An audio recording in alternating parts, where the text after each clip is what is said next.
Hello. How is everybody? Apologies I wasn't here yesterday, and apologies especially to No Justice MTG. I fell asleep. It is a thing that my co-hosts have to realise, is that I am a prick. And I sleep so heavily that, I mean, really, you could just break into my fucking house and I wouldn't know. Like, literally the other day, and the reason I fell asleep is because I hadn't been sleeping very much at all because of the heat. I find it very difficult in the heat. I'm not a great sleeper to begin with. So, and so what happened the other night when I streamed on, was it Thursday or something? I went and slept outside. Not like in the street, in my back garden. So it's fine. That's not sleeping rough. That's just having a nap in the garden at night time. And I left the back door open and that because everything was too hot.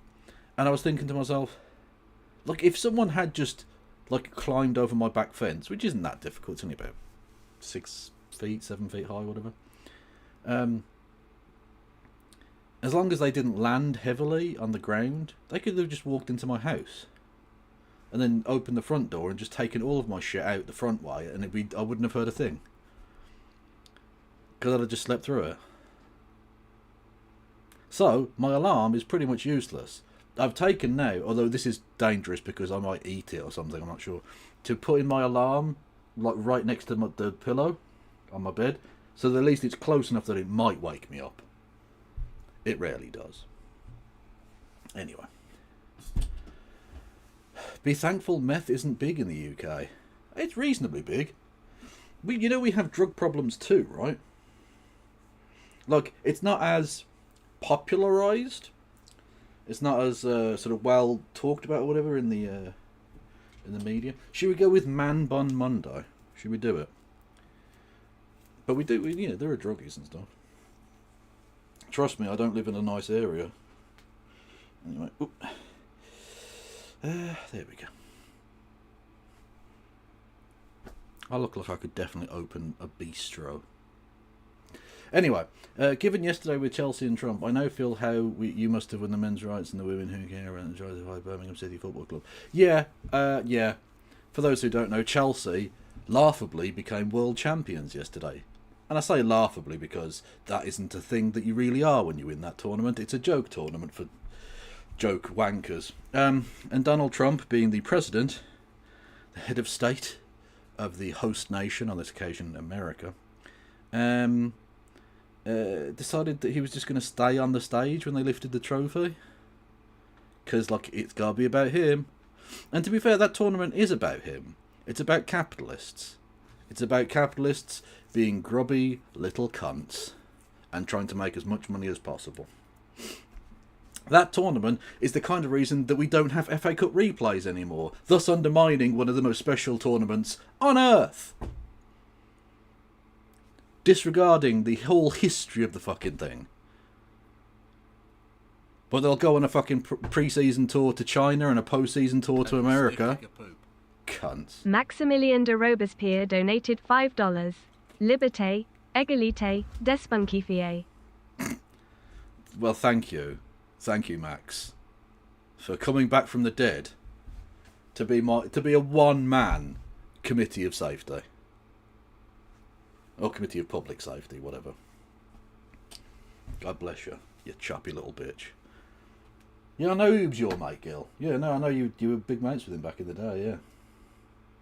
Got to know each other very closely in the end, didn't you?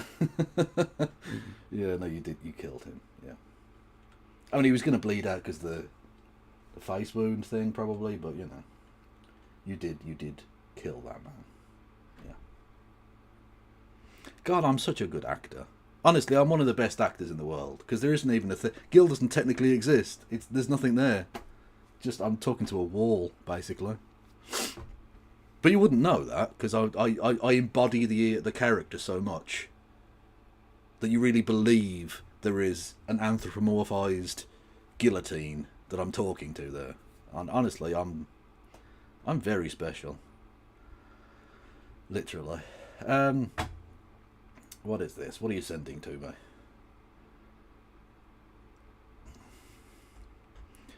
Oh yeah, you put pictures in the fucking thing. Okay, cool. You made a whole extra bit in the Discord, which everyone should go and follow, by the way.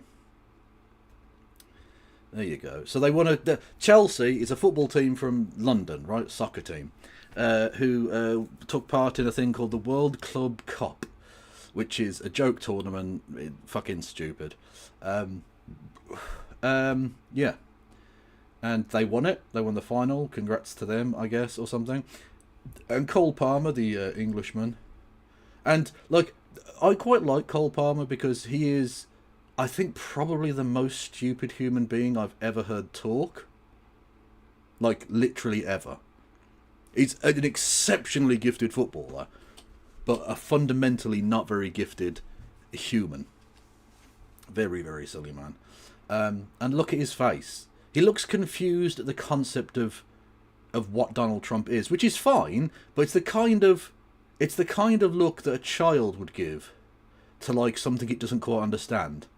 Like if a child sees someone in a wheelchair or something and he doesn't know what's going on, and it's sort of freaked out by it, and he's like, "What the fuck is this? I've never had to deal with this before. What's going on?"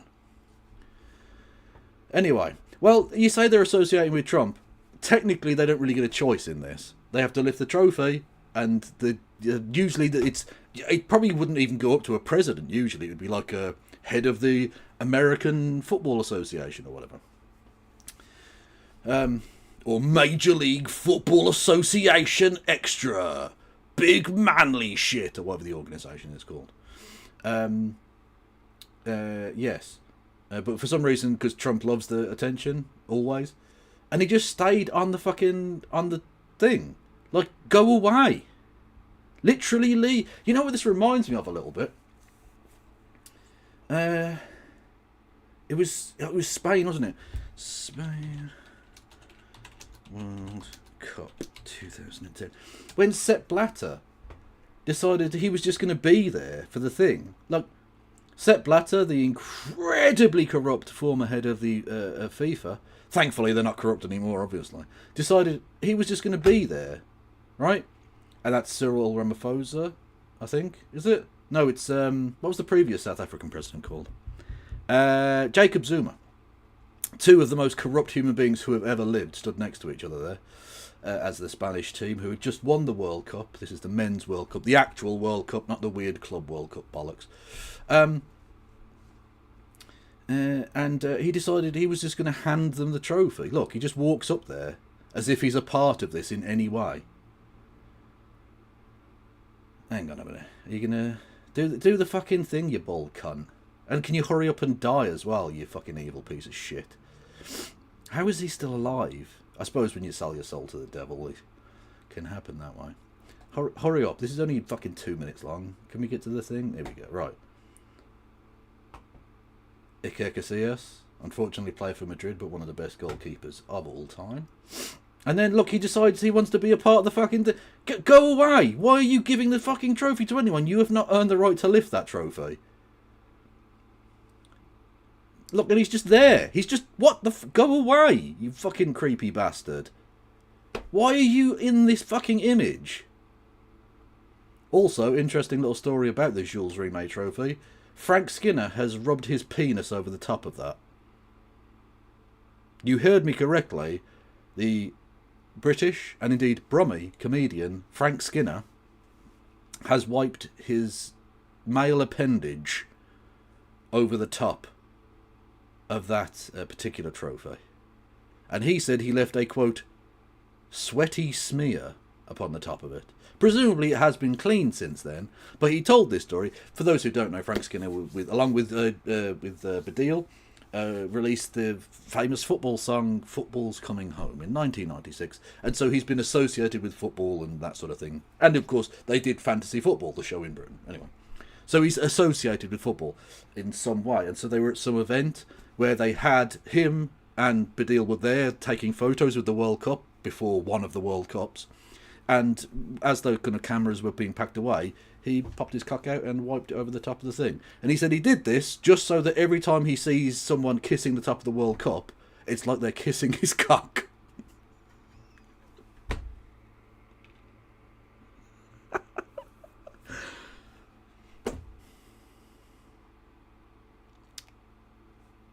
His parents must have been very proud of that. I think they'd have liked that. Well, it was called Three Lions brackets football's coming home, so suck my World Cup smearer. Anyway, so yeah. Yeah, Badil is a twat. That is correct. Maybe that's why England never tried to win it again. But no, we have tried. Very, very poorly. We have tried to win the World Cup. Extremely poorly ever since. And to be fair, we've got as close as we did before, really. Other than when we did win it. By getting to the semi-final, which was many years after the penis incident. So maybe it's rubbing off.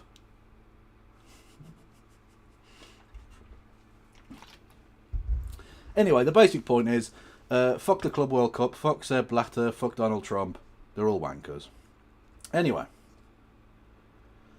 What is this? Top tier content. Disney Channel's forgotten 9/11 movie. That's a mental one. Watch later. Thank you, the Anglo-Punk. Simpsons predicted it. Predicted what? What did they predict? Oh yeah, Donald Trump's a pedophile. Did you see Labour are backing out of the Hillsborough Law? Yes and no, Seamstress Dragon. I am disgusted by the fact that they have delayed, and I'll say delayed rather than technically blocked, the Hillsborough Law. But there are a couple of reasons I'm not as, I think, annoyed by this as some other leftists. Firstly, the Hillsborough Law is shit. It doesn't do the thing it's supposed to do, and even this is too much. The police don't want to have to even answer the very, very lukewarm, shitty piece of legislation. Basically, the police are they're having a hissy fit over being asked nicely to tell the truth when they kill lots of people. So there's that. And they're saying they're going to introduce the bill later on in the year, so... Like, they're delaying a shit piece of legislation, probably to make it shitter, which is bad and disgusting, and Keir Starmer is going to hell, but he already was, so... That's a thing. Did you fall asleep yesterday and forget the 8 PM start? Yes. Although it was technically, I think, a 9 PM start, but yes. Did you ever watch the terrible film about how FIFA was created at all? I don't think I have, but if you've got a link to it, I will definitely have a look. And what is this? Sepp Blatter has money thrown at him by Lee Nelson. True, but Lee Nelson's also a bellend, so I don't really care. Although he has done a couple of good things. There was that, and then the P45 for Theresa May at the conference, which was funny. Which, like, if anything shows you how differently policing is done for, like, top people in Britain as opposed to America, I want you to remember this. So this was the Conservative Party conference. Theresa May was the then Prime Minister. And this happened.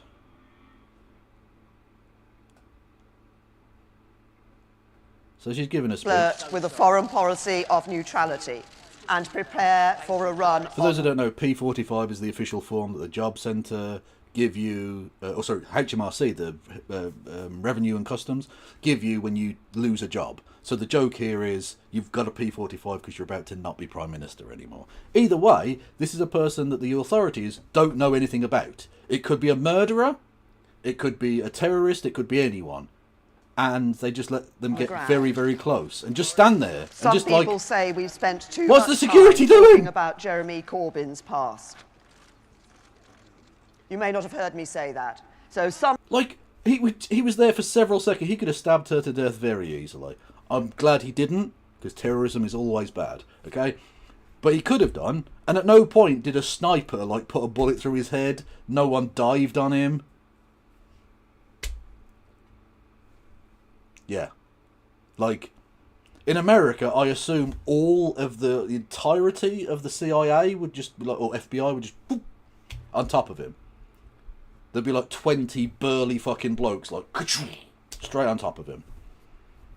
Like when Trump got shot, and there were like 6 people, like, scrummed around him. By the way, that was absolutely staged as fuck. I won't have it any other way. I am a truther. Yeah. Whereas in the UK, we're just like, eh. Like, we didn't like this one anyway, so you just take her out. Fuck it, who cares? Whatever. Mad. We are a mad country filled with mad people. Anyway. Where was I? We're 20 minutes in and I've said nothing. We've done no content. I've done absolutely nothing. Hello there, everyone. What are these numbers? What the fuck is this shit? I have top fans? What the fuck is that? What does any of that mean? 75 XP? Okay, apparently there are top fans now. And you can earn XP by doing something. I don't fucking know. A lot of bollocks. Anyway, but that's on YouTube. So I don't know what that is. But then now there's a purple thing. But hang on, I'll have to show you, won't I? I mean, you could just go over to YouTube and look at it, but whatever. This is a thing that they've done. No, that's... What? Oh, yeah, no, that is what I wanted. Look, there's fucking... these purple things now, and it goes to top fans. So presumably that's based upon how often you talk, or maybe if you give me money you get more, I don't know. YouTube has told me nothing about this. So I have no idea. Also, don't really care. So yeah, do that, or don't, whatever. Yes. Anyway. So, top fans is for a YouTube plan. If you click on the crown next to the top, you see the top 20 or something like that. Yeah, no, I got that bit. I just don't know what the fuck it means. I don't know what any of that is. Yeah. Anyway. Hello there. If you wanted to, you can give me money and become my real top fan. In here. Right in my heart. Or not, I don't know. But you can give me money. And you can help this channel out in the form of, if you're on Twitch, you can hit the follow button. You can subscribe. You can subscribe with Amazon Prime. You can gift subs to the community. Those are syllables. Anyway, you have a chest infection. Oh, that's terrible. I hope you get over it. And someone said they were depressed earlier. I don't know if that's the same person, but either way, I hope you get over that too. I don't know what else I can do, but try and distract you with content. And I will get round to content eventually. You can do bits messages. 200 bits or more gets you a text-to-speech. You can do super chats while the Streamlabs link below. $3 or more, $2 or more, they get you a text-to-speech. As indeed Maximilian Robespierre did from Beyond the Grave. I mean, he's literally dead, and he's giving money, so, you know. If you're alive and you're not giving money, what the fuck's up with that?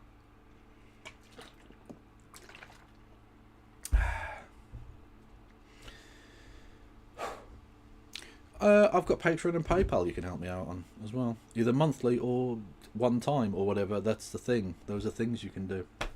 I've got a Discord you can go and check out, as you just see. It's not all Cole Palmer related stupidity.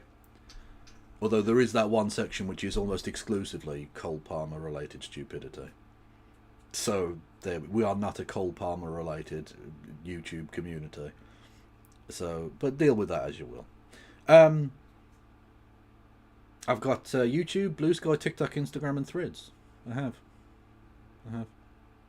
I wish I wasn't alive. Oh, what the fuck, Cathy? Are you okay? I mean, I always wish I wasn't alive in a sense, but then I know that I annoy enough people that I need to be alive. So, that's the way to look at it. There are bad people who want you to not be alive, so you have to be alive. Spite. It's the only thing that's keeping me going. Basically. Anyway, if you're on YouTube, or your YouTube, you can hit the follow button. No, you can't, you fucking dopey cunt. You've been doing this for 3 fucking years. Jesus! Actually, you've been doing YouTube for a lot longer. You can subscribe to the channel for nothing. You can thumb the video up for nothing. You can hit the fucking bell icon to get a finger up your ass for nothing. You can do super chats. No, you can't. You can. Yeah, you can. You can do super chats, and I'll read those out because I still can't be bothered to learn how to make it do it itself. Yeah.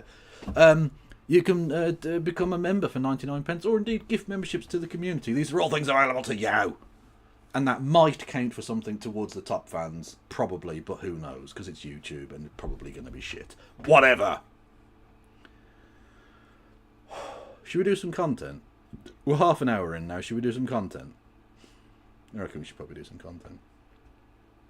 I mean, technically this is content, but... hang on one second.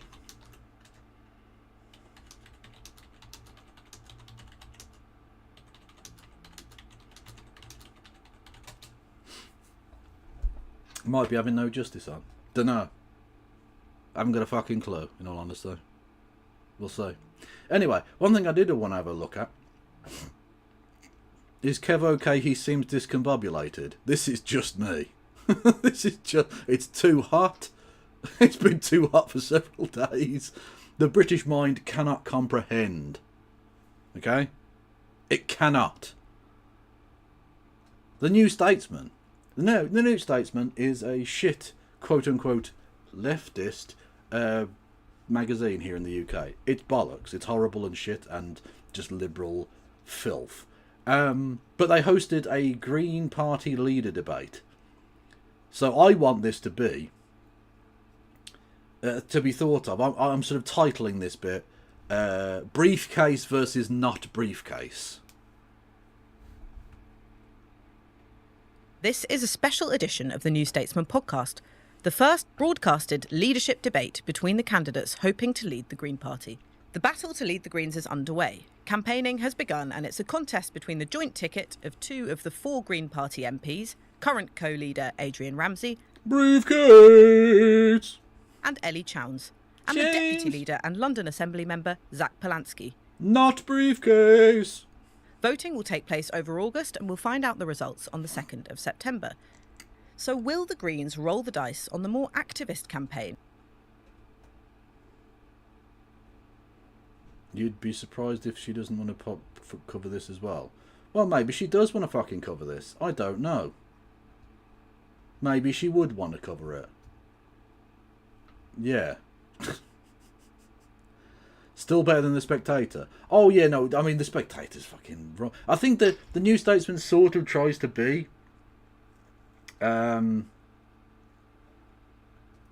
The Spectator, or like a kind of leftist version of The Spectator, but it just doesn't have the kind of... She does and said so yesterday. Oh, okay. Okay, well, what do I do? Okay, well, you know what I'll do then, right? Whilst we wait to see if she wants to come on in a bit or something, because she's rearranged and things. Anyway, what we'll do, right? Should we just do some outright slop? Just do some absolute filthy, filthy slop. Whilst we wait. Because, I mean, I've got some primo bullshit. If you want to waste half an hour or something, you know. You are familiar with the hypno-boob stuff, right? I am not, Tom Isaacs. That sounds very interesting to me, but I don't know what the hypno-boob stuff is. Does that make me terribly old? Probably. I imagine it does. Bathe me slop, daddy. That is a very sexy way of putting that. That's two people who've called me daddy in YouTube chat. Yeah. I have slap on now. True, Cather. That is literally true. Our Kev looks almost dapper today. Shut up, not real Rory Cats. What they're doing is so repellent and morally obnoxious and atrocious to the world that they want to hide it. But there are a lot of pieces of evidence that this is genocide. That's not true. That's not true. Like many of the things that you just said, it's not true. They want the Palestinians in Gaza either out or concentrated in tiny little concentration camps. How about a cheeky bit of Glenn Greenwald? Who doesn't love a bit of Glenn? If you look at it on its face, this isn't actually an attempt at ethnic cleansing. It's an attempt to protect civilian lives. We get a lot of bullshit. Was that the fucking CNN bitch? Was that the CNN bitch who was caught acting? Haley something or other, was it? That was her, right? Like, I think. Can someone in chat tell me about that? I don't know. Anyway, funny cricket. Oh well, you are gonna get cricket takes today if no justice comes on, because England won a fantastic Test match today against India. Superb stuff. I watched an entire session of cricket that was 51 for 1 from 30 overs. Basically nothing happened, and yet it was the most thrilling 2 hours one could spend. That's not Dana Bash. Get thrown at us by Putin. So you want to know that? Hang on, who is it then? Hang on. Is that not her? That looks a lot like her. Who is it? Hang on, he's got to have in the fucking time, the description, surely. Piers Morgan is joined by co-host of System Update, Glenn Greenwald, member of the Ukrainian Parliament, Kira Rudik, and Israeli-American journalist and broadcaster Emily Schrader. Oh, okay. It's not her. Clearly they're made from the same mould. In whatever fucking factory that makes dumb blonde bitches from the news, they're clearly from the same mould, right? It's not the same casting necessarily, but it's the same mould they used to create Dana Bash that created this creature. So, yeah. Kev just spoke gibberish. Kev did not speak gibberish. He spoke truth. And they hated him for his truth. It's an attempt to protect civilian lives. We get a lot of bullshit thrown at us by Putin. So you want to know the truth? Finally, that President Trump's patience with Putin has been exhausted. The world has changed. You're not the superpower that dictates to the rest of the world. People told Trump that, and I guess he needed 6 months for him to figure out on his own. He has launched the most massive attack on Ukraine, showing he really doesn't care. This public slap on the face should be something that would tip the scales for President Trump. President Trump again finds himself at the centre of the geopolitical universe, and he's certainly on a winning. Dwight, you're such an arse licker. He's the President of the United States. He finds himself at the centre of the political... Yeah, of course. It's the fucking President of the United States. He's funding and arming a genocide. He is the one person that could fucking stop that genocide. Of course he's the centre of the thing. You say that that's some great achievement on his part. It's the you could have just said the President of the United States is important. It's as banal as that. But you have to big it up oh, he had to work really hard as president for people to care. What the fuck are you talking about? Piers doing tricks on it. Exactly. Tony Hawk's 900'd on a fucking half pipe. This motherfucker has just done a 900 on Trump's Todger. That's what we've just fucking seen here. This man just did a fucking triple Salco fucking half pipe loop with fade. These are all things I think I've heard at the Olympics. I don't know. On Trump's fucking chode.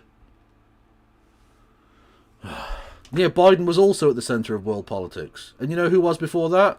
Barack Obama. And George Bush, and Bill Clinton, and the last fucking 20 of yous. Probably more, indeed. I don't know. Did a Bulgarian win hang on, I thought it was Kevin Sinner who won. Or did the Bulgarian win in the doubles or something? I don't know.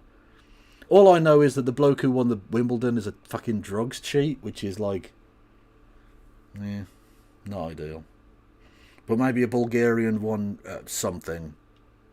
One of the doubles events or mixed doubles. I don't know. But well done to Bulgaria on doing stuff. Streak. The US strike on Iran's nuclear facilities divided his base, decisively ended Israel's 12-day war. You can also point to NATO's historic spending commitment and peace deals between India and Pakistan, Rwanda and Congo as feathers in his presidential cap. A ceasefire in Gaza looks set to possibly be next. Well, the US has guaranteed it won't allow Israel to... Sorry, Yannick Sinner. I thought Kevin Sinner was the wrong name. Yannick Sinner, which is the least Italian name ever. But there you go. A British pair won the men's... Oh, for fuck's sake. Do I have to Google Bulgarian at Wimbledon? If it brings up like a footballer for AFC Wimbledon, I'm going to be furious. Bulgaria's Ivanov, whoever the fuck that is, won his first Grand Slam title by beating Ronnie... Who the fuck are these people? Oh, the juniors final. Oh, okay. Fucking... I was like... I mean, I don't watch that much tennis, but I watch enough that I should have heard of these people. And I've never heard of Ivan Ivanov, which, like, of course his name's Ivan Ivanov, because he was written as a Bulgarian character in Harry Potter or something, right? And he beat Ronit Karki of the United States 6-2, 6-3. He's the first Bulgarian to win a title after Grigor Dimitrov in 2008. Okay. Or win the title, whatever. Ivanov. Fuck off. That's like... What? It's like an Irishman being called, I don't know, Patrick O'Shaughnessy. There are lots of people called Patrick O'Shaughnessy, I'm sure. It's very, very Eastern European. Like, what is it about Eastern Europeans that they like doing that? Bogdan Bogdanovic is literally the name of a basketball player. What? Like, how unimaginative as a parent have you got to be Mr. and Mrs. Ivanov, and you go, what should we call our son? Even? Cool. Let's just go, we won't forget it, will we?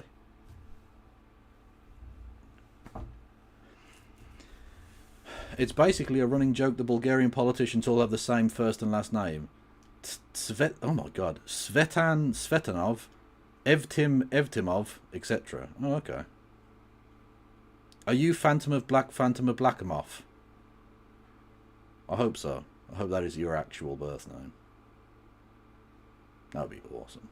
Unilaterally restart the war at the end of the 60-day agreement. A third party backed by neither Israel nor Hamas will distribute aid, which should end the horrific incidents of desperate Gazans being killed as they try to get basic supplies. Whether the IDF can remain in... It hasn't. They continue to do so. And they've said their latest one was, quote, a technical error that led to it. Interesting how many technical errors happen every fucking day. I don't think your technicians are very good. They tend to make a lot of mistakes.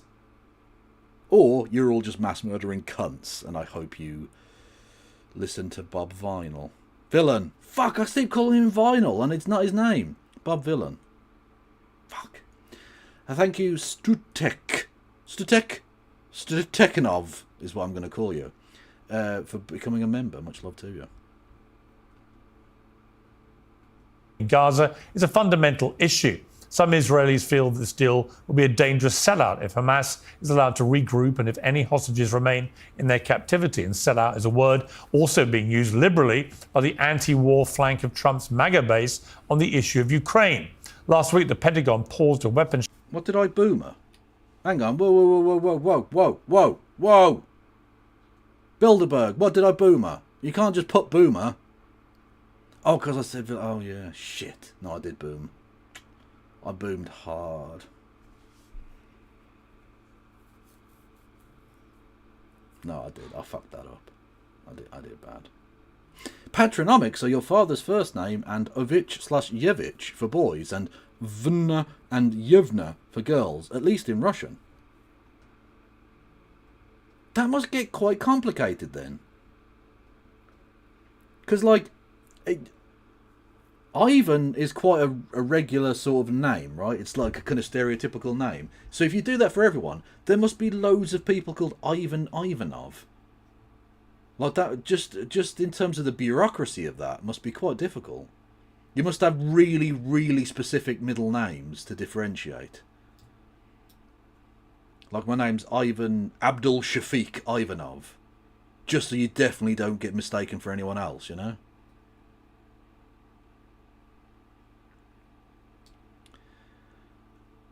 Bob Villain's real name is Robert Allen Vimmerman. Okay. You did me there. Because I thought Dingus was going to give me a piece of information, like his real name is such and such. What you've done there is me. You've done me. You've absolutely sold me a fucking wrong-un right there. In basketball parlance, you just ankle broke me, okay? I'm on the floor, flailing. I don't want to do this anymore! You just get a free fucking jump shot now, because I'm just on the floor, a sweaty mess that's now embarrassed. Because I thought you were going to give me a real thing, and what you've done is just put a V instead of a Z in Robert Alan Zimmerman, which is the name of Bob Dylan.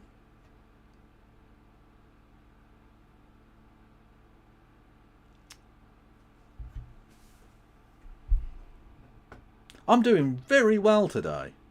I'm doing exceptionally well. You should all be very, very proud of me.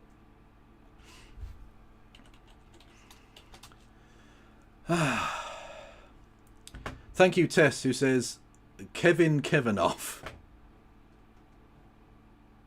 If I ever have a kid, I'll call them that. And I can say that safely knowing I'm never, ever going to have a child. Ever. Just ever. Zelensky is Vladimir Alexandrovich Zelensky. Okay. I didn't know that, but that's... Thank you, I guess. Since his dad is called Alexander Alexandrovich Zelensky. See, again, there probably are quite a few of those. Logan Loganovich. That would be a dope name.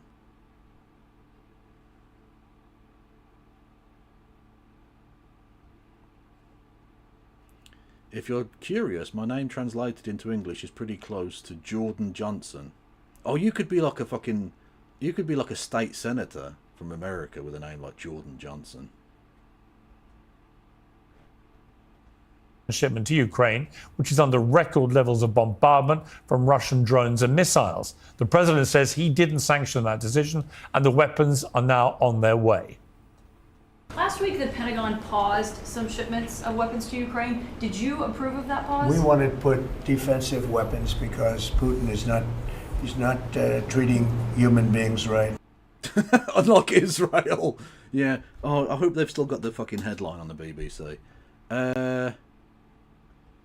Oh, it had something earlier like Trump threatens Putin with sanctions if he doesn't come to a deal. And I'm like, motherfucker, why would you threaten sanctions against anyone at this point? It's not a threat. We know you always like capitulate at the end. You couldn't win a trade war. You couldn't win the tariff war with the fucking penguins. Let alone any human. The fuck? You know we sanctioned the shit out of Russia and did basically fuck all. In terms of stopping the war. I know it hurt the economy and stuff. But like, it didn't stop them. They're still there now. You going, we'll put tariffs on you. Yeah, you said that to every country on earth. And it means nothing.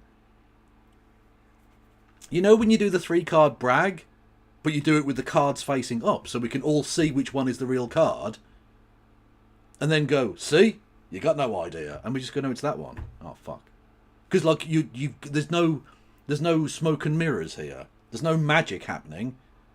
There's no subterfuge. It's literally just you saying a thing that definitely won't happen, and then everyone going, okay.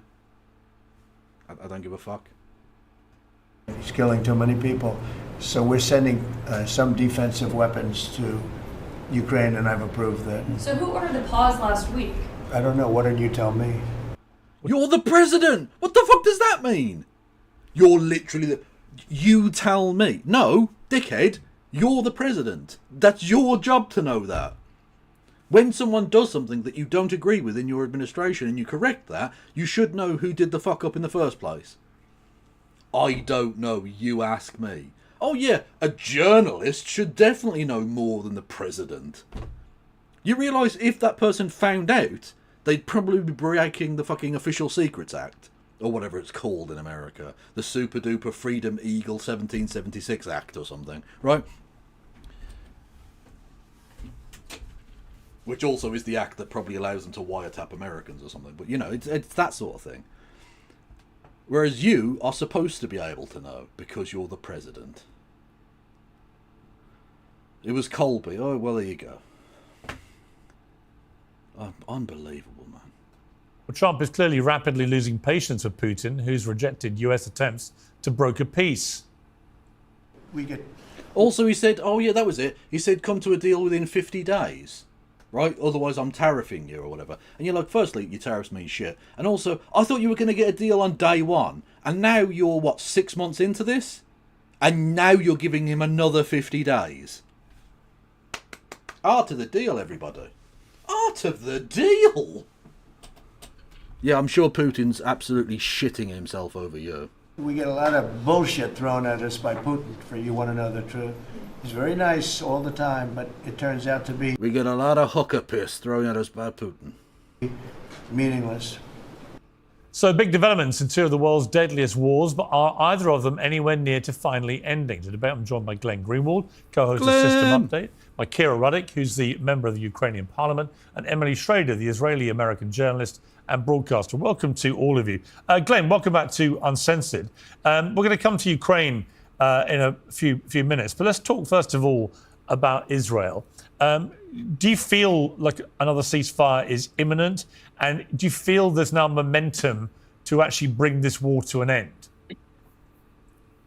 I mean, those are very different questions. Let's remember that President Trump, with the very adept, skillful negotiating of Steve Witkoff, did engineer what was proclaimed to be a kind of ceasefire that ought to lead to the end of hostilities the day before he was inaugurated on January 19th. And at the time, President Trump was assuring everybody that he succeeded in ending the hostilities. But Benjamin Netanyahu, from the start, was telling his right flank, telling his country, telling the media, don't worry, this is a fake ceasefire. We're going to observe it, get as many hostages back as we can, and then we're going to start bombing and invading even further. That's the deal I reached with President Trump. So I think anybody who looks at the series of ceasefires that have happened, but particularly that one engineered by President Trump, which was touted in the U.S. as a path to ending the war, but in Israel was openly talked about as a farce, I think has to be pretty... That's quite cool, Phantom of Black. I like learning about foreign things. Because Britain's depressing. So having nice foreign things to learn. Strangest thing. Strange. Oh, no, don't. 255, A, you've already sent me that before. And B, even though it ends nicely, I don't want to see animals in pain. So just stop. Pessimistic, and then there's the added question of what are the terms of this ceasefire going to look like if it's going to be enduring, given that the Israeli government has said they want the Palestinians in Gaza either out, meaning ethnic cleansing, or concentrated in tiny little areas that they control with fences, what we once called concentration camps, and it's hard to see the world or the Palestinians accepting that. Emily Schrader, I mean, there's no doubt, if you listen to people in the Israeli government like Smotrich and Ben-Gvir, they've been talking, not even hiding it, talking in a very clear way that they want all the Palestinians, Smotrich said, cleared out. They want what is most people would describe as ethnic cleansing.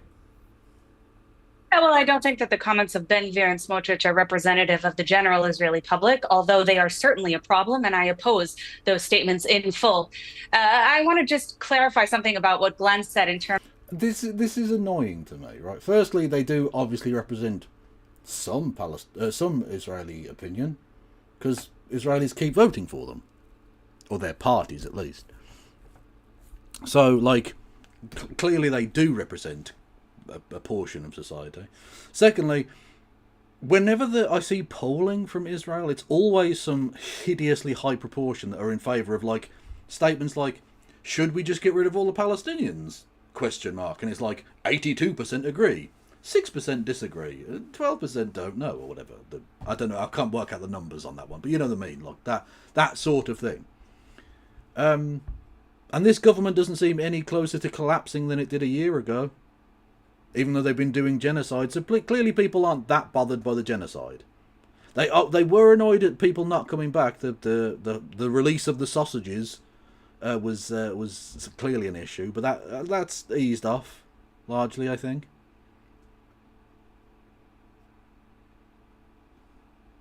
What is this? Horse? Official music video?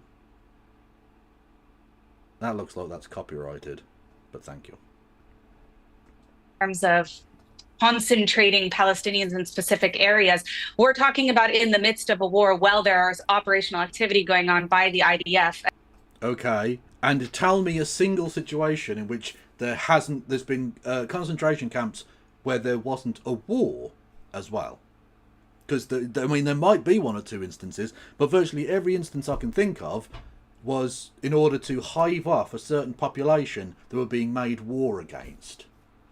So, for instance, one of the first ever usages of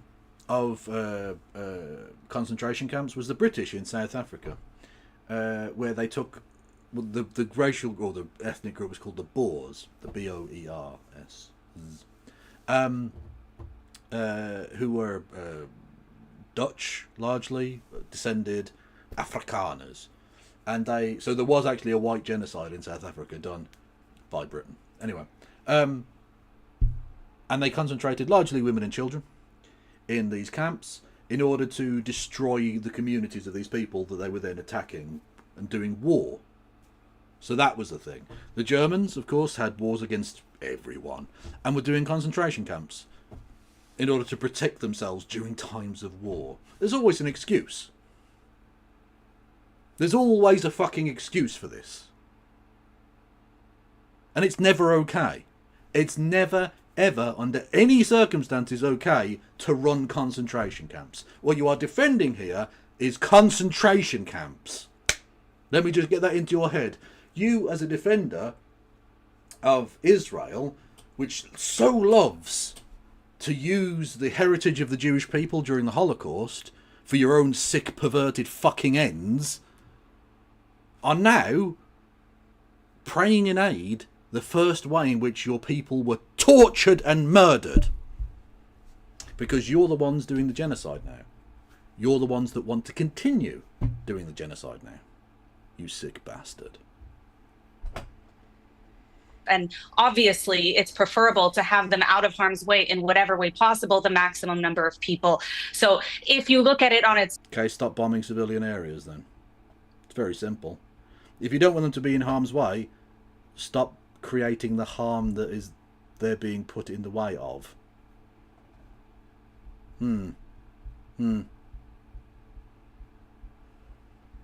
Face, this isn't actually an attempt at ethnic cleansing. It's an attempt to protect civilian life, something that's been an ongoing problem since the beginning of the war.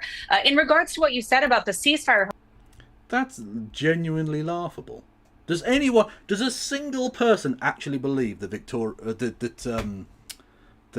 Israel has been protecting civilian life during any of this?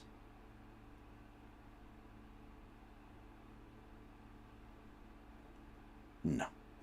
However, I do think the general public from right to left is optimistic. They are very much looking forward to seeing some kind of agreement made. I'm hopeful that that can be the case. As we've seen, Hamas themselves stated that 80% of their capabilities and their territory, what they control, has been reduced. I do think that we do have potential that we haven't had since October 7th to actually see a change on the ground. And I'm hopeful that that can be the case. But when it comes to the distribution of humanitarian aid, I think it's very telling that one of the sticking points is Hamas insisting that the Gaza Humanitarian Foundation isn't the one who's distributing the aid when they've already distributed successfully 66 million meals. And yet, why does Hamas want the UN to be the sole distributor, or the Red Crescent? What is it that they gain from that? I think we need to ask ourselves that question.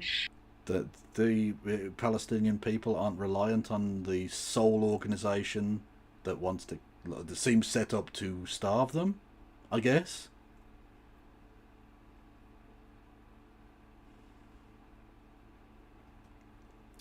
Seamstress Dragon asks, why did the Brits put Boers in concentration camps? I would have thought they would have done that to native black South Africans rather than white Afrikaners. Well, because they were fighting the Boers. The Boers wanted to control what is now South Africa. And eventually they did. And they set up apartheid. It was fantastic. It was a wonderful system of further genocide. Anyway.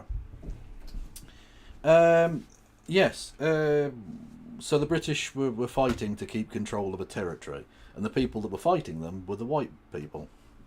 The black people, I think, largely stayed out of it.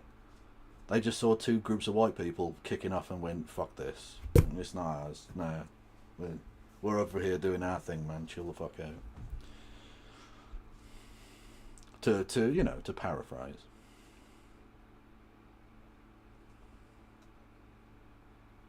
Gold, I think. Well, yeah, I mean, they were fighting for resources, yeah. There was huge amounts of gold. Diamonds. People forget this. Before the diamond mines under places like Johannesburg were found, diamonds were actually pretty rare. That's why things like the Koh-i-Noor diamond were so valuable. It's not just because it's huge and quite pure as a piece of rock, but diamonds were actually pretty rare.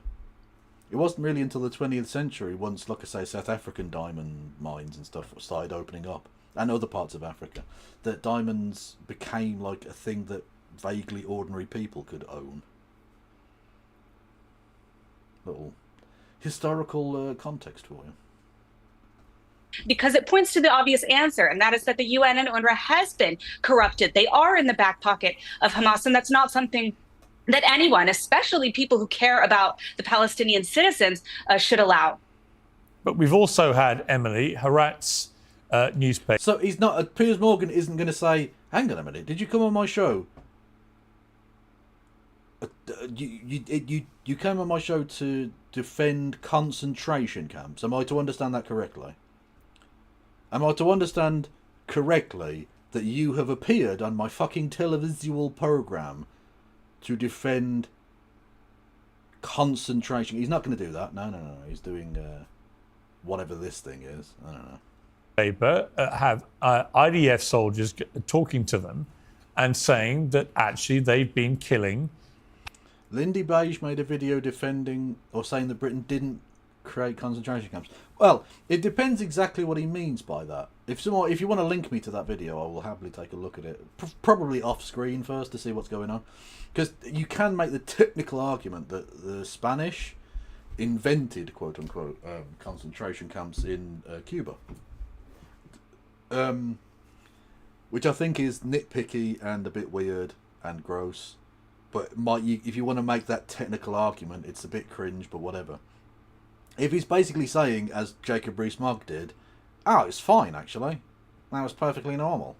Then, he's an evil piece of shit. George III couldn't remember which one rented diamonds for his coronation. That's true, yeah. The British Crown didn't have that many diamonds, because they were that expensive. Boer War camps, the first concentration camps. Oh, no. Should we have a look? This is from 15 years ago. Holy shit. The British middle classes love to apologise for the evil that is Britain. They do this in order to show what wonderful, caring and learned people they are, and how they are morally superior to the ghastly people they find themselves amidst. Well, yeah. No, you know what? Look, I know he's trying to strawman there, but I will just say that I do feel that way. Yeah. I am morally superior to you. Yep. I wish they wouldn't do this. I'm never really impressed when someone apologises for something that they never actually did in the first place. I'm not apologising for anything. This is the weird conservative, domination fetish thing they have going on, where you either massively support something or you have to apologise and grovel for it. I don't do any of those things. I don't support the British Empire. I don't support or admire it in any way whatsoever. I find it abhorrent. But I don't apologise for it because I didn't fucking do anything. And I'm not an official representative of the nation, so I don't have to apologise for my forebears in any way whatsoever.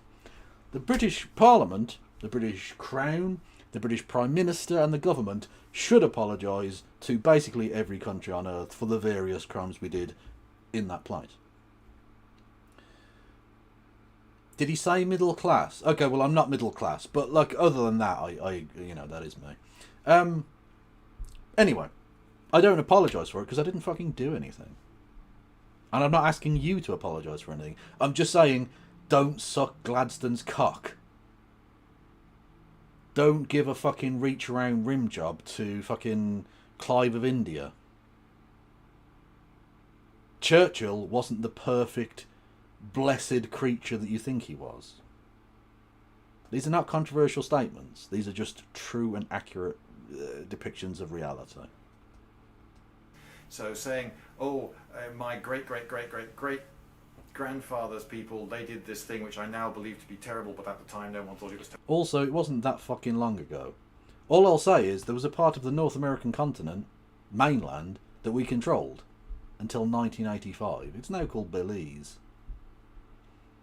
We had Guyana on the South American mainland. We had loads of Caribbean islands. Technically, there are many that are still have fat fingers as the king. We still control Gibraltar and the Falklands Islands. We've just given back, at least partially, the Chagos Islands. This is not some ancient shit. I remember us giving Hong Kong back to the Chinese. This happened in 1997. I remember that happening. This is not some ancient, like, oh, my great-great-great-great-great-granddad did a thing. Your fucking dad did a thing. Not literally his dad, but the previous generation. We're still technically doing things now. It's nowhere near as bad, to be sure, but it's still pretty fucking gross. Terrible, but I'm going to apologise for it anyway. I'm really unimpressed by this behaviour. Now, something that I've heard said, so many times, is that the British invented the concentration camp, actually. Oh yeah, the British invented the concentration camp. Oh yes, it did. No, they didn't. The term concentration camp, yes, that was invented, I suppose, probably by someone who was British during the Boer War. But actually, the idea. Okay, so I think this is where it's going. Getting lots of people and putting them in one place is not a tremendously complicated one. And any large society that's had to organise very large numbers of people, sometimes against their will, has at some point rounded up lots of people and put them in one. Oh God! If he's going to say prisons, just the concept of a prison, a military prison or something, is a concentration camp, then he's just full of shit.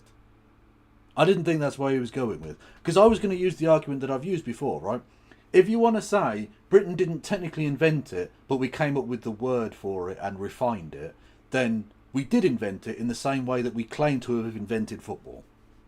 Because football had been played in various forms for hundreds of years. It's just we codified it and gave it a name. We created the Football Association, which is why it's not called the English Football Association, it's just called the Football Association. Because at the time of its creation, it was the only one. We set down the rules, we codified it, and then gave it back to the world and went, we invented that. So, if you don't want to claim the concentration camp, and I understand you not wanting to do so, you also have to drop football. Which I suspect you don't want to do.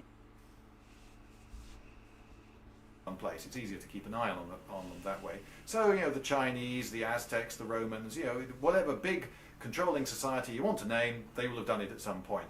And there's no direct comparison at all with the Nazi concentration camps. These were forced labour camps, for one thing, and they're also extermination camps. They were set up in... No, oh, Jesus Christ. Okay. No. Firstly, not all of the concentration camps were labour camps. This is where you're just historically wrong. These are separate things. There were combinations, on occasions. There were concentration camps that were labour camps. There were labour camps that were also extermination camps. Although they were a lot rarer.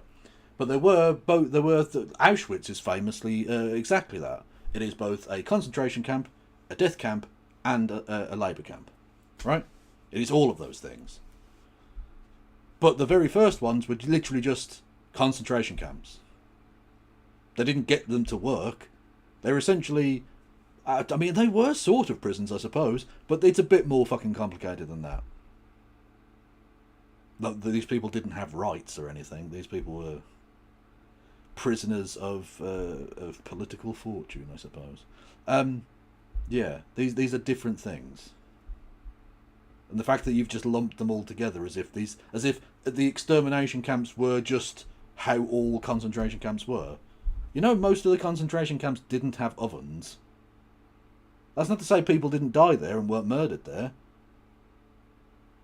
But these were not places specifically set up to kill lots and lots of people. That would be an extermination camp, which is a separate type of camp. Just saying. In order to kill people, and/or work them to death. No, that's not what the camps were like during the Second Boer War. Now, No, they were much better than that, weren't they? They were lovely places. Okay, I will do content warning. You are about to see a skeletal child. A naked... Hang on, were they naked? Pretty much naked, skeletal child. Now, there is historical context here. You are about to see this person's... essentially, near-to-death, emaciated form.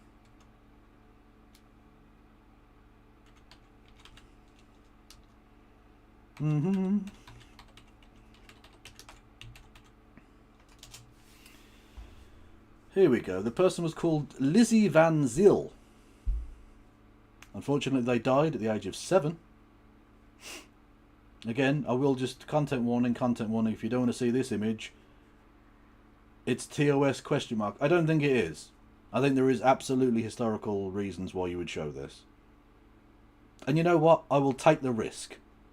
I will take the risk because I think this is worth showing. Nothing pornographic about it. There's nothing remotely sexual about this. This is literally when he says these camps had nothing whatsoever to do with the concentration camps of Nazi Germany.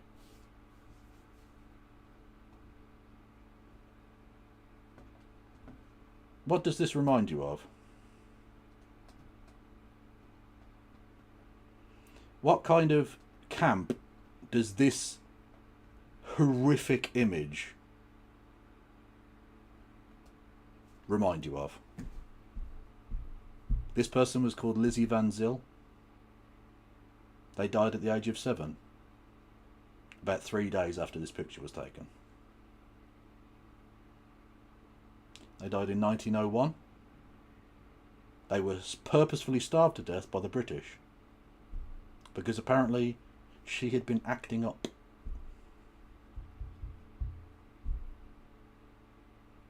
So, when he says, these camps had nothing whatsoever to do, they were nothing like the Nazi camps, tell me this isn't exactly the same as any number, a billion fucking images that were taken from those camps. Yeah, this person was from South Africa and was murdered in South Africa by the British, starved to death.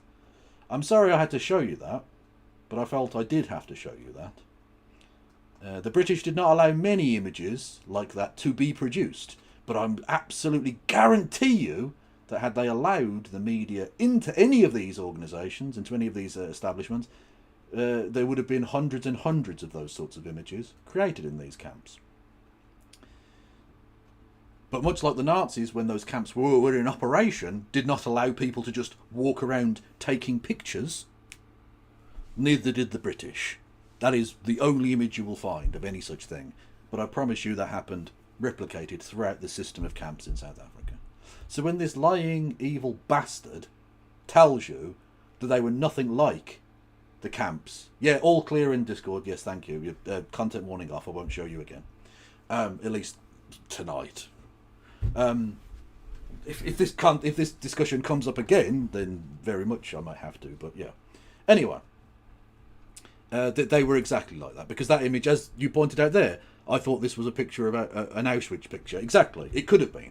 It absolutely could have been. But if you want to Google the Wikipedia on this, Elizabeth Van Zyl or Lizzie Van Zyl is the name of the person. You can go and find that image. You can go and find that person's story. R.I.P. to her. She was born into a very, very cruel place and treated in the most bestial fashion.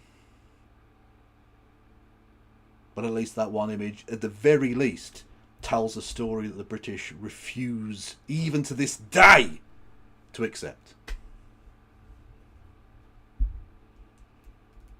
I don't know if an official apology has ever been made to the Van Zyl family for that, but it fucking should have been.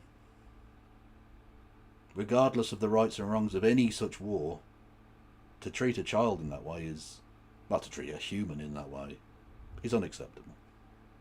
And yet this prick is ignoring that. Just fuck it. These camps were nothing like the Nazis. Fuck off, evil bastard. It just goes to show you. I think there are a lot of people, and this was certainly the case in Germany as well, I think, that there is a significant portion of any population that will defend its nation regardless of how fucking evil it acts. Regardless of how monstrous its acts were. It will always defend, obfuscate, muddy the waters,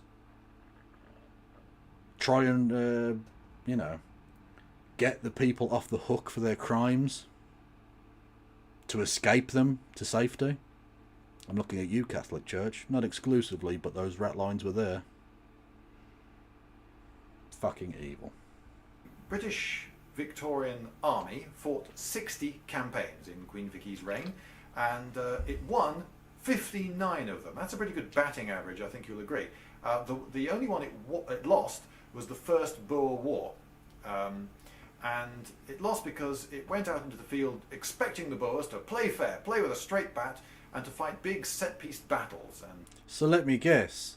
They were doing terrorism, so we had to starve them to death. Literally the excuse that any piece of shit uses for opening concentration camps and starving people to death. He's going to say that now, isn't he? He's going to say they were doing terrorism. When actually they were doing guerrilla warfare, because they couldn't have taken on the British Army. Because, as he pointed out there, the British Army at the time, pretty fucking successful. This was a ragtag group of largely farmers. Not exclusively, but they were quite a rural group of people. How could they possibly have taken on that army? In the same way that the Viet Cong couldn't have taken the American army on in the field, one-on-one, just on sheer numbers alone they couldn't have done it. But you know what? They fought for their freedom, and they fucking won it. Now, to be fair, the Viet Cong then didn't set up apartheid. So, 1-0 apartheid. Not 1-0 apartheid. 1-0 Viet Cong over the Boers on that one. Just saying.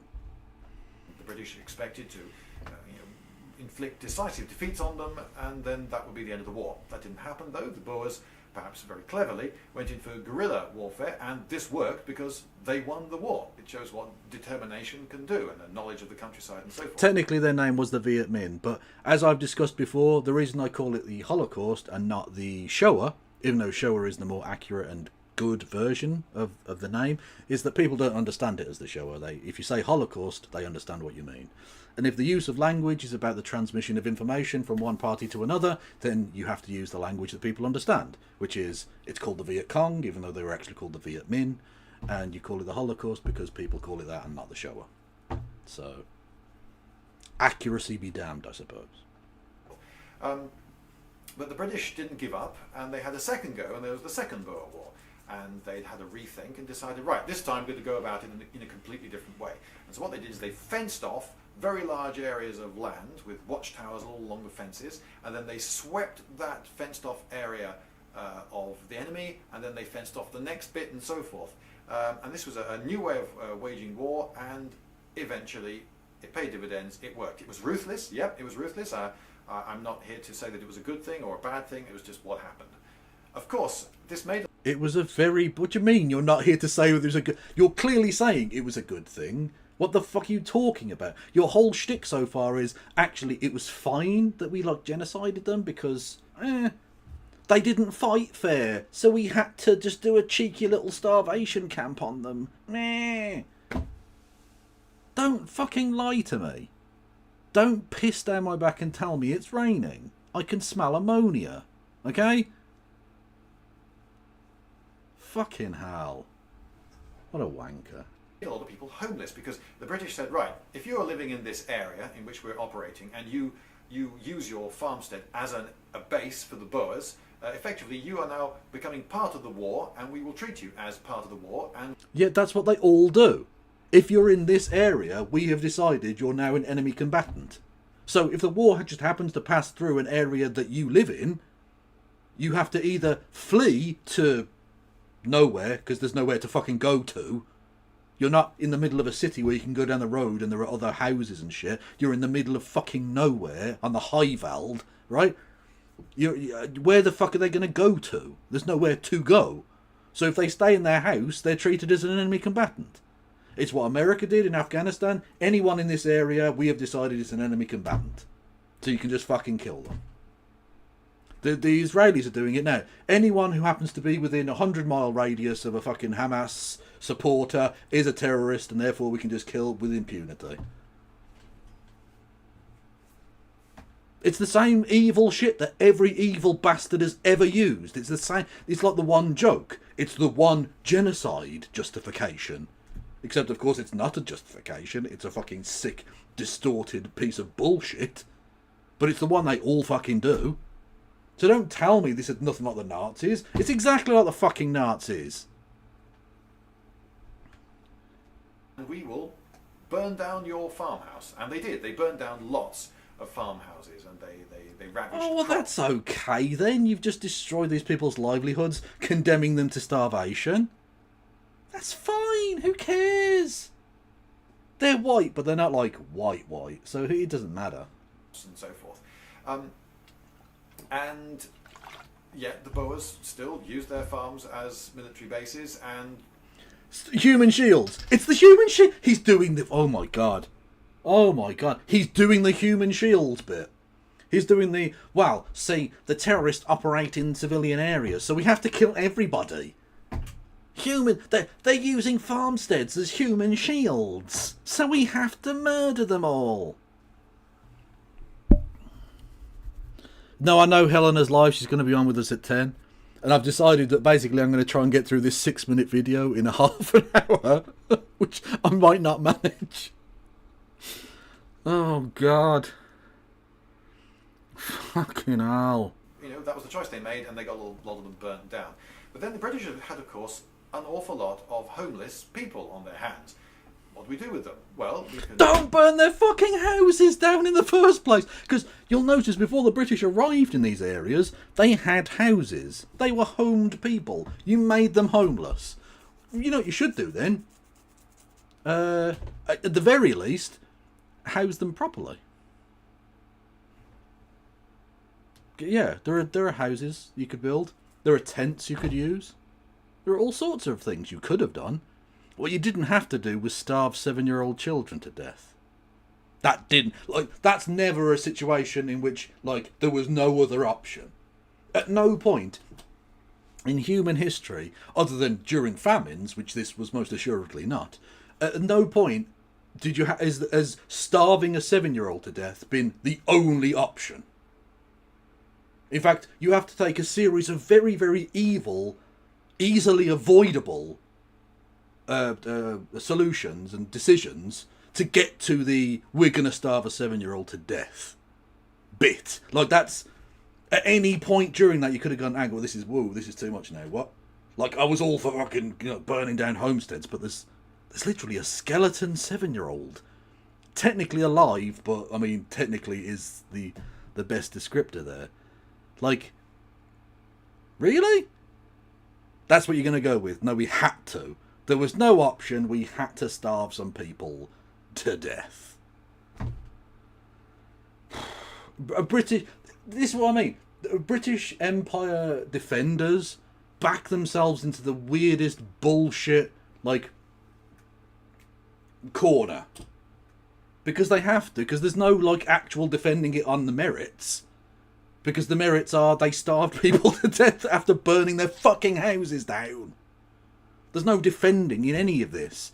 It's just, yeah, it's fine for us to do evil shit, I guess. Fucking crikey. Just let them all die, or we can build camps for them. So they did. They built these refugee camps, and there were then concentrations of Boers in these camps. So they built concentration camps. Well done. Having said, no, we didn't do that. You just said you did that. Anyway. Also, just as an aside, in case anyone thinks, well, this sounds plausible, maybe they were doing it for the betterment of the Boer people. Why did they purposefully round up 25,000 Boer men and send them into exile? most of whom had nothing to do with the fighting by all accounts. It's a bit muddled, but that's what we can gather from this. It was because the purposeful decision to breed out the group. Because without, this is the thing, right? You need eggs and you need sperm. So if you send all of the sperm creators away, you can't really make people. Certainly not in the 1890s and 1900s. In the very near future, you may be able to create fake sperm. At the time, it was very much a P in the G, spunky, baby happen. That's the only way. So, they went, genocide, don't have to directly murder all of them, send them away. Because they can be useful workers in Canada and Britain. You see? Because they're white enough that they can live and like do stuff, but they can't like do war in South Africa anymore because they're dispersed over thousands of miles. And then their populations will just dwindle because there's no more babies. It's literally one of the very, very earliest examples of direct controlled genocide against the people. So again, when the right-wingers like to talk about white genocide in South Africa, there has been one. And it was done by other white people in red tunics under the banner of the British royal family. Yay! Living there. And most of the male prisoners of war, by the way, were shipped abroad. So a very high proportion of the people in these camps were women and children. And a very high proportion of the children died. Hang on, whoa. Did he just mention that? And most of the male prisoners of war, by the way, were shipped abroad. So he did mention it. You know what, I'll give him credit for at least mentioning it. Yeah, they purposely took 25,000 men and shipped them abroad. That's the most obvious case of genocide I've ever well, outside of like directly shoot, like outside of Auschwitz or some shit, right? In terms of directly murderous, this is the most obvious genocide ever. They took all of the men away so they couldn't create babies anymore, so they would cease to exist. What in the name of fuck are you doing? And he just mentions that in passing. Like, I nearly missed it. I was reading a comment, so I nearly missed him saying it. And he just mentions that, like, they sent them abroad. Are you fucking mental? Are you mental? The purposeful displacement of one gender, specifically to end births within the group.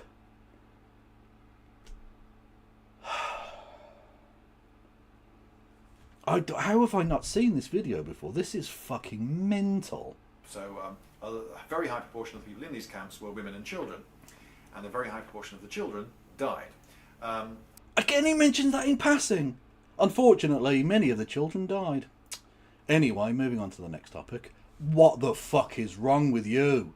How demented are you? You've just mentioned two very, very obvious examples of genocide and murder. In passing. Like they were just like additional bits of information. No need to focus on that. I'll just say that there. And just, the men were sent abroad and the children died. Anyway. What? Like that's... You'd think that'd be quite an important part. Like your whole, it wasn't so bad, kind of belied by the last two things you just scuttled out there. You just sort of just snuck those two sentences out there like it was nothing. You didn't even say, like, they died, which is really sad. Like, you didn't even try. You were just like, oh, they died. Yeah, loads of the children died. It was fine. Nah, whatever. They might have been starved or something, I don't know. Something over 20,000, getting the exact numbers is rather difficult, but over 20,000 Boers died in these camps. And that seems like quite a lot of people. Are you not perturbed by that huge number of people? That's a stadium of people. That's like 20,000 is a significant stadium full of people dead. No? Don't want to mention that at all. Okay, cool. Yes, of course, that's a terrible thing. But they were dying of hunger and disease. Okay. Okay, they were dying of hunger. Okay. Just more skeletal babies there. He's even that's really strange. He's showing skeletal child picture. Now again, I suppose I should do content warning for this. I didn't know it was coming up. But like, yeah, you're literally showing them starving babies. Children. He doesn't even look 7. Not of gas and bullets. They weren't there to be killed. They were there to be housed. No, dickhead. If they were there to be housed and they couldn't leave, right? They're prisoners. They can't just get up and leave and go and find food. They can't forage or go to the shops. It is incumbent on the prison keeper to feed those people. If they can't, they have to be released. There is never, under any legal jurisprudence ever, is it okay to starve someone to death. If you know you don't have enough food or medical supplies to keep these people safely, you have to release them so they can fend for themselves. You can't just keep them in a fucking room and let them starve to death because we can't let them out. It's a 7-year-old kid. They could do anything. You are actually quite evil. Whoever linked me to this, thank you. But also, like, I describe this as cringe. This is far beyond cringe. This goes into levels of evil I'm not even fucking prepared for. Those camps were set up by the British thinking that they had some duty of care for the people that... Why did they starve people to fucking death then? Why did that happen? Why do images like this exist? They had a duty of care to them. And then what, they decided, actually, no, we don't have a duty of care. We're just going to starve 20,000 people to death. Whoopsie. Just made homeless. Now, a lot of people will say, yes, but, actually it was a policy, it was a policy to starve them to death. Yeah. Well, no, I don't think it was. And I'm going to put forward just the one argument for this one, and it's that... Hang on, whoa. You can't argue out of this. You would have to provide actual proof. Because our proof here is they did starve to death as prisoners. And so, if you don't have enough food, you have to move those prisoners to a place that has food. Otherwise, what you're doing is murdering them. You are murdering those people. That is a deliberate policy choice by those in control. Okay? So that's the evidence that they did have that. What you would need is statements given by military leaders saying, don't do this. And then you could say, well, the people disregarded those. And so it's just those people. It's just the few bad apples. Do you have any of that proof? Not just arguments. Okay? I don't want your fucking opinion. I want some fact. At the same time, 15,000 of the British around these camps died also of hunger and disease. There was a massive logistical problem getting food. Okay, so the British Army also committed crimes against its own people too. Well, I mean, yeah, they're bad people. This wasn't a famine; it was a logistics problem. There was enough food in South Africa, because you'll notice there wasn't a massive die-off in Johannesburg, or Cape Town, or Durban. These large urban areas were fine. There was enough food there.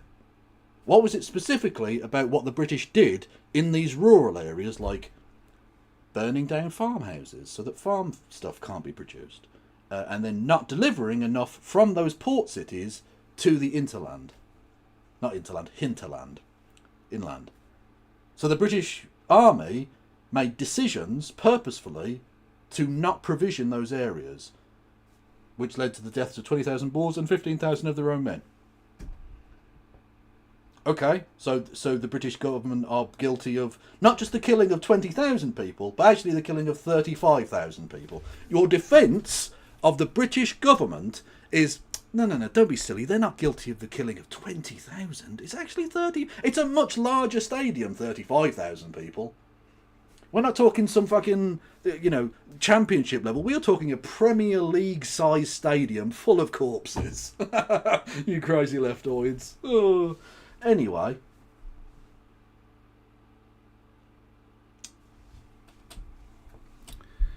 to these people was very, very difficult. And of course, very, very hungry, underfed people are less resistant to disease. And so if disease breaks out, Again, that's still on you. If they're prisoners and they die on your watch of disease, you killed them.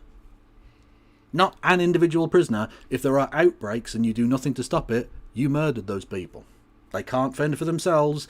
It is on you to keep them alive. That is how the prisoner-prison officer relationship works under law. Not necessarily in practice, as we can see, but under law. Has a very, very heavy death toll. So if 15,000 of the guards died, whilst 20 something of the people there were guard, and you didn't have one guard per prisoner, I said prisoner there, maybe I should have said per interned person, whatever. Oh, they're not prisoners. No. They're not prisoners. They're just interned persons. Fuck off. You fucking... Oh, you nasty bastard, man. You don't have one for one, do you? So if 15,000 of the British around these camps died, that suggests that they were being almost generous with the amount of food they were giving the people in the camps. They should have let more of them die so that we could keep British... Oh, fuck, I'm done. I can't even be bothered. It's... Fuck off, man. Nah. Okay, I'm just going to not watch the rest. There's only like 20 seconds or something left. I can't be bothered. I can't be fucking bothered. What if he's not going to take any fucking... If he's not going to bother to do anything other than just weirdo fast shit, I don't need to listen to it. Fuck me. That is amazing. Should we report this video? I mean, it's been up 15 years. I don't think there are many people still watching it, to be honest.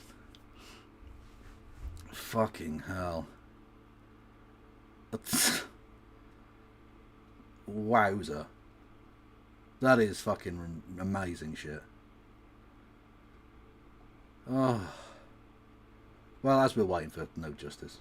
But yes, there was a very heavy death toll in the camps, and there was quite an outcry within Britain about this, and the conditions were improved massively, and they got it down to 2% death rate. Oh, is that all? Oh, all it took was massive pressure from white people, and they sort of did something about it. You say that's still quite high. Well, it is by modern standards, but actually that's a lower death rate than the British in British cities in Britain had at the time.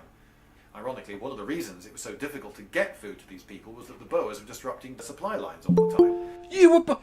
You were burning down farmsteads. I don't think you can fucking go on about breaking down the fucking the supply lines, you cunt. Oh, save me, Helena. Kevin, I have some really important news. What do you have the important news about? Did you know that nothing beats a Jet2 holiday? And right now you can save up to £50 per person. That's £200 off for a family of 4. What the fuck? Hang on, what? Sorry, clearly you're not on TikTok at the moment. No, I'm not on TikTok because I've been watching cricket. I mean, it was a great cricket match. Great cricket match fucking today. Amazing. What a ball to really what a fucking ball to win a test match with. Middled it into his own leg stomp. What? It literally went through his own legs. It was great. Amazing shit. Anyway, I was just watching a video with Lindy Beige saying it was okay that they genocided the Boers. I mean, I'm not surprised that there are people who say that, but disappointed nonetheless. It's pretty gross. It's pretty gross. Anyway, so whiplash to something fun, maybe. I don't know. The cricket was mental. I sat there for 2 hours and watched 31 overs bowled, in which 51 runs and 1 wicket fell. So basically, nothing happened. It was exhilarating. Nothing happened. It was exhilarating. Literally, you might as well have scored 0 runs. Fuck it. It would have been that many less. And it was the most fascinating 2 hours I've ever spent. And nothing happened. It was absolutely gripping. Beautiful. It was so gripping. I've never been more excited about the concept unlike of nothing. When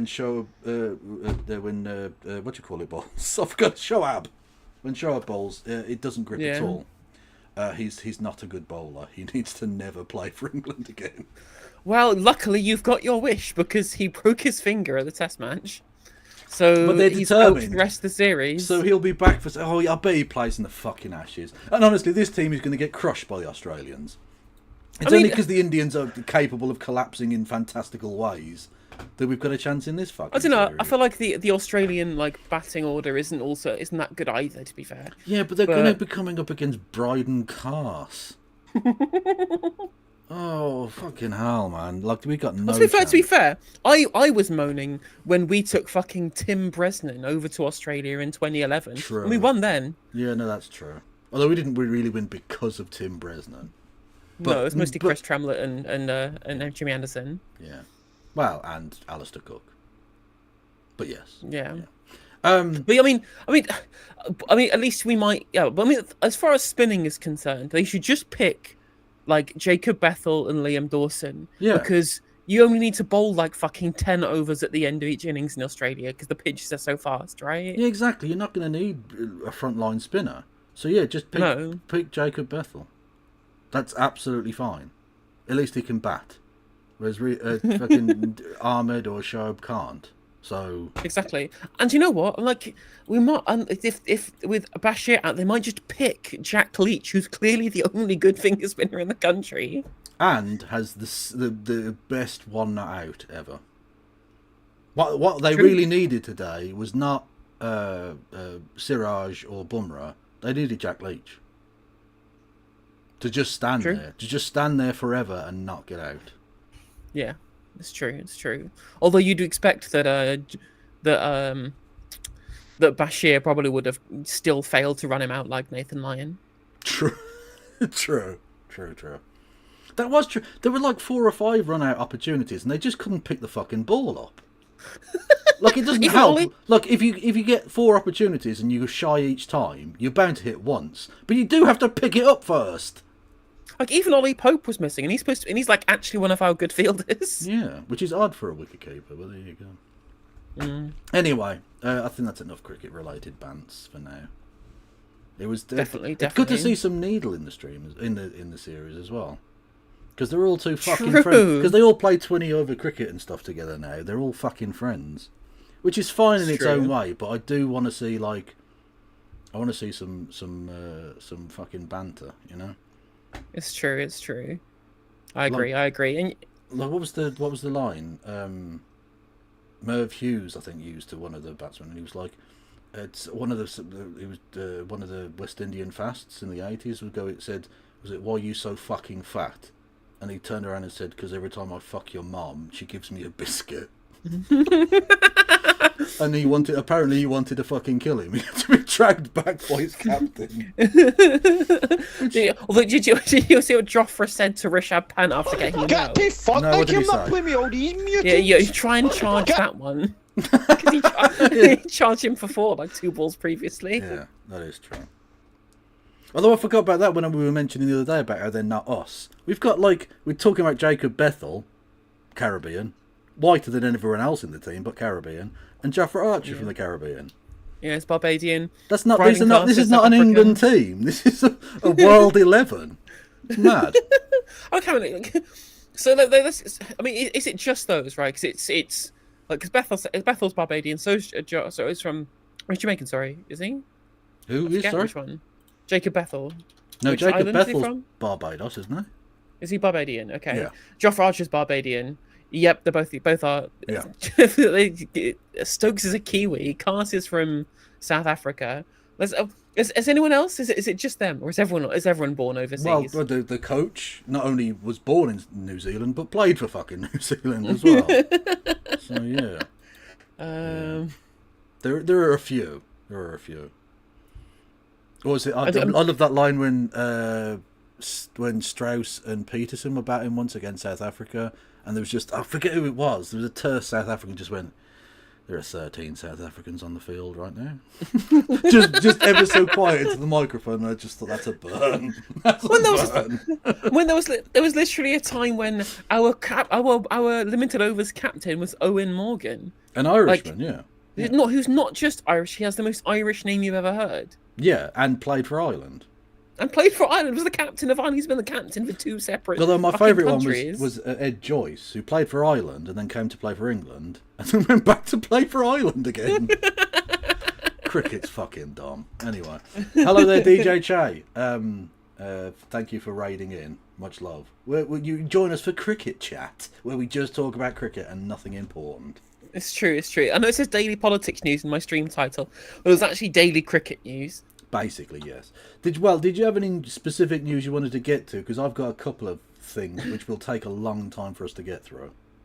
Yeah, there's a couple of things that I was wanting to look at as well. I was trying to think, what did I have down that was quick to look at? Let me have a look at my... Well, as you check for that, I've got the Green Party leaders debate.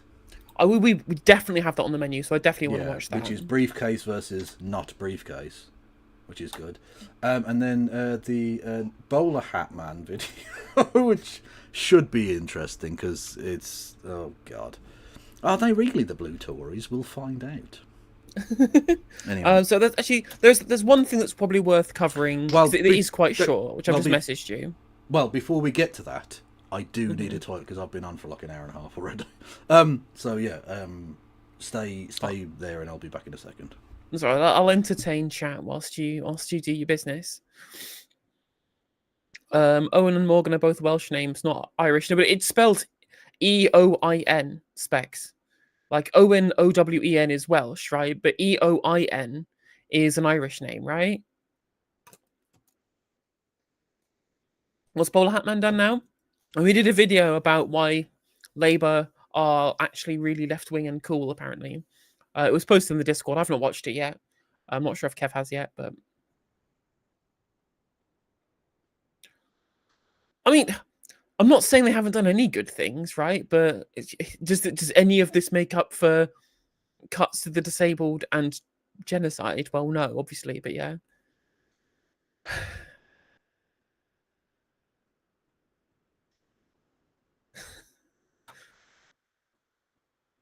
Where was Kev yesterday? Oh, Kev was just asleep at the time, which is fair. It's a Sunday, you can sleep. People are entitled to sleep on sleep in as long as they want on Sundays.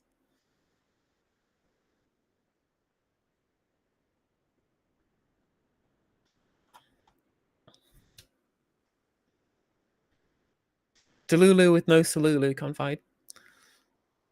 Looking forward to a briefcase versus non-briefcase. Apparently they come to fisticuffs, right? Apparently they actually, like, it gets pretty heated, the debate. You'd never expect Adrian Ramsey and heat to ever be in the same fucking sentence, right? But apparently that's the case. Apparently that does happen. So I'm looking forward to the debate. I've seen some TikTok clips that came up on my For You page, so...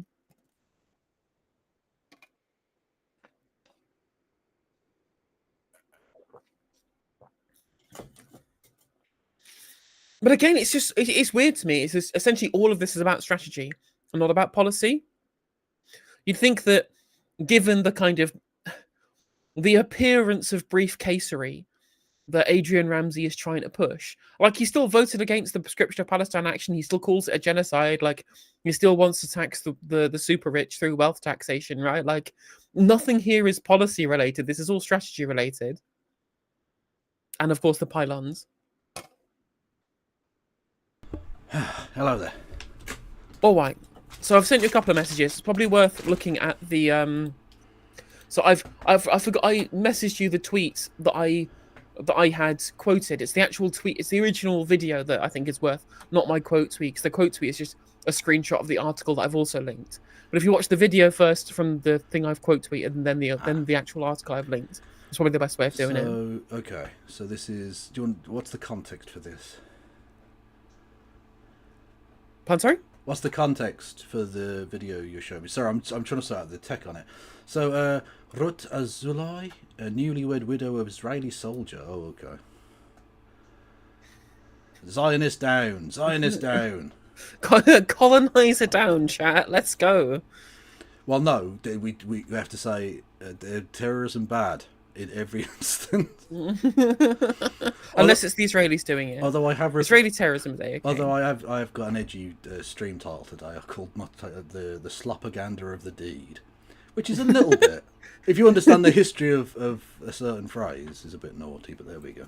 Anyway, So, yeah, let's take a look.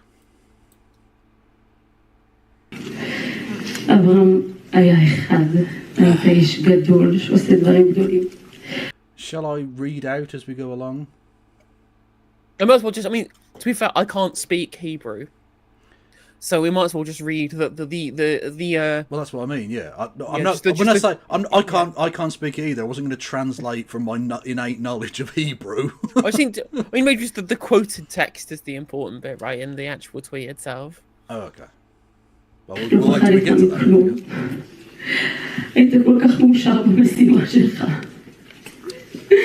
האמנת בה, וכל הזמן הזה ניסית לשכנע אותי להאמין גם. כל יום שהיית חוזר מעזה לישון איתי, היית מספר לי כמה בתים הרסת היום, ושאתם מתקדמים מאוד במשימה לסיים את המלחמה הזאת. היית מוכן למות כדי שהמלחמה הזאת תסתיים כבר. So she says, every day when you came back from Gaza to sleep next to me, you'd tell me how many houses you demolished today. Yep, just normal things that you say. Just incredibly normal, regular, normal things that you say when you're grieving. Yeah, I pillow talk is usually a little odd, maybe, as an interact, but like, how many fucking houses you demolished today? That's... What the fuck kind of relationship do you have? I mean, a Zionist one. Well, yeah, clearly. Is Zionism a type of kink? If so, I am kink shaming the fuck out of it. I don't care. I will break that. I don't give a fuck. How was your day? Oh well, I cooked some gefilte fish and I enjoyed some time living in a house that was previously the site of ethnic cleansing. What about you, dear? I actually did the ethnic cleansing myself. Here's my scoreboard of all of the houses that I destroyed and all of the underwear that I stole from the drawers of people who I did ethnically cleanse. Right? Yeah. Like, you know how we've always talked about role playing as different genders, maybe in the bedroom. Well, there's a TikTok that you've got to watch from us we filmed earlier. Honestly, outrageous. תסיימו כבר את המלחמה הזאת, תסיימו אותה. כמה שיותר מהר תכבשו את עזה. אין במקום לרוע טהור שרואה את האיש הכי יפה בעולם. Well, you say there's no room for evil there, but your husband was there. So what are you talking about? Well, the IDF are continually in presence. The people very, very much evil. Yeah. העולם ופשוט מחליט לירות בו. אין מקום לרוע הזה שם. Whoa. Hang on. Did I misinterpret what you said there? Hang on. That sees the most beautiful man in the world and just decides to shoot him. He's a fucking invader. Like, he's a fucking colonizer. That's an interesting way of framing it. They just decided to shoot him. He was just hanging out there, just chilling, you know, just smoking a fat one, and then they just decided out of nowhere to murderize my poor innocent IDF soldier murderer husband. The fuck is wrong? Look, I know she's grieving, so like you say some strange shit, but like that's just weird. That's dumb and look, that's you're just compounding the evil with this shit. Like, here's some advice, right? If you don't want to potentially be a grieving widow, don't marry someone who knows going to go to war. Yeah. Oh, my soldier husband randomly got shot. No, he was a soldier for a start off, like that's a kind of occupational hazard. And secondly, he was also doing a cheeky bit of genocide. The fact that he survived as long as he did is thanks to the grace of there being no God with which to punish him with the wrath of his deserved evil. Yeah. החליט לירות בו. אין מקום לרוע הזה שם. יש במקום רק לחיים, לצחוק של ילדים, לשמחה, למשפחות יהודיות וקדושות There we go. For holy Jewish families. Not for anyone else. Just Jewish families. Yep. Welcome to Zionism. Definitely not a cult. No, definitely not an ethnic supremacist, genocidal hate cult. No. Do we know if the Israeli Defense Force got there in time? Well, thank you for the voice alert there. No, we do not know if the Israeli Defense Force were able to intervene in this instance. So we do not know if his holy Jewish seed was saved or not. בשביל לחיות, שמתרגשות מכל גרגר באדמה הזאת. אתה נלחמת על הארץ הזאת, ומגיע לך לדעת שבסוף כבשו את הרצועה המסריחה הזאת. They conquered that filthy strip. It just sounded a bit Lebensraum-y. I'm just going to say. Little bit evil, and like you're literally saying these people aren't people because they're not Jewish. Yeah, because they're the wrong race. Do you know what we like to call people who think that their race is superior to others? There's a word for that. The GOP? Tommy Robinson? I mean, they're just fucking Nazis. Well, on that point, Tommy Robinson, you say, hail the IDF. Get your tin hat on and go and fight then, mate. Nothing's stopping you. Ironically, when he tried to show up at a pro-Israel protest, people told him he wasn't allowed, right? When you're too right-wing for the Zionists. Exactly, yeah. Well, mad. אנחנו נקים שם חווה, ואנחנו נקום שם. אני מבטיחה לך.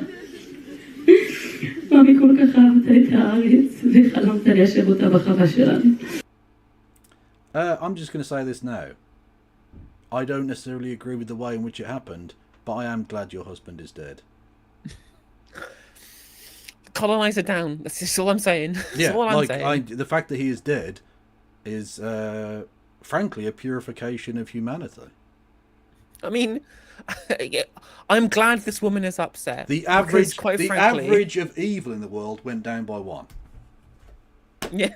And when you die, it will go down by another 1. So if you think that what she said there is beyond the pale and insane, right? Go to the article, Kev. The article is even more he has friends that said even more insane shit than what she just said. So I sent the whole article. It's worth going through the whole article. It's completely fucking crazy. Yeah. Oh my god. I'm not going to go onto the fucking private messages on stream because you'll see how racist I am in private. Here we go. Did you send the whole art? It doesn't appear to have the whole article there.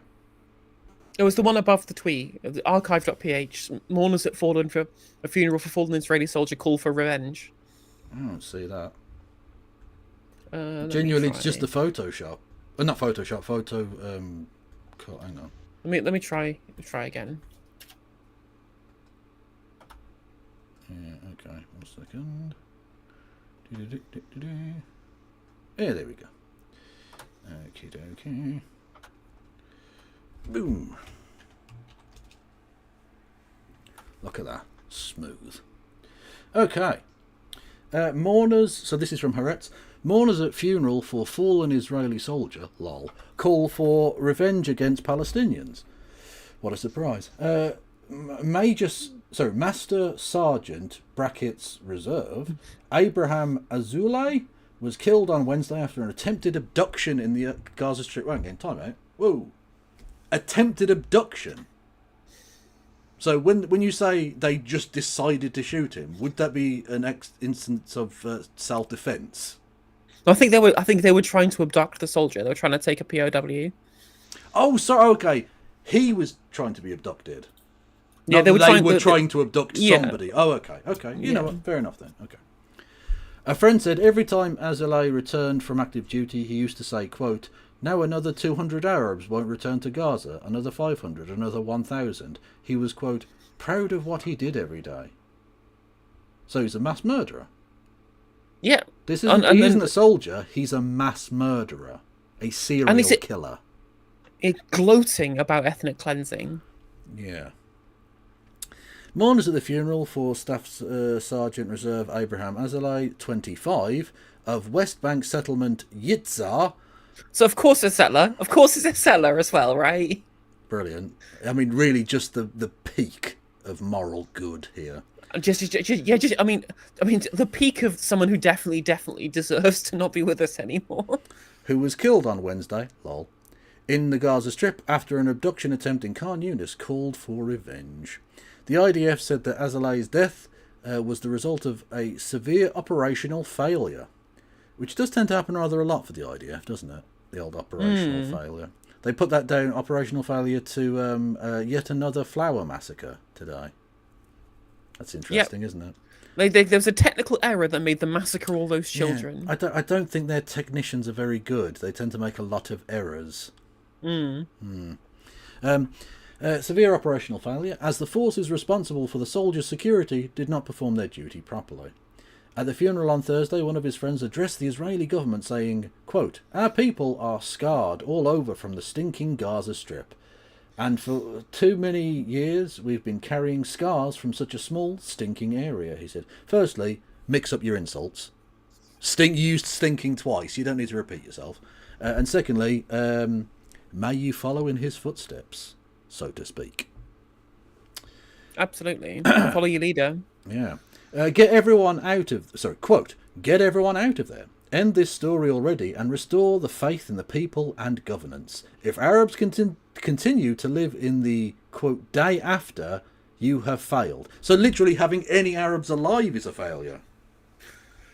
Just Wow. a genuine... I mean, again, people will tell you that comparing these people to the Nazis is anti-Semitic, you know? Yeah, this is... Well, this isn't a genocide. They just don't think Arabs have a right to be alive. Okay, that's an interesting take. Another friend said every time Azalea returned from the Strip, he used to say, quote, "Another 200 Arabs won't return to Gaza, another 500, another 1,000.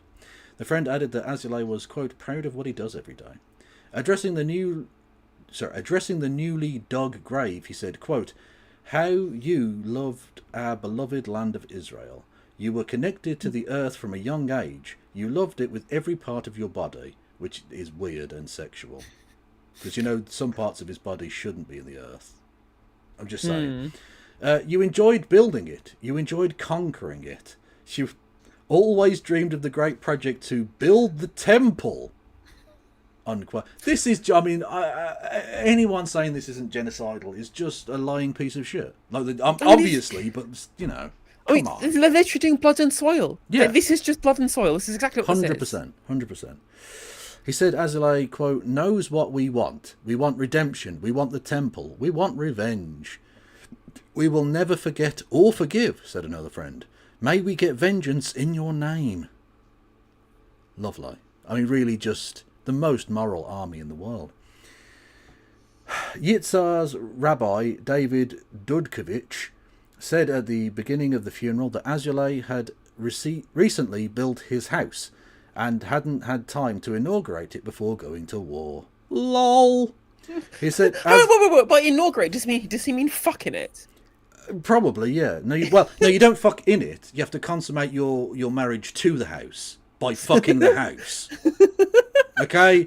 This is solemn Zionist practice. You have to mate with the house, and then it's like, it's official, you know? Because again, remember, he's living in a settlement, so this is just how fucking deranged and depraved the settlers view their role in the conquest of the West Bank, right? Yeah. He said Azalea had married a wife a few months earlier and bravely knew this was a war commanded by God. Really? That's who's commanding your forces? Because he's not doing a great job right now. Even if some won't appreciate it, all your life and your friends were anonymous soldiers without a uniform. What a grotesque view of even your own people. Even the Jewish ones aren't worth shit unless they're in a uniform. The fuck is this? What kind of demented mindset would ever say these things? I mean, again, it's a cult. Cults. This is how cults behave. This is how cults speak. Yeah, this is a culty terrorism eulogy. Yeah, literally. What the fuck am I reading? This is imagine normal things to say when grieving your dead friends. He died in the worthy cause of the conquering of the soil that he fucked. I'm like, this is weird. It's very like weird. even if it wasn't morally grotesque and depraved, it would also be weird. Yeah. He continues, this rabbi, this war commanded by God made you leave your home and go to the altar. Like Abraham, our patriarch. This is not a normal way of talking, mate. What are you doing? Fuck me. The altar is sometimes on a bagger, brackets bulldozer, sometimes on a D9, brackets armoured bulldozer, because those are two different things you need a name for. Those who know that if we don't cut off evil, we will have no place in this holy land. Unquote. Yeah, they just your average, your holy demolition equipment. I've never seen a bulldozer invoked in a eulogy before. I will say that. Again, cult behaviour. Yeah. There's just woo. The cult alarms going off. Very, very strange. It's good to know our taxpayer money is backing this up, though. That feels We're training great. these people. Yeah. We're training these people directly to help do this. Yeah. The IDF spokesperson's unit said and that's not his penis, his unit as in his army unit. You can cut that bit, I'll read it again. The IDF spokesperson's unit said that the soldier fought at least 2 terrorists who tried to abduct him, and they shot him to death. I'm not going to say lol there. I'm not going to say that. That would be rude. Afterwards, according to the army, security forces in the area opened fire on the terrorists, hitting several of them and thwarting the abduction of Azulay's body. Oh, so maybe the Israeli Defence Force did get there. There's hope! According to the military, Azulay served as the driver of a backhoe. Okay, I'll read the sentence again, but I just backhoe. That's just the thing that was said. According to the military, Azulay served as the driver of a backhoe engineering vehicle used for earthworks. Oh, so he's not even really the fighting guy. Boiled like a baby He drives a backhoe. Oh, and that's the thing, right? It's because, again, you heard the eulogies, right? It's like, oh, he was connected to the land and building the houses and setting up the land for the conquest, right? Like, amazing. He's even more holy than the person who kills the terrorists. He's like the one a who's out baby there otter. preparing the land for the new settlements. Using a backhoe, you can create a real hole, so it's holy, literally. Boom. So he's just a fucking wanker. He wasn't even a soldier. Boiled like he was a baby just otter. a pathetic wanker who got caught up and died. Well, fuck you. Look, also, he wasn't even killing people. When he used to brag about, 500 dead Arabs aren't going back to Gaza. You didn't kill those people. You weren't even in the fucking front line, like mate. a baby otter. You're a bitch. You're a little IDF bitch driving your little backhoe. Fuck off. Yeah, it's just... I mean, again, R.I.P. Bozo. Yeah. Rest in peace. Oiled like a baby otter. Azulay is survived by his wife Ruth, who he married 3 months ago, his parents Yitzhak and Yifat, and his siblings. The army is now investigating the circumstances for the shooting, as no weapons were found on the terrorists who were killed. So, let's be honest, when they say the terrorists who were killed, they were just civilians in the area. Presumably the terrorists killed him and went, oh fuck, and scarpered, and so whoever was just left in the nearby area was just murdered. Well, hang on a minute. Maybe... So the people who they say are terrorists had no weapons on them and he was shot, right? Yeah. And there was an attempted abduction. This smells a lot like Hannibal Directive. Little bit. Does seem a little bit. The IDF says that there are signs Hamas is intensifying its efforts to abduct soldiers. That's just thrown in there. I don't know why. The IDF says lots of dumb shit. I don't give a fuck. I don't think the method of hostage taking has worked out particularly well for the resistance, has it? Not massively. No. Is friendly fire out of the question? No, it is not. Although to be fair, whether they took hostages or not, it doesn't really matter, you know? Yeah. Like, because of course, people keep saying, oh, well, if they just give the hostages back, the war will stop. And I was just like, no, it won't. Firstly, they were offered that deal at the start and at several points since, and you just haven't bothered. So, like, clearly you're not actually interested in getting those hostages back. In fact, you'd actually like the occasional more hostage to be taken, so that you could then have a further excuse to continue the murder. Okay, so Dropsite News have posted a bunch of stuff about the killing. And there are video evidence, which I won't show because I think that's TOS, that might disprove or at least counteract the IDF's claims, right? Okay. But the video released by Armed Resistance shows that nearly every part of the story is false. They claim Hamas fighters emerged from a tunnel and attacked the forces. The soldier operating the excavator was nearly abducted. He fought back bravely and was killed in the struggle, and Israeli forces fired at the militants and thwarted the abduction. The video tells a different story. There was no tunnel. The fighters were concealed in rubble left by Israeli bulldozers and airstrikes. Azulay did not resist. He tries to flee and is immediately shot. The fighters are uninjured and move freely. They take his weapon and leave his body, but not because they were stopped, but because they chose to. But it doesn't say how that he was killed here. It seems like a load of shit to me. Like, it seems typical fucking Israeli arse covering. I don't know what's This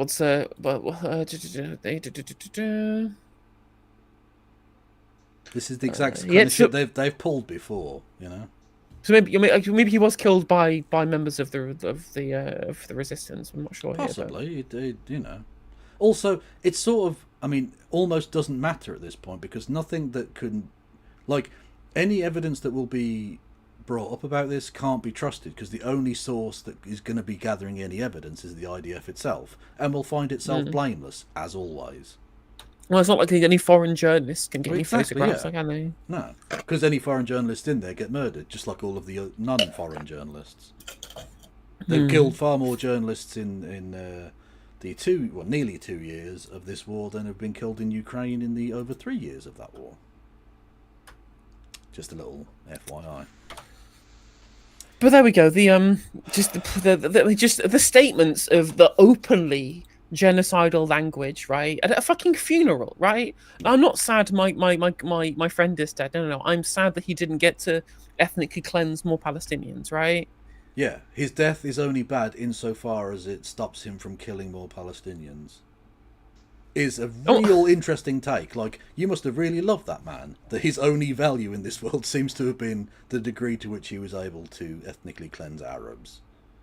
Oh, what's funny, right, is he's going back to his fucking family every day, bragging about how many people that he's ethnically cleansed, or how few Arabs will be able to return because they've salted the land or whatever, or excavated it in preparation for settlements, whatever the fuck the fucking guy was doing. And yet except he's just fucking a guy who runs away and dies whilst trying to run away, you know? Because he's such a pussy. He's so used to just driving his backhoe that he came up against the tiniest bit of the crunch and lost his arse over it and ran. There you go. Whoa, what a brave soldier he was. Fucking hell. Which publication is this? First, this is Haaretz that we're reading here, yeah. Which is Israel. Basically the only Israeli newspaper that's worth reading. Pretty much. Well, actually, to be fair, it's the only one with kind of vaguely independent reporting. To be fair, I actually do think it's worth reading stuff like the Times of Israel and the Jerusalem Post because it's interesting to find out the propaganda that's happening in Israel, right? Yeah, it's sort of interesting in the same way that like reading the Daily Mail to see what Nigel Farage's fucking ill-bred gimps believe as their actual opinions. Yeah. Yeah, exactly. It's ops research. True. Okay. Yes. Should we watch this leadership debate, shall we? Yes, let's take a look at the old leadership debate. It's hosted by the New Statesman, so you know it's going to be melty as fuck. Oh, didn't you mean the New Spectator? Well, yes, basically I do. Hosted by the New Statesman. Yeah. And yeah, I'm just like I say, this is briefcase versus not briefcase. So I'll let you decide. Apparently gets. Yeah, I was saying whilst you were in the loop, apparently it gets pretty heated. So I'm actually looking forward to it. Yeah, well, I was sort of bound to because like they've been constantly digging at Polanski all throughout this entire thing. Oh, we're in Parliament, therefore we're important and matter, and you're just a stupid leftoid. And I think people from the Ramsey camp were actually genuinely mad with me, as once we did that video where we called Adrian Ramsey a briefcase wanker. We did, right? Yes. I literally the very next day I'd been blocked by Baroness Jenny Jones, right? Oh, you're gonna get kicked out of the pie, man. Be careful. She posted a tweet saying, "It seems like followers of Zach Polanski are saying nasty things about Adrian Ramsey. Why don't we keep it civil?" I'm just like, is there a reason why you've blocked me immediately after I put out the video, right? It's transphobia. Blatant. She is a turf. It's true. Yeah. Well, Adrian Ramsey has refused to say, like, that trans people are real. He's refused to go with that at all. He's a prick. I mean, I don't think his statement is as bad as everyone's saying it is, right? But you just have a philosophical position. Like, you've gone whole hog, so you start expelling TERFs from the party, right? Like, gender criticals don't feel safe in the Greens anymore. And good. Like, there's no who are you, like, you're not. I mean, yeah, exactly. Well, good, and you're not losing anybody by saying, yeah, I believe trans women, right? Like, yeah. But you're being asked what your kind of epistemic belief is here. Yeah. Not whether or not you would treat trans people nicely, right? Talking about good, it was like with the Trump with the Epstein thing. He's like, well, the Epstein, if it was released, it would hurt a lot of people. Good. We want those people to be hurt. That's the point. Yeah. The evil bastards who did the evil things, I want them destroyed. Yeah. Yeah. So the MAGA people going, oh, well, so if we release the Epstein files, what will happen to Bill Clinton? I'm like, he'll go to prison like he deserves. Please release the files. Yeah.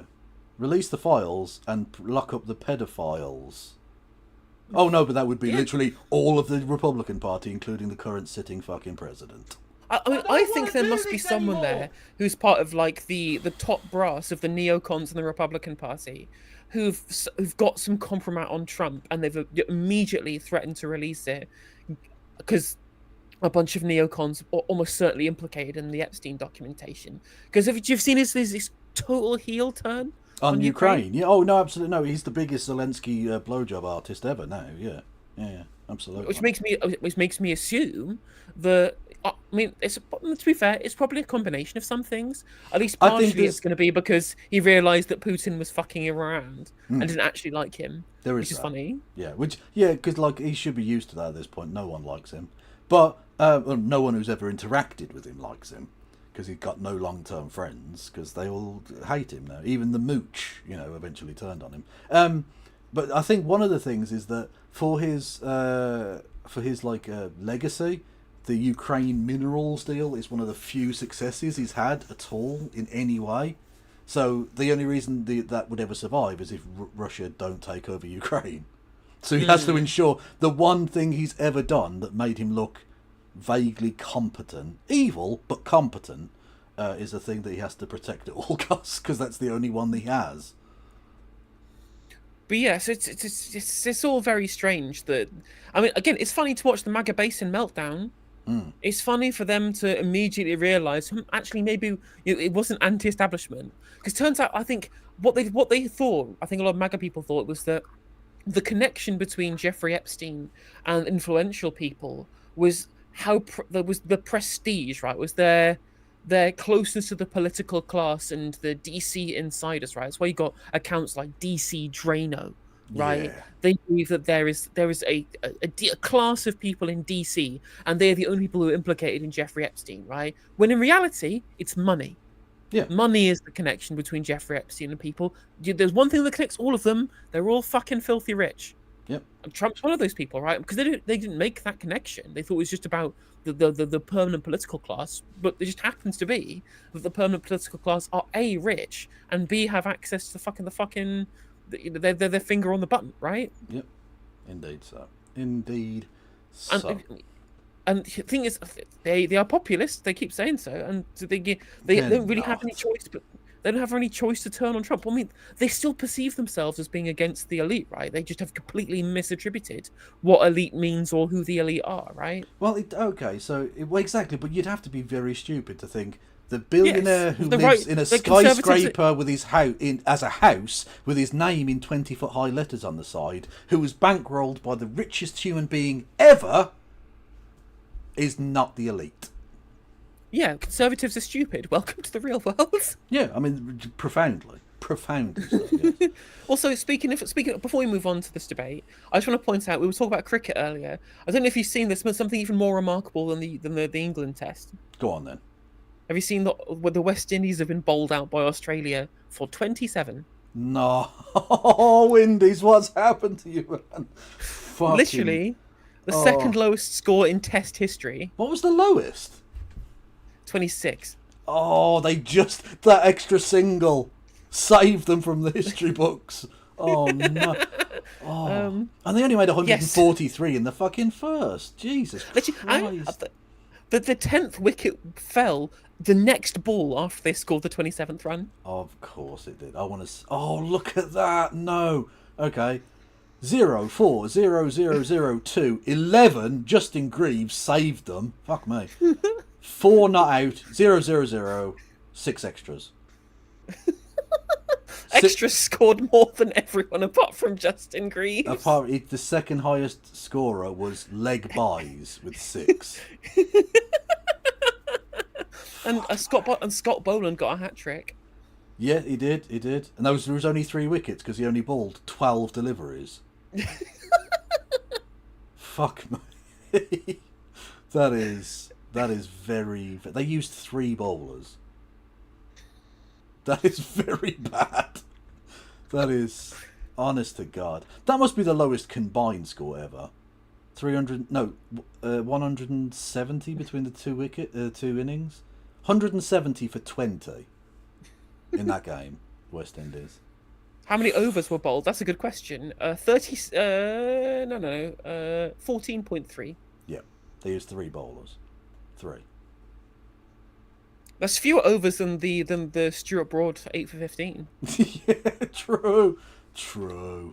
Okay, so that's my favourite collapse of the week. There was Bangladesh last week in that one day, and then this one's just spectacular. It's such a shame to see, because they do produce good cricketers, but they either go and play 20-over cricket because they can earn some money, which is fair, or we just steal them. We've got Jacob Bethel, we've got Jeffrey Archer. Yeah, no, that's ours. Anyway, leadership debate. Let's go. Well, firstly, thank you, James Holmes, with 5 gifties. Much love to you, my friend. And thank you, James Holmes, again with a message. It says, "It's big pylon versus big boobs, surely." It's a delightful way of phrasing it. Yeah. It's the true rumble in the jungle. Just going to refill my drink. One sec. Okie doke. Did someone hear crickets chirping? Oh, well. You people are very silly. But you can give us both money in the form of bits and subs and memberships and super chats and all of those things. Yes.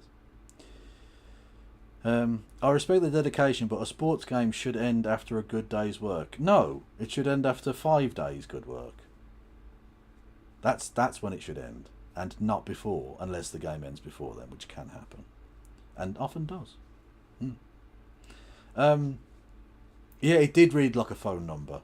Yeah, that West Indies fucking batting order was literally a phone number. Whoa, Kevin. It's not over until the scheduled number of overs to be bowled that day have been bowled. Oh, well, can we... oh, God, we've talked enough, I know. But, like, can you get more than 22 overs in a fucking session? For the love of God. It's so true. It's not... 15 overs in an hour is not that much, actually. Hot take, I know.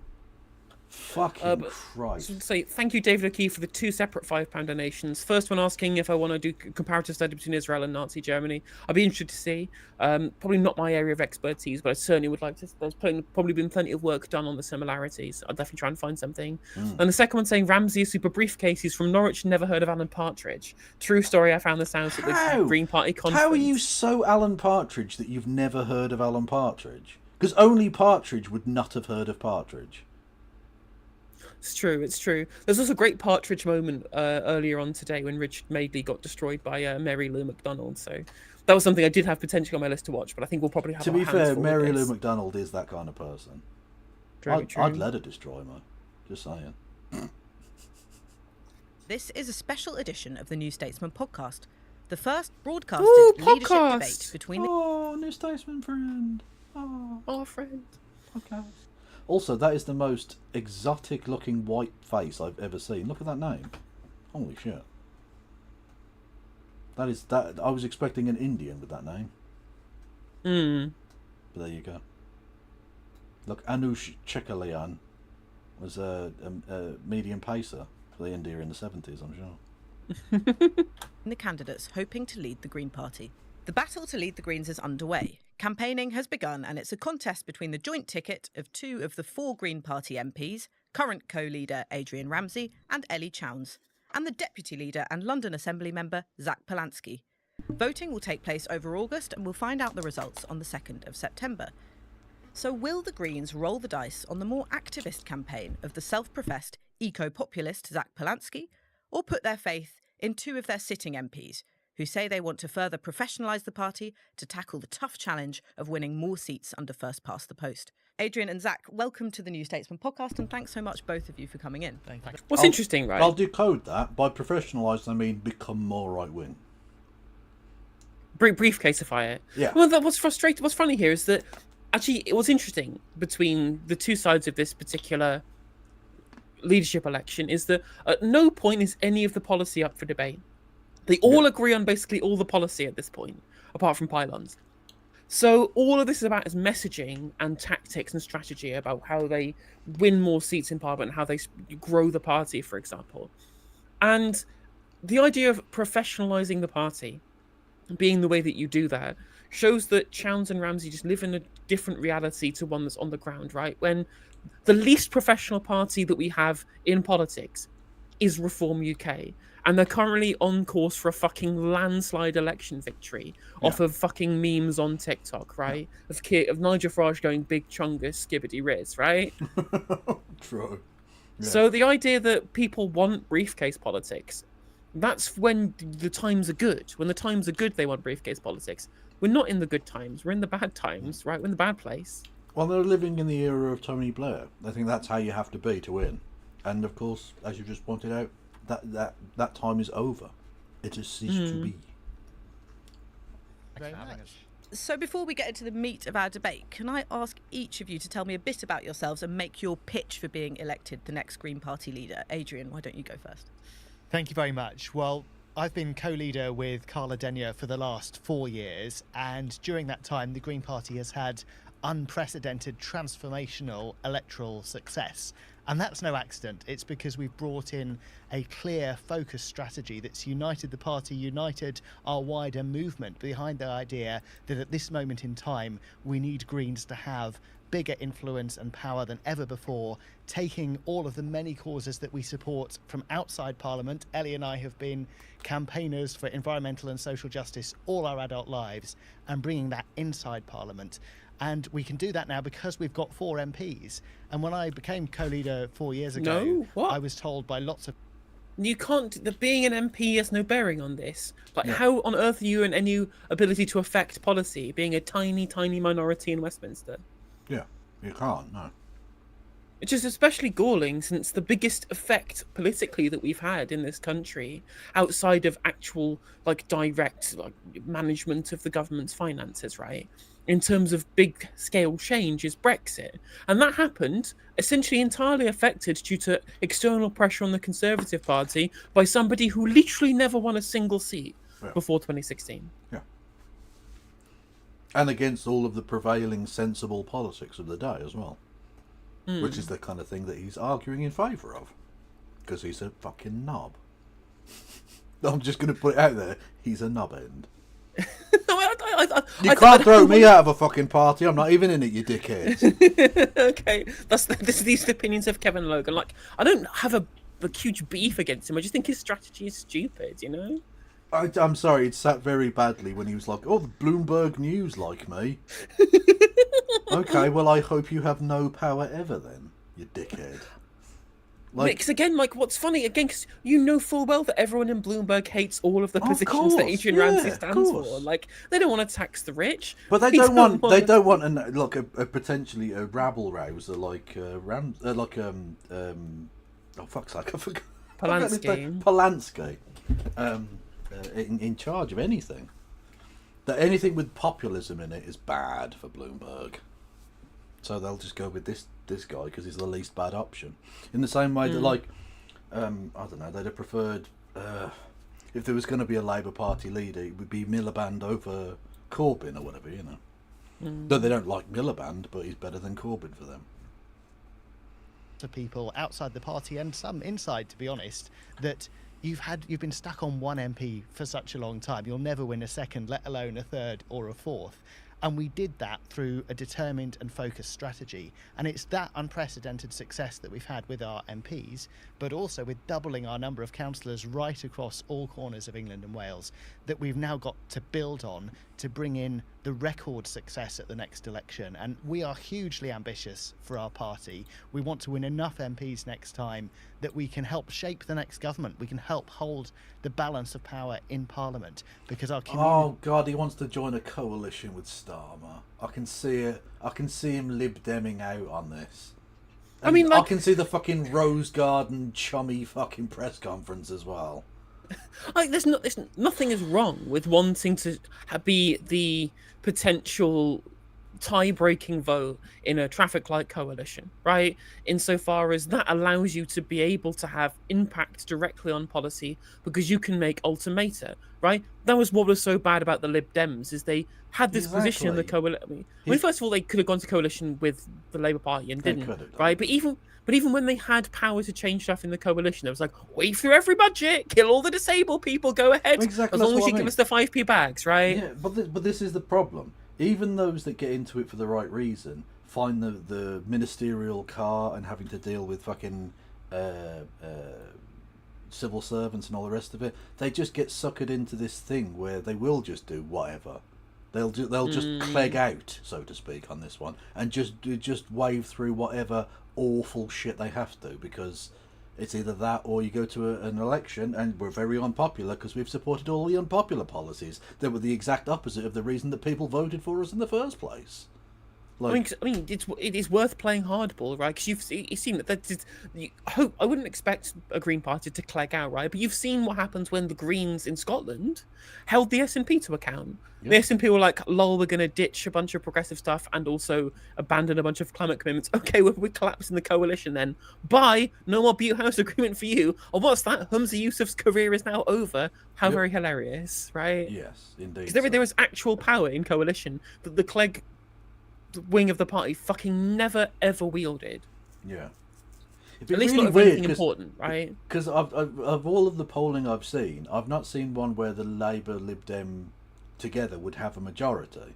So presumably it would have to be, like you say, a traffic light thing.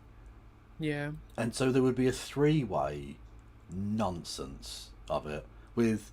At the very least, I suppose it would be better to have two parties to the left of the Labour Party, which the Lib Dems are and the Greens are, regardless of what one thinks individually of those parties. Pulling them in that direction, I suppose, would be better. But like, they're still going to be dog shit, you know. Definitely on like social issues for sure, right? Because I feel that they would like, even maybe on economics, right? The Lib Dems are just kind of just as the same as Labour, really, unfortunately, but. Yeah. Well, and on social issues, like Labour wouldn't be able to do their fucking insane conservative shit they're doing at the moment. Well, exactly, yeah. But the problem is, of course, if the Greens join a coalition with the fucking genocide Labour Party, instantly that coalition that got them into any kind of position to become a governing party disappears. Because why would I vote for the Greens if they're just going to back up the genocide party? Yeah, it would have to be like confidence and supply, I think, was pointed out in chat rather than a formal coalition. I think that'd be more reasonable for them to do. But even then, like, the point of having the balance of power in Parliament, I don't think that's an unreasonable point, right? No. What we discussed, what the argument is between Ramsey and Polanski is what's the best way of getting ourselves more Green MPs elected, or indeed to wield power? Because you can both get more MPs elected and also push Labour to the left on issues when they're trying to court your voter base by being forthright about your opinions, by having a very clever and active campaign strategy, right? Yeah. Like if Labour are worried about losing seats to you rather than Reform, suddenly they'll start offering policies, and then you get the UKIP Tory Brexit kind of situation happening. Yeah. The 8DX man, who is a person from Czechia, says traffic light nonsense. That's just every government here in proportional representation land. Well, exactly, yeah, because your system is set up to enforce that. Whereas our parties aren't used to that at all, and it doesn't really work. It leads to really bad politics under the current system that we have. If we had proportional representation, we'd get used to it, but that's just not the way it works here, unfortunately. Yeah. What was I saying? Oh, yeah, you can give us both money in the form of bits and subs and memberships and bits messages and all of those things. Yeah, you can. I believe in you. I believe in us. Socialism. Communities deserve that. And we're living at a time when Labour is just letting so many people down, whether it's on welfare cuts, whether it's on cuts to school budgets, whether it's on backsliding on climate and nature commitments, or the horrific genocide in Gaza. That's why we need Greens at the centre of politics, and we'll do that by holding to our distinct identity as a Green Party and building on the record successes that we've had of recent years. Thank you so much. And Zach, over to you. Yeah, I'm Zach Polanski. I'm Deputy Leader of the Green Party. I've been Deputy Leader for a few years now and have been part of the leadership team, where I'm also really proud of the success that we've been making. I think we absolutely need more Green MPs, and that has to be front and centre of any future of the Green Party. Ultimately, we are in electoral politics, and this is about a vision to make sure we have so many more MPs. I absolutely agree. People voted Labour after decades of the Tories kind of letting us down, and they expected change, but when people look at Keir Starmer on so many issues, they're seeing more of the same, and in some issues things seem to be getting even worse. The reason why I'm running for leader of the Green Party is because I think we need a bolder Green Party. Yes, absolutely, we need to win more MPs, but I think we do that through a community organising approach, through making sure that we're embedded with communities. I think people feel like Westminster has let them down. You don't have to talk to people about politics for very long before they tell you how sick they are of politicians and of Parliament. So I think what we really need to be doing is connecting with people on the ground. Now, I've demonstrated in the last few years as Deputy Leader my commitment to being everywhere around England, and I've toured Wales several times too. I think that connection of knowing what people on the streets are really saying when I'm knocking on doors, and then using that, will absolutely bring more elected politicians to Parliament. Finally, I think we need to be bolder in terms of we need to say exactly what we stand for, and crucially what we stand against. No equivocation. Make sure that every single person in this country, not just people who already vote Green or are in the Green Party, but many more millions of people know the Green Party aren't just about the environment. Obviously, it's core to everything we do, but there's no environmental justice without racial, social, and economic justice too. I think it's about people knowing in this country. I'm sorry, did someone call for an order from the base department? Because it just arrived. I mean, yeah, we do all agree with this. What I do take issue with, and it's like a very kind of minor thing here, but isn't racial justice part of social justice?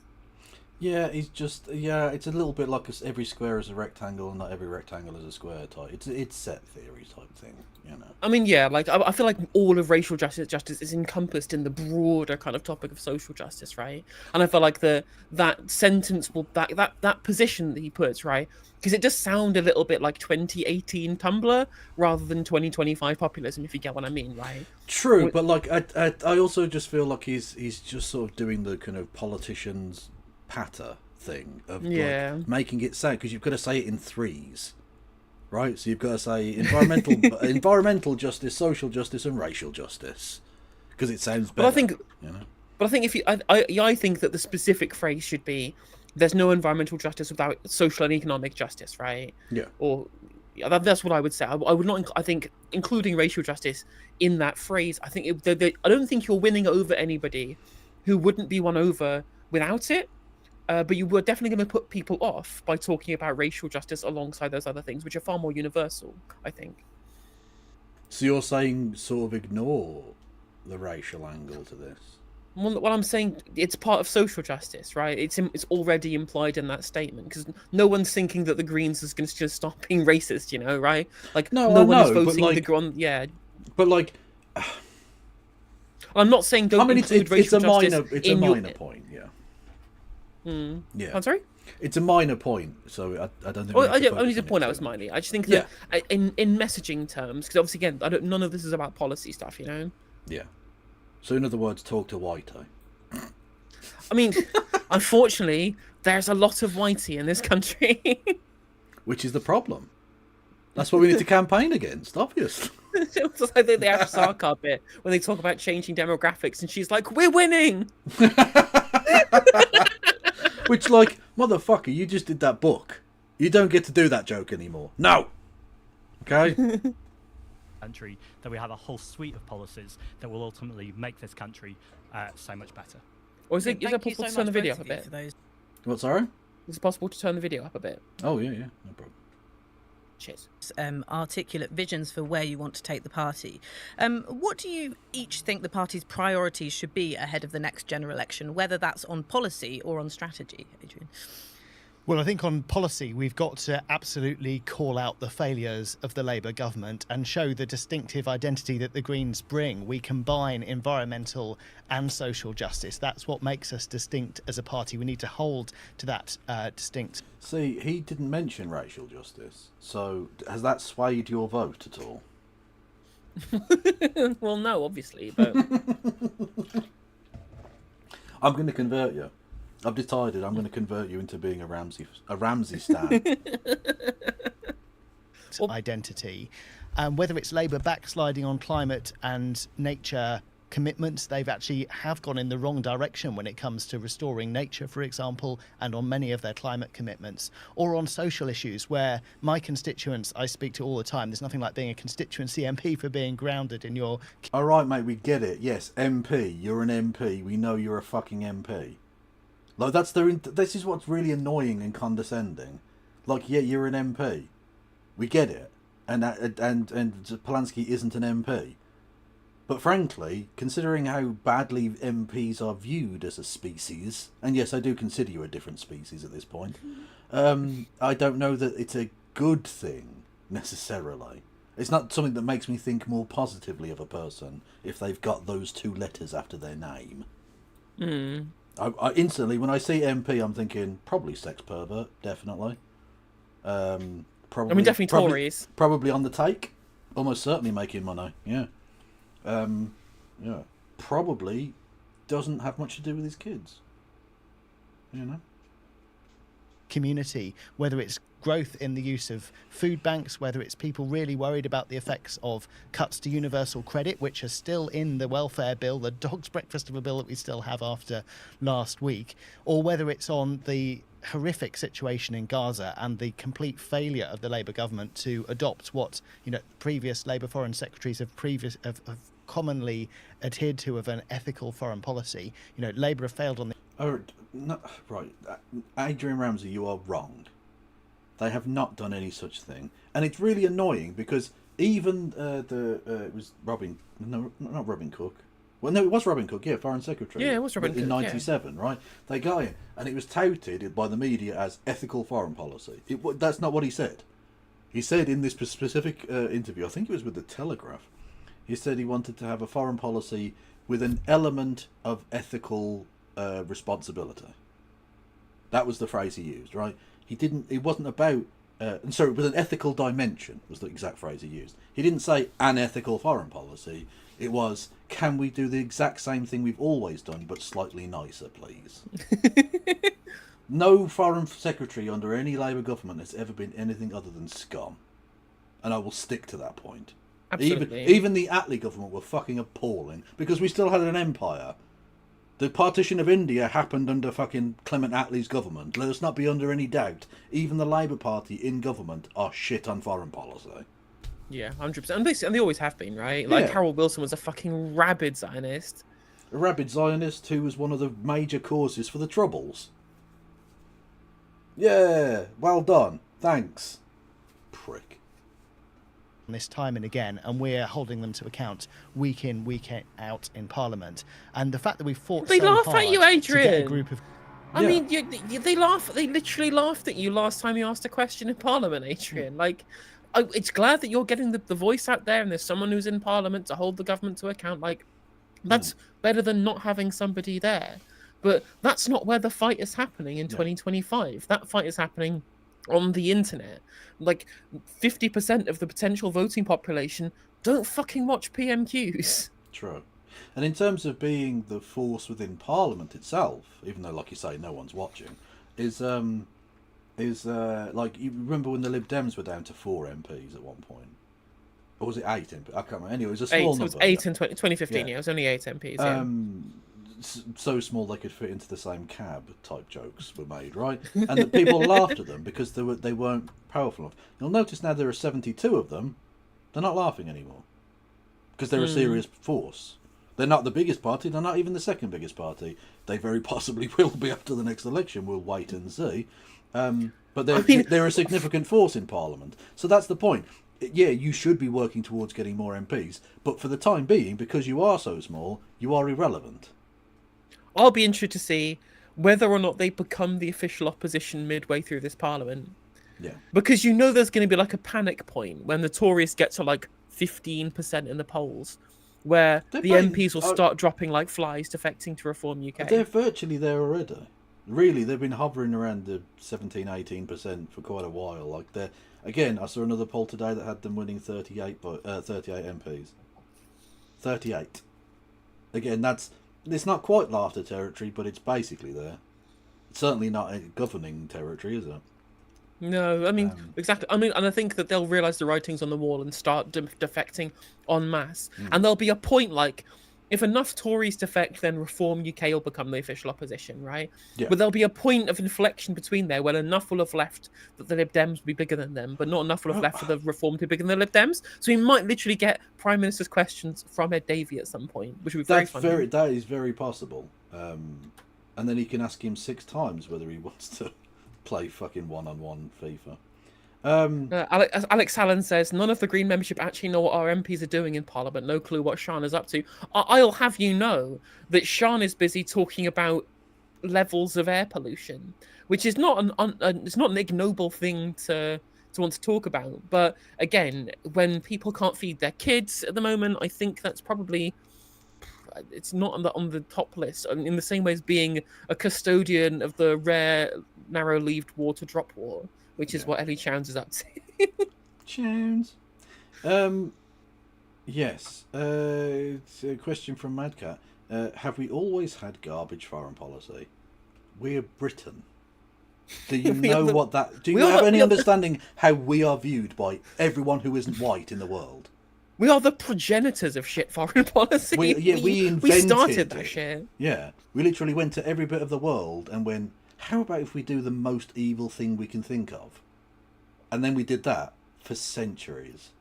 Now, it's gotten slightly better in that we're hiding it better, but we're still doing the shit things. We're just extracting it via capitalism now. You don't need to put boots on the ground in India. You can build a fucking call centre and extract the wealth that way. Like, ironically, has the best foreign policy that our country had, has it been from Boris Johnson?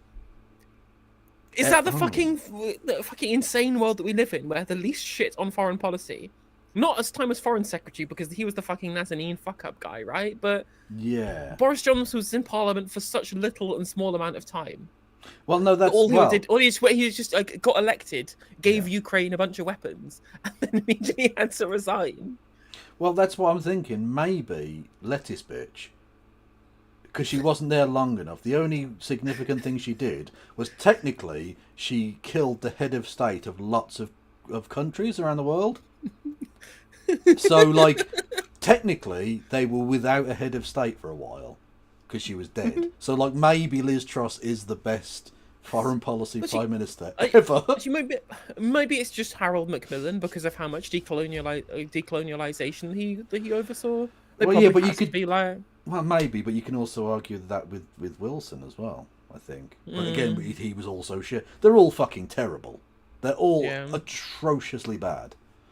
I mean, you would say Blair, except for Iraq, and I suppose Afghanistan to a degree as well. But like, to be fair, Afghanistan, if it was just if let's hypothetically say Iraq doesn't happen, just Afghanistan alone wouldn't be that bad historically speaking for Britain.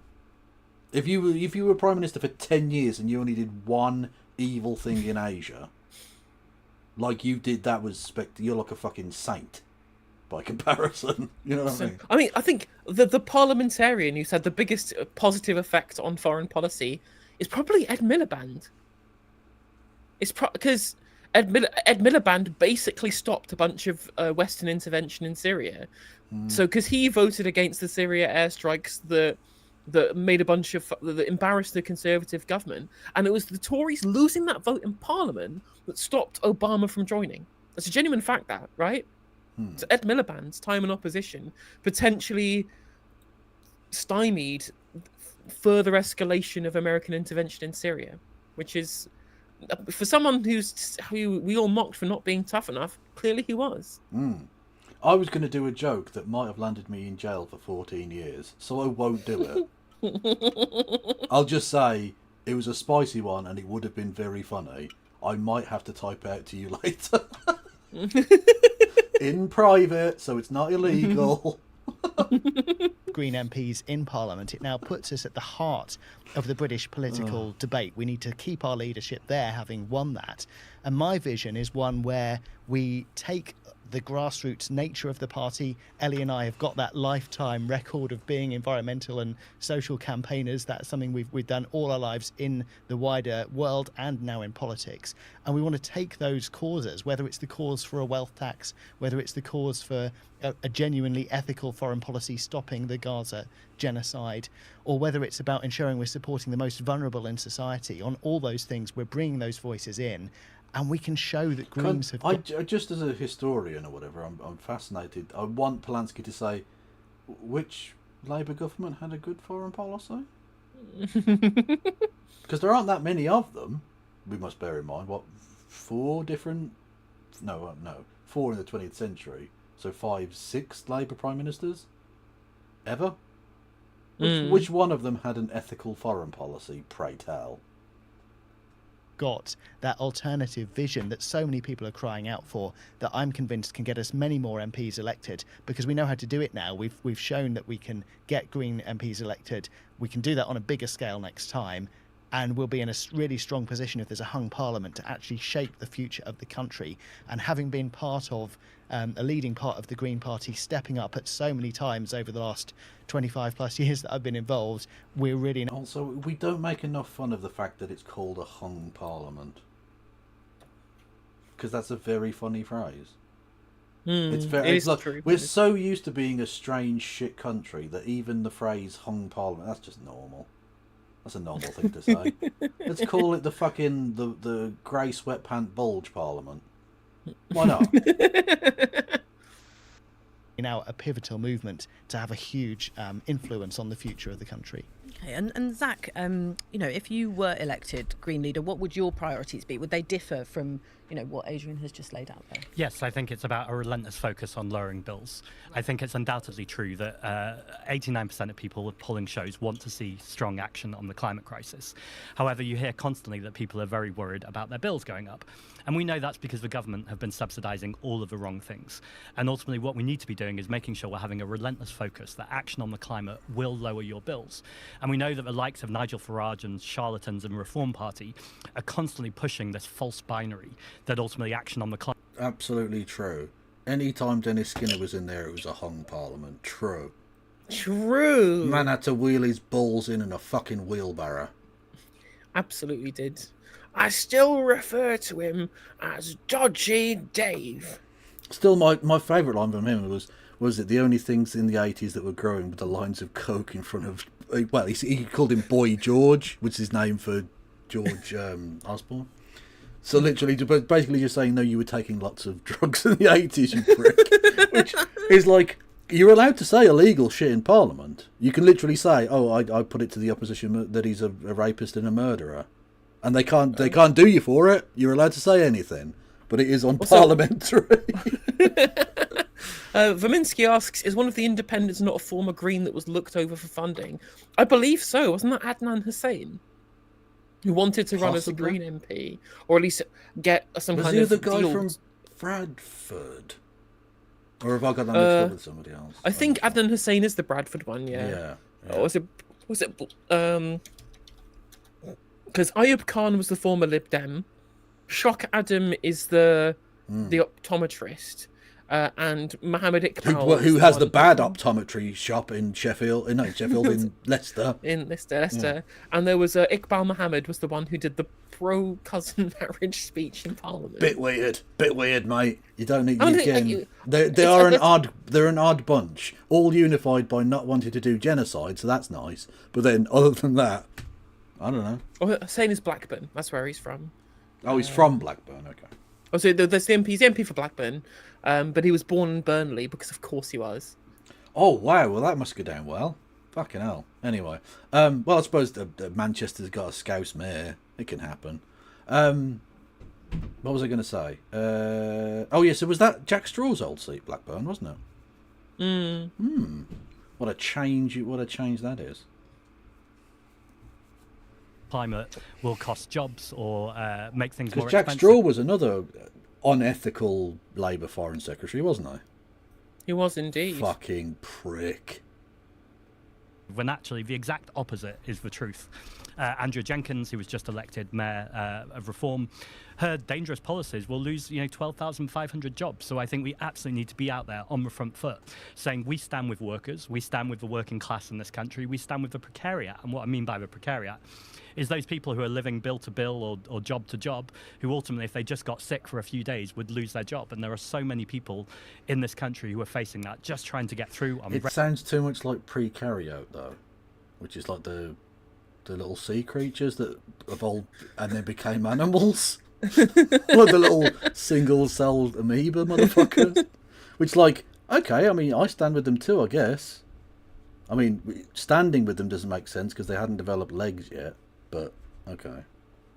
Rent and putting food on the table. So absolutely, all the wider policies are really important, but I think in terms of connecting with the public, we need to connect with the real anger that's out there. And I don't mean just being angry ourselves, that's fueling the anger. Connect with the anger first, and then put hopeful, possible solutions on the table that are tangible action. And finally, I'd just say in terms of a party, in terms of strategy, I think it's about focusing on the next generation. Leaders are not found, they are developed. And I think it's not acceptable that we don't have an MP that's in the north. I don't think it's acceptable that we are not as diverse as a party as I want us to be. So I really want to put an emphasis on training and development for future generations of MPs and indeed Green Party leaders to make sure that we're growing our team. Okay, and you mentioned what's interesting, right, is that Zach Polanski actually gave a proper kind of program for how he sees them growing their base moving forward, right? This is the strategy that I have for increasing our reach as a party and for connecting with voters. Whereas Adrian Ramsey said, I'm an MP and I've been successful, so I'm just going to do the same thing. Yeah. What's that same thing you did? Be good, win MPs. How are you going to do that? By winning. It's because like I'm an MP. An MP means winning. I'm going to press the elect more MPs button. Right, it's right next to the grow the economy button. Yeah. And you don't want to mix those two up because you end up in all kinds of problems. You've chosen to run as a single candidate, whereas Adrian has been leading with Carla, but also is running on a joint ticket as well. Why did you? Yeah, again, the joint leadership is just rubbish. I don't see the point. Honestly, I think you need a singular voice. Ideally, more charismatic than either of these people, but of the two, Polanski's the better, clearly. I mean, again, the important thing is that we live in the attention economy. People are drawn to charismatic figures, and that's what's necessary to have cut through. And you've seen, right, ever since Zach Polanski put himself forward to be the leader of the party, right, he's had interviews on channel after channel, he's been on podcasts, he's been on radio shows, he's been on all the different media organizations, right? Where the fuck has Adrian Ramsey been? Where the fuck has he been? I don't know. Like, Carla Denyer isn't even standing in the leadership election. She's been on TV and reaching out to more people for media appearances than Ramsey and Chowns have. Yeah. She's not standing for a leader, but she is standing on a box so that she can be seen above the lectern. Ayo! Because she's true. She is very small. You choose to take that path, and then we'll speak to Adrian about why he perhaps thinks it's better to have two. Well, the first thing I want to say is job shares are really important. So it'd be really easy for me in this race to try and turn it into, job shares are bad, etc., etc. And I don't believe that's true at all. I think it is important that the Green Party have a long tradition of being pioneers in terms of the importance of sharing the workload and sharing the team. However, as a sole leader, I will still have two deputy leaders. So the leadership team is still a team of three. So that's continuing that teamwork. Right now, we have 4 MPs with 4 national profiles. What I'm arguing for is we will still have those 4 MPs, but adding a team of 3, so 1 leader and 2 deputy leaders, grows our team. That's essentially then 7 people with national profile who can put the party forward. I think the final thing I'd say... Okay, but you're making it sound like a pyramid scheme now. Which I know you're not intending to do, but that it does sound a bit like we'll just have more jobs for people, we'll be fine. Let's pretend we're in government already. Let's have a cabinet. It's pyramid selling, Jeremy, and you're making a fool of yourself. It's not pyramid selling, it's network marketing. True. Clearly, it's not a pyramid, it's a pie. Since I've launched my campaign a month ago, this is about something like my 60th or 61st national interview. The media have been very interested in what a figurehead of the group... Yes, you just need 8 more. Come on. Get to the number. Thank you for 5 gifties. Yes. Could be doing and could be saying. Now, again, I support job shares, but I think it's undoubtedly true in today's media environment. The media have found it confusing. They don't know who to go to. And ultimately, I think we need a leader of a movement who is absolutely about securing that grassroots community, making sure that it's not about them, but it's about the full team. But ultimately, the media know who to go to, who is going to speak for the party at any given moment when a crisis happens. What is the Green Party response? Right. Okay, Adrian, what's your response to that? Because you've followed a different path in terms of running on joint tickets. Well, indeed, and there's a few points I'd make. Either model could work, and actually it's about the individuals and it's about what strategy is going to work best for the party. Ellie and I have got that long track record in the wider movement, so we're well placed to bring that inside Parliament as we do week in, week out. And the reality of how the media works is, yes, media are interested in leadership elections, but in terms of what they'll be interested in after that, there are so many media programmes. Wow, it'll be media. They'll only be interested in an MP for a minor party. That's all the interest. Vote for me. Do you want to see how many people have an opinion on Adrian Ramsey? Like fucking 15% of the electorate, because no one knows who he is. Yeah, like that's the problem that all of these minor party people are going to have. That's what the Lib Dems had for years. They had to work really fucking hard, and then Nick Clegg flushed it down the toilet. And they tried so hard that literally all that's left of Tim Farron's time as leader, because no one remembers anything that he did apart from holding up cartons of milk. Well, and the homophobia. And the homophobia, that's true. So milk and homophobia. That only take MPs as part of their coverage. We there you saw go. When Caroline Lucas was MP, which is of course nonsense, because John Swinney and Helena Pjorbeth continually get interviews and discussion. They've been on national panel shows because even though they're members of the Senate and members of Holyrood. Well, Reform only have 4 MPs, and up until the last election they had no MPs, and yet there was a fucking Reform person on Question Time every fucking week. The idea that you have to be an MP for the media to give a shit is nonsense. Now, being an MP gives you more of a profile and does open certain doors in terms of media access, but the idea that people are like clamouring and beating down the door to talk to Adrian fucking Ramsey is a little silly. Yeah, exactly. Especially when like Swinney and Pjorbeth get their representation in obviously proportional systems, but ones that are smaller in terms of the number of constituents they represent than Zach Polanski. Yeah. Right? The London Assembly represents more people than the Senedd and Holyrood combined, if I remember correctly. I believe that's true, yeah. So his constituency that he represents is larger than that of John Swinney and Helena Pjorbeth, and they have a bigger platform than Adrian Ramsey and potentially even Carla Denyer do. Certainly more so than Ramsey and Chance. Yeah. Although, to be fair, the constituencies in London, you can be like 1 million people and it's 4 roads. It's ridiculous. It's true. You look, it's but true. they literally have to have a separate insert map on the map of the country for all of the constituencies in London. It's its own separate little country block of, in 40 tightly MPs packed in like sardines in Kowloon walled city. True. It's not that bad, but it's quite bad. Is the de facto leader, and people expect parties to have their leaders in Parliament. If you're a serious party, you're part of the mainstream political debate. We fought so hard to get there. We need to stay as part of that mainstream debate. Now, in terms of why I'm standing with Ellie, there's a number of reasons. Some of them are personal. I'm a dad of primary school age children. It works well for me to share the job, and it's worked very well standing with Carla. Keir Starmer's the fucking leader as well, and the Green Party. What? Keir Starmer's fucking prime minister and he has time for his kids, right? Well, yeah. You being half the leader of a tiny party in comparison in terms of representation and remit. Oh, well, actually, I need to have time to see my kids, so I need to be a co-leader. I'm like, come on, mate. Like, no one asked you.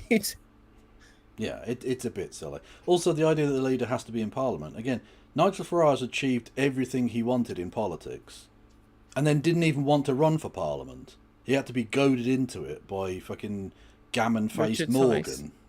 Yeah. No, do you remember? It was that question time when Morgan was like, why aren't you running? Shit, it was. Yeah, why aren't you running, you pussy?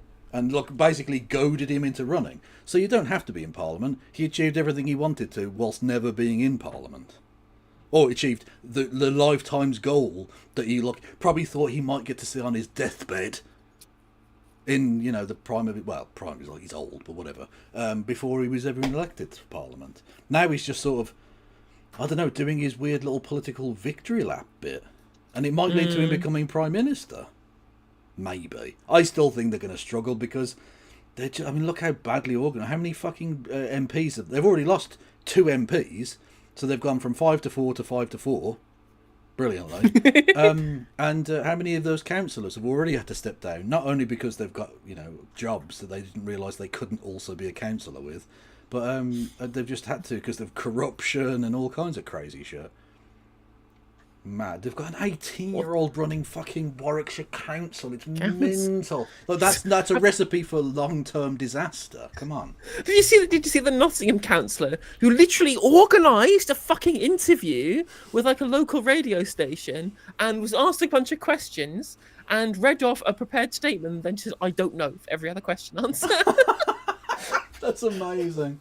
Of course, because these people have never had to think. Because the reason you get into something like UKIP or now the Reform Party or the Brexit Party before it was because you're sort of in a bubble to a degree, right? You don't really encounter opposing views very often, or if you do, you just go, "Oh, you're woke," and leave. Whereas in a press interview, that's not really an option. So they've never learned to think on their feet and come up with an answer to anything. So it doesn't surprise me that their answer is, I don't know. Did you see that with Trump today? Someone with his, you know, they paused funding or paused arms to Ukraine for like 2 days, and then they unpaused it. And one of the journalists asked him, "Who did the pause?" And he went, "I don't know. Why don't you tell me?" Well, hang on. So you, the President of the United States, who has security clearance to find that information out, want someone who doesn't have security clearance to find that out and tell you? I think you might be a knob, mate. Yeah. These people don't have a fucking clue. You know that actually governance is difficult. It's difficult. You can't just turn up and just Yeah. Yeah. Well, Nigel Farage doesn't want to do the job of one MP.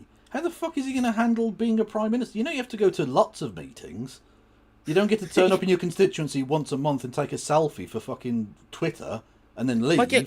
Like, if you can't be in Clacton to do constituency MP work there, it's going to be very difficult when the constituency you represent becomes the entire fucking country. Yeah, because you realise there are other Clactons around the country that you also won't like, but that you do have to go to. Yeah, exactly. Like you have to go to these places in Britain that you claim, like they claim to love Britain, and yet ask them about any part of Britain that they're not from, and they'll say it's shit because they don't like it. Or like with did you see the Reform guy taking the piss out of the Welsh road signs? Like you claim to love Britain so much, and yet one of the indigenous languages of this place you're taking the piss out of.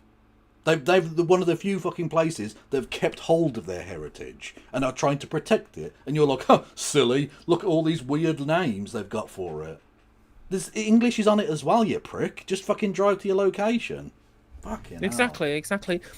Speaking of like reform embarrassment, so the James McMurdoch situation has escalated to the point what is he now doing?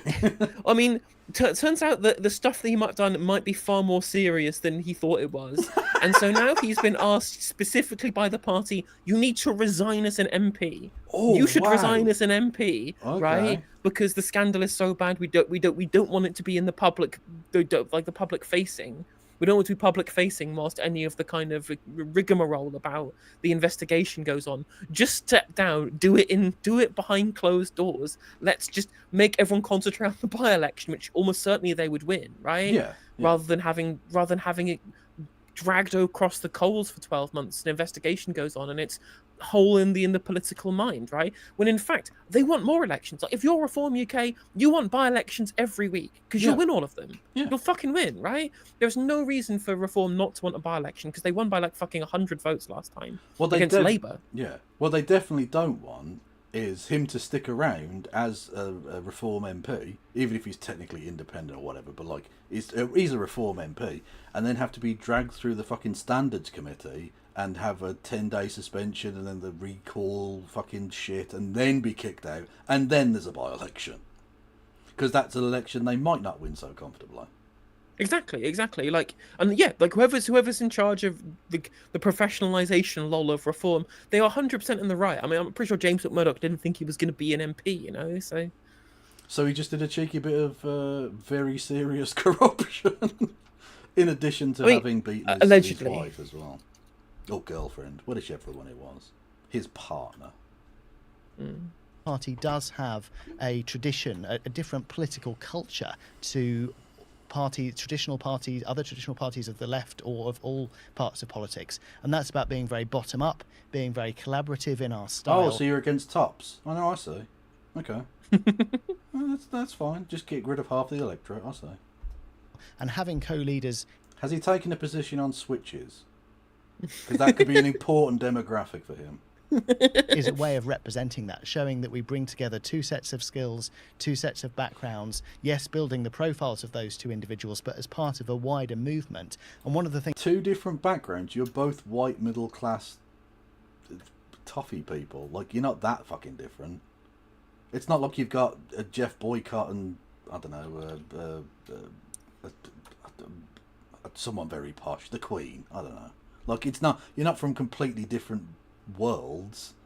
You're basically the same person but with different genders. Which, like, I'm not saying that's not important. I'm just saying it's not like the only thing that matters. Well, that's the funny thing about the co-leadership thing, is that one of the big positions that you have to take is, well, we can speak to two constituencies at once. We have Ramsey to speak to the NIMBY Tories on bikes, and we have Carla Denyer to speak to the radical Trotskyists, right? That we've got all the bases covered, you know, and yet you've just got two wings of the Tory NIMBY party as your leaders. Right? There's no point. There's just no point. Just have one of you run. You both do the same job. Ellie Chams does it better. She does do it better, yeah. I think, honestly, what the combination needs to be is Polanski and Chowns as, like, the co-leaders. That would make sense, because then you are speaking to two constituencies. You have an MP and you have someone outside of Parliament.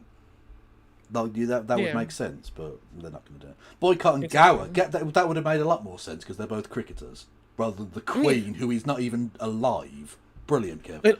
I mean, I would love to have, if it was going to do still the co-leaders, I genuinely would love to see, like, Zach and Carla be co-leaders, right? But, you know. Yeah. I can understand Carla wanted to sort of be an MP. No, the project that she's taking on, in terms of why she's not running as leader, those projects are really good projects. I really support her. Like, one of the big projects she's working on is actually making the just transition just, right? So she's trying to speak to the industrial base that's been abandoned by Labour, not doing proper policy to retrain and reskill and provide funding to the industries of the future that people who are losing their jobs in places like Grangemouth are going to be abandoned by. And I'm just like, yeah, like, this is what this is the reason why Thatcher is so hated in these kind of regions, is because she didn't provide them with the means to be able to have employment. Yeah. Post the industrialization. The only Tory they voted for ever since was the one guy who, let's say, he lied, but he promised them not to do Thatcherism. Well, he literally said, we're going to level up, right? Your areas have been abandoned, and they've been abandoned because of deindustrialization and because of neoliberalism, and said, we're going to level up your areas, right? Now, what that should have meant was, we're going to provide industrial policy funding to industries of the future that's going to be headquartered in your regions. And instead he went, I'm going to give you £500,000 for a new shopping centre awning or a new town hall refit. And I'm like, this is good. It's not bad, right? But it's not what people thought you meant. No, it's a little bit like you were offered the real thing and then Timu version arrived. Literally, exactly, Timu leveling up. Also, like, somebody pointing out this freeze frame is like somebody watching, like, just watching the life force drain out of somebody. It is, yeah. I do get that impression from him quite a lot, though.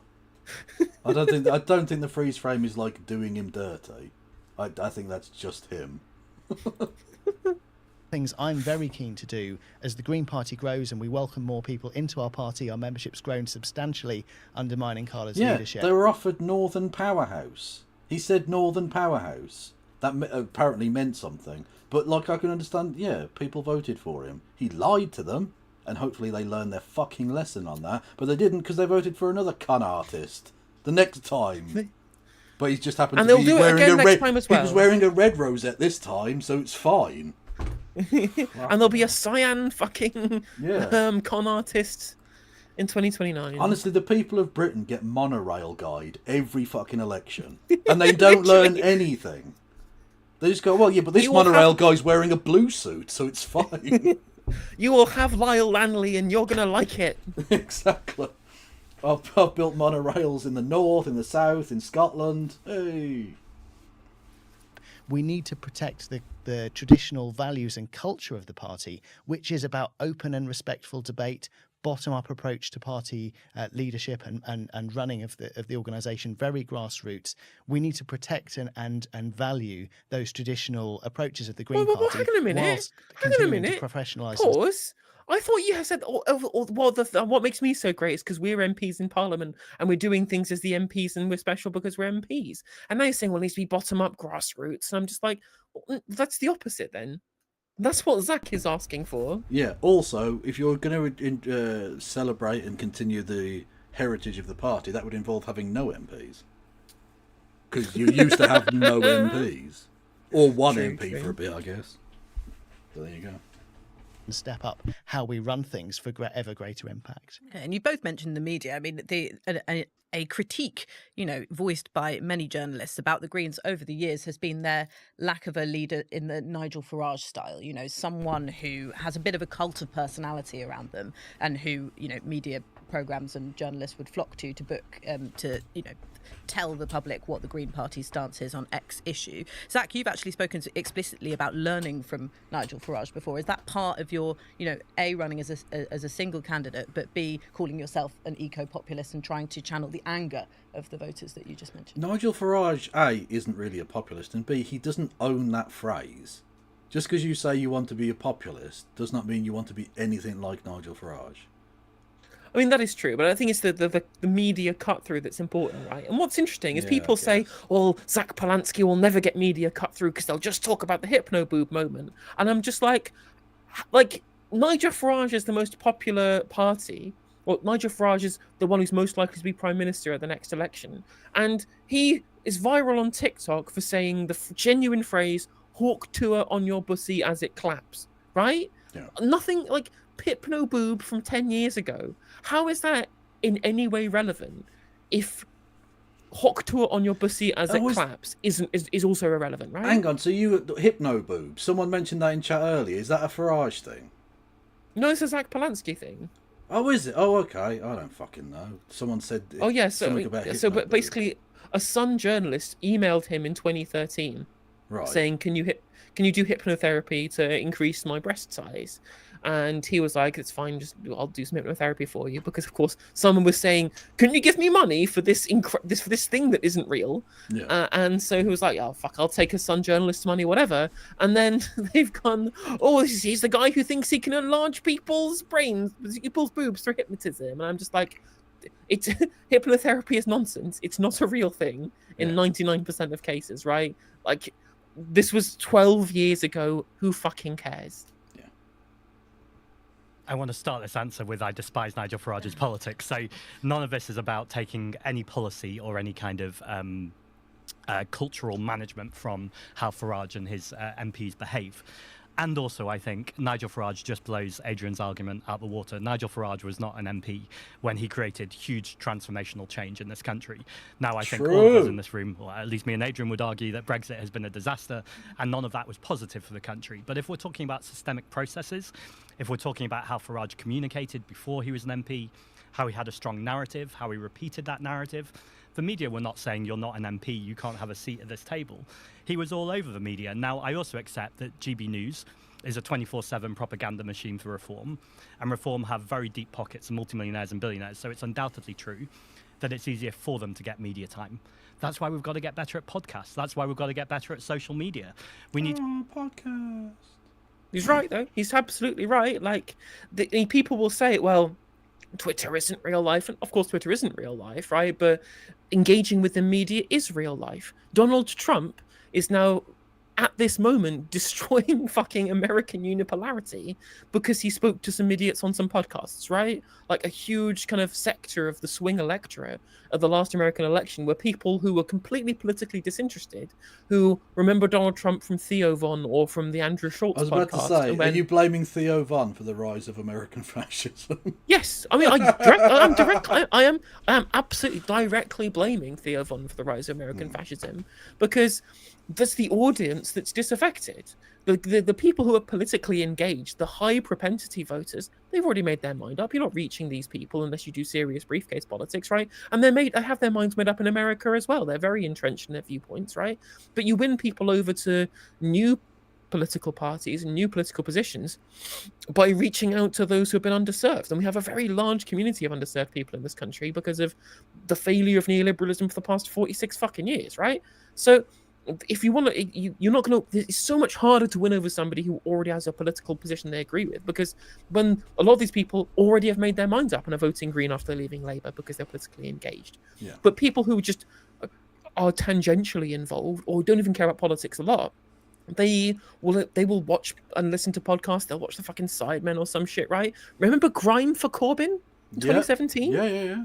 I'm sure there are plenty of people who are completely politically disengaged who voted for Jeremy Corbyn because he spoke to Jeremy, right? Like, this is the kind of thing that really reaches out to... Yeah. Stormzy, pre-selling out, sang "Oh, Jeremy Corbyn" at Glastonbury.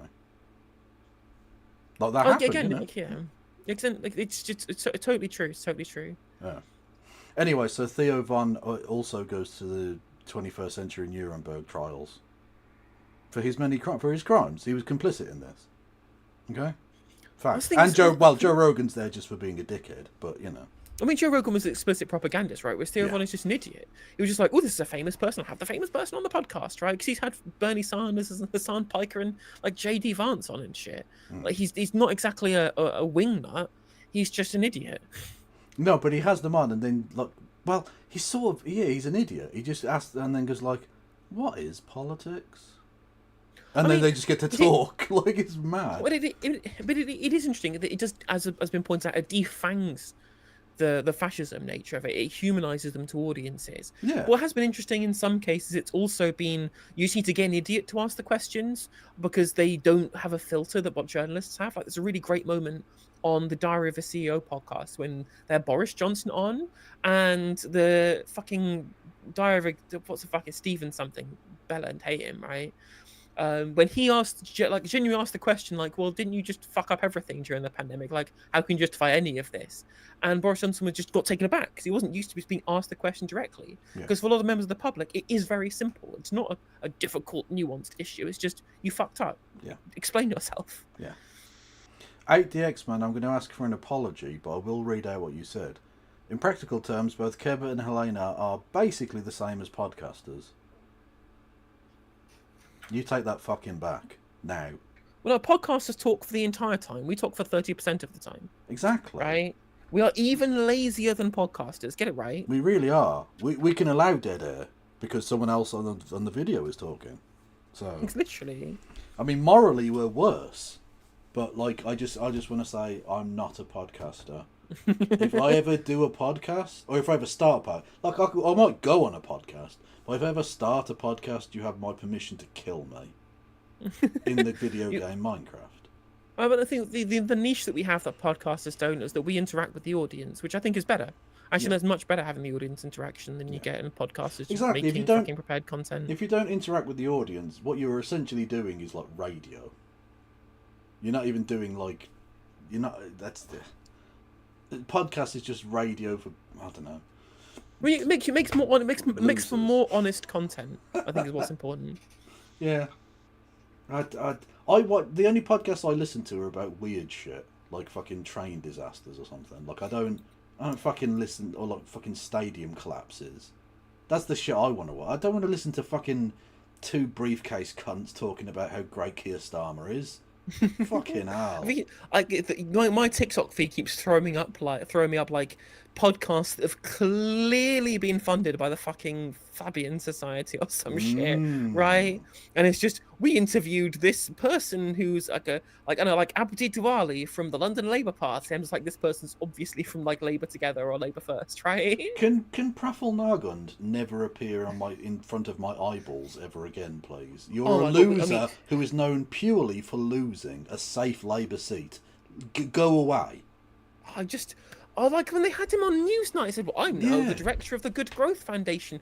Bitch is so completely kind of fucking divorced from any amount of like real work, right? Because he's a fucking private healthcare CEO. I was about to say, private healthcare company owner. How is he any different than the Tufton people? Really? Literally, he's got so little going on. He can afford to take time off to run a think tank. So he's basically famous because he ran against Jerry Corbyn and lost. Okay, all I'm going to say is, right, and stick with me on this one, I think Stalin was right, but he existed pre-think tank, and that's who we need to gulag. Yeah. Fact. We need to purge the think tankers. To essentially find different ways of communicating with communities. I think I've demonstrated that over the last few years. My profile has significantly grown, but I'd also say it's not just about my profile. I've demonstrated that I use that platform and I use that profile to amplify other people. And I think ultimately all of this, where we differ from Nigel Farage, is Farage is a one-man band. And when it goes wrong for Farage, we can hope it's going to go very wrong for Reform. I want to make sure the Green Party is resilient. So absolutely, yes, it's about me communicating on the media, but it's also about me using that platform to make sure, again, we're nurturing the next generation of Green MPs. Adrian, Zach's mentioned his media appearances a number of times, and I wonder whether have you found it difficult to cut through in that Westminster phrase that people use? I mean, obviously, you've been booked on many programmes since becoming leader and being an MP, but how much does it matter and how much... No, he literally hasn't. He went on Question Time and was instantly forgettable. Like, don't get me wrong, he didn't do badly, but, like, that's it. I mean, he had a good moment where he was just like, I wonder if any millionaires on the panel agree with being taxed more, and then just, like, looks at Richard Tice. Like, it was a good moment. Imagine if someone charismatic had done it. Yeah. Do you feel there's a barrier there? Well, like with all of the good jokes that Keir Starmer's been given, like, it doesn't matter how good the writing is, if the delivery's that poor, it doesn't have the same impact. I mean, I'll give it to Adrian Ramsey. He certainly passes the Starmer bar in terms of his delivery. Well, that's true. The very low bar of vault he's vaulted there. Well, yeah, I was about to say, he's limboed underneath a fucking bridge. Like, that's fine. One of the barriers was that we didn't have our MPs in Westminster. We've now achieved that, and that has significantly increased the amount of coverage the Green Party's got over the last year. I have party members, people I speak to around the country, constituents saying they see so much more of what the Green Party's doing because we're in Parliament, and there are so many news programmes that look at what each party saying in Parliament and use that to summarise what's each party saying on the day. And you could have a situation, and there has been the occasional issue, like on NATO, for example, where there have been different positions expressed between Zach and the MPs. If Zach was leader and is expressing one view and the MPs are in Parliament expressing another, who do journalists look to for who's speaking on behalf of the Green Party? There is a reason why... Adrian? The whole point is he was specifically saying, I want the party position to be different on NATO. He wasn't saying, well, we Greens oppose NATO. He was saying, no, I think we need to change our policy prescriptions, which would, again, have to happen at conference via a vote to change the official positions, because I believe in this stuff. He wasn't saying this is Green Party policy. No.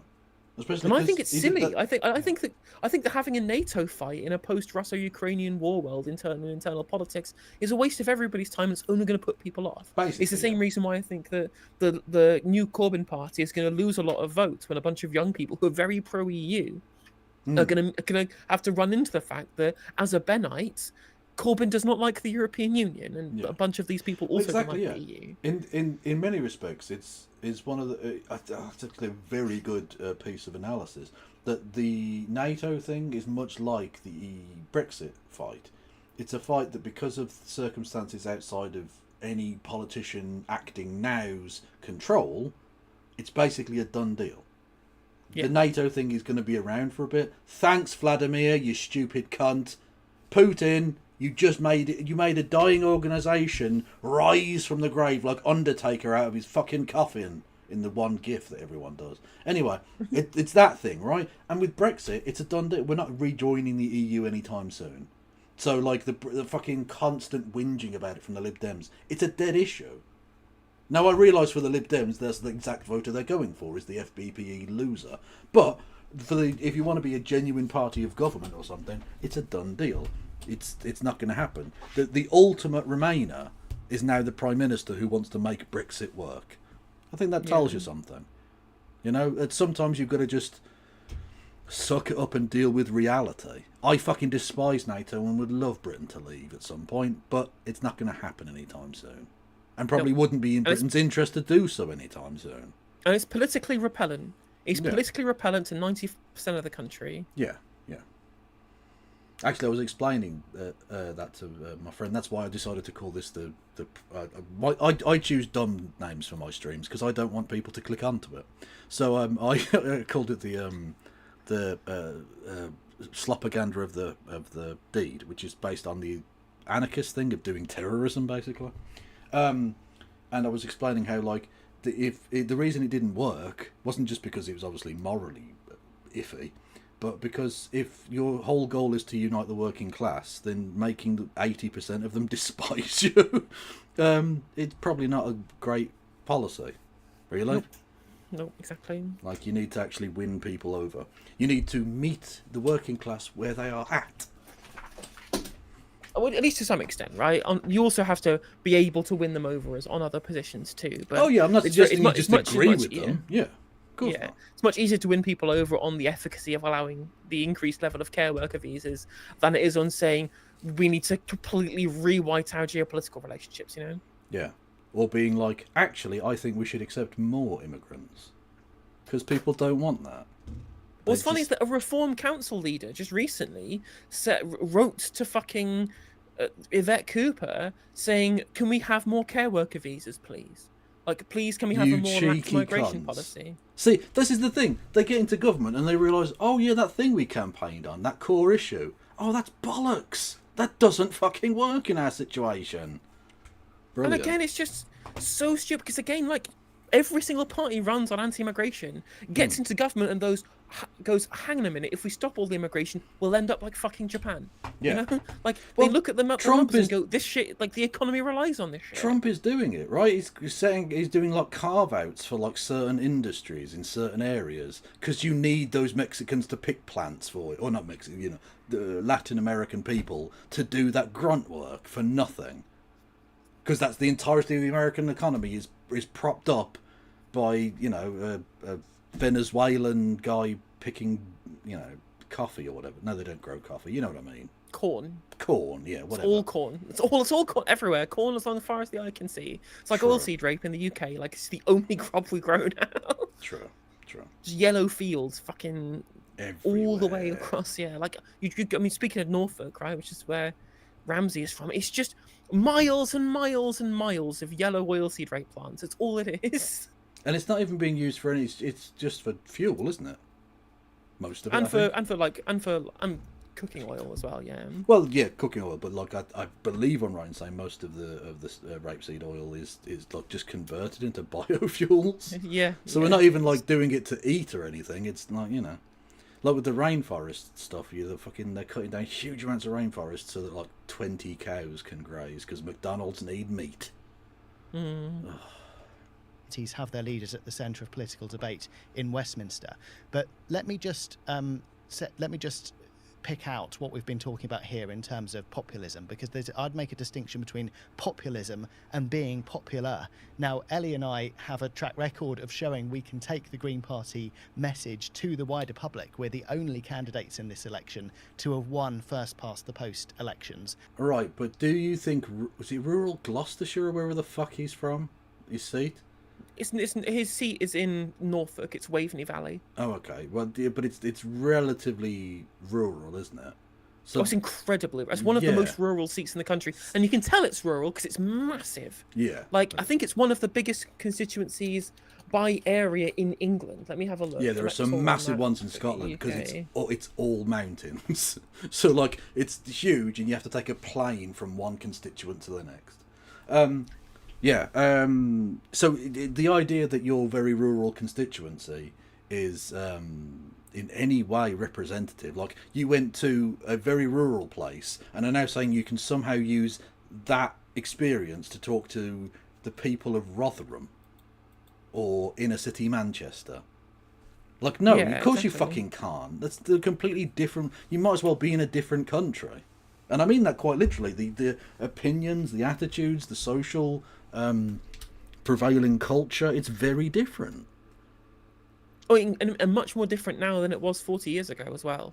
Like the demographic shift that's happened Yeah. because of deindustrialization, because of the move to a service sector economy, right? Because of essentially the death of industry and of the economy of the rural areas of this country, right?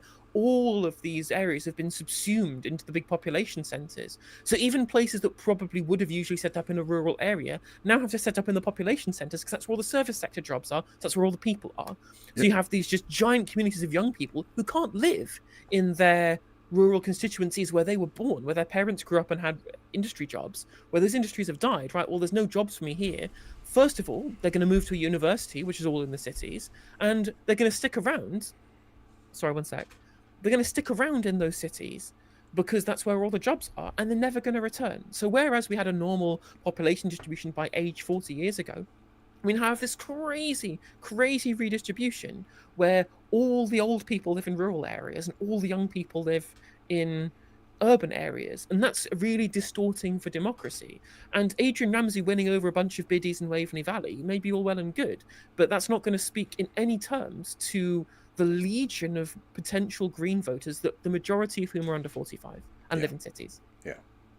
Yeah, come to my area where we've got loads of pylons and tell me how you stopped pylons in Norfolk. Exactly, like young people need the energy consumption in cities, right? Yeah. Like, I'm sorry it has to go through your rural constituency, but we can't choose the fact that most cities aren't on the coast, right? Yeah. And we are the ones who subsidize rural areas. The economic activity goes on in cities to get redistributed to rural areas where not only do they have a smaller economy, but also spending is more expensive because there's less efficiency of resource use. And that's fine. I'm happy to subsidize rural areas because that's just the nature of the beast. But for them to then push back and say, well, we can't transport electricity to you, and I'm like, that's the electricity for the taxable revenue that gets spent in your fucking constituencies, mate, you know? Yep. Like, be grateful. Be fucking grateful. Exactly. Although, what I will say is another great form of redistribution that can take place is from viewer to viewed. So if you want to be the grateful countryside bumpkins to our city slickers, no, the other way around. I don't fucking know. I've lost the will to live. You can give me money in the form of bits and subs and memberships and super chats and these things. We both need money to live. Fact. And we have done so repeatedly, first as councillors and now as MPs in seats that people said were unwinnable. And anyone can go into an election saying, I can... Did they say they were unwinnable? I seem to very much be strongly of the opinion that I thought the Greens might even do better in some seats. I don't think they were unwinnable. I think people sort of expected maybe 2 or 3 MPs at least. And so to get 4, yeah, it was a pretty good night. And they came close in other places. It weren't unwinnable. Yeah, exactly. Huddersfield, Sheffield Central, other Bristol seats, which weren't even targeted, right? So for people who don't know, there's a Green electoral strategy called Target to Win, which essentially you pinch people from all around the country to come and campaign in specific seats because you don't want to waste time campaigning somewhere that you can't win, which is a reasonable strategy, and a strategy I think that at the time was really, really useful. But there are a bunch of winnable Bristol seats where there wasn't far off from there being a swing enough to unseat big people. Karen Smith, Darren Jones, ministers and junior ministers in the current administration are vulnerable to a Green campaign. If they'd have done the same campaigning that they did in Bristol Central, where they won by a fucking landslide, in Bristol East and Bristol South, we could have fewer Labour MPs and more Green MPs. But Target to Win said, well, we have to incrementally try and expand in these specific areas. And I'm like, well, you missed out on opportunity to be more influential at a time where things are in flux and we need more people on the ground, you know? So yeah, that was basically the strategy the Lib Dems had in Birmingham. when they elected John Hemming a few years ago, and he was only a one-termer, but he had Just oh a sorry random one number vote to thing, encourage one people to second. give Kevin money. Maybe startle or annoy him. Bonus for the kitty bonk. Thank you, Wayward Historian with Biddy Bits. Much love to you. Yeah, the strategy they had, they got John Hemming elected, basically the only Lib Dem MP that Birmingham's ever produced, and ever likely to produce, because the entirety of the Lib Dem party, in not just Birmingham, but in the West Midlands more broadly, came and campaigned just in that one seat, in what is now Jess Phillips' seat, which the Labour Party are also going to lose next time. And they managed to win that once, because it was a bad year for Labour, and they focused all the resources of that entire region on one seat, and they won. I mean, the Lib Dems have enough campaigners that they got to do it more broadly at this last election, right? Yeah. And I think it paid dividends. I think they had really kind of utilised their campaigners the most efficient manner possible, in that they didn't concentrate on too few seats, spread themselves widely enough that they actually won a bunch of seats that people didn't expect. Like, from the kind of campaign they're doing, people were expecting about 40 seats, 50 seats, right? The fact they came out with 72 actually shows that they really did, go to some seats they weren't expecting to win, and did good campaigns there too, which the Greens could have done. They did, but what I will say is that, first, like you say, they've got a much bigger party, more broadly, much more well established, and secondly, this was a weird year in that one of the parties they've traditionally fought against in parts of the country, the Tories, because they're weird. There aren't that many Lib Dem Labour marginals, but there are loads of Lib Dem Tory or Lib Dem Labour. And with one of those parties collapsing and the other party still not being very popular, it was sort of like almost a perfect storm for the Lib Dems, where it worked out well for them in the end. And really, I mean, they were close to winning a number of other seats. They could easily have gotten to close to three Jeremy figures, Hunt. maybe. Yeah, they could have been the official opposition. Like, this is why I kind of 11th hour changed my position towards specifically some people tactically voting for the Lib Dems, because it got really close in terms of polling, looking like they could have been the official opposition, which would have been genuinely crazy. Like, imagine what a different world we'd be living in now if the opposition questions were like, what are you doing about social care in the NHS from Ed Davey, and not, when will you stop the boats, right? Like, we could be living in a different world right now. I think, and now, stick with this, it's a strange one. I don't, in your hypothetical, I don't think the Chagos Islands would have been brought up as many times by the leader of the opposition. And honestly, that we would have missed out on some very, very funny moments. Yeah, that is true. Just Ed Davey nicely asking, so will the Prime Minister maybe not eviscerate all of the poor people? And then him sitting down and going, I'll take no lessons on eviscerating the poor. Exactly. And like, but also Ed Davey would have been such a shitty fucking opposition that there would have been plenty of space for other parties to grow in their stead, whereas now we've just got the big kind of fucking Tory versus Reform psychodrama being the top issue that the media talks about, and there's no room for anybody else. That's why I could never see the Lib Dems becoming the party of government, not because their politics has never had like its day, and not because those days couldn't turn up again, because if the economy rights itself and social issues kind of calm down, there's always a kind of middle ground fucking wetness to Britain, but because the Lib Dems are so wet, I can't see them being hard enough bastards to do it. You need to be kind of a bit of a ruthless cunt, and they just don't have it in them. The DNA just doesn't work. Yeah, and they also just don't believe in anything. They've never believed in anything, sort right? Of true, yeah. Like, in the time at which people are looking for sincerity from their politicians, they can basically only win with the constituency of people who want sensible politics. For some reason, they just all happen to live in the Southwest. Don't know why. Yeah.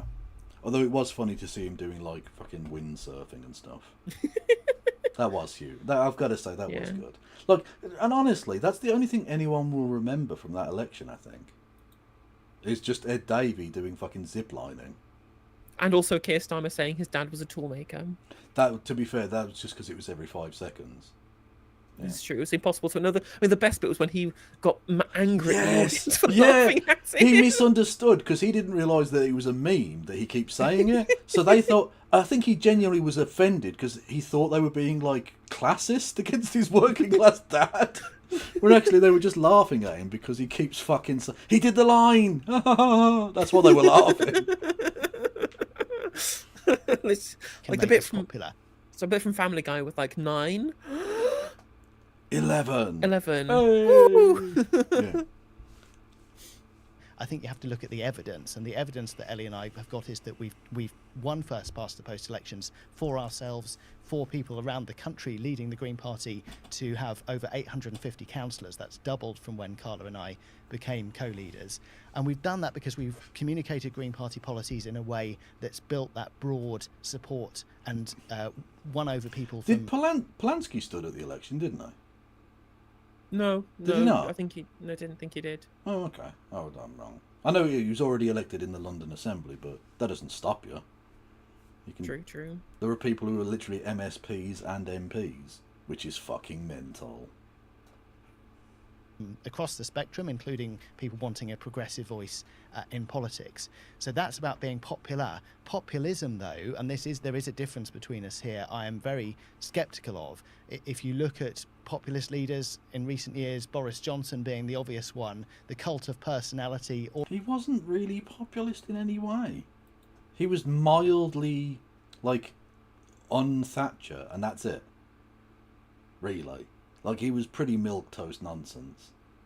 Yeah, I think he's confusing, populism for, being seen as anti-establishment, which is funny because, Boris Johnson had the affectations of being anti-establishment whilst being, an Eton kid, you know? Literally about his establishment. Guy. Well, this is the thing. On both sides of the Atlantic, it was so weird to see literally a man who lives in a skyscraper in Manhattan be the face of American populism, and an old Etonian fucking tough wanker be the face of British, or Nigel Farage, who didn't go to Eton but went to a different posh private school. Dulwich. Yeah, which what the fuck? How is this popular? How are you not the establishment, guys?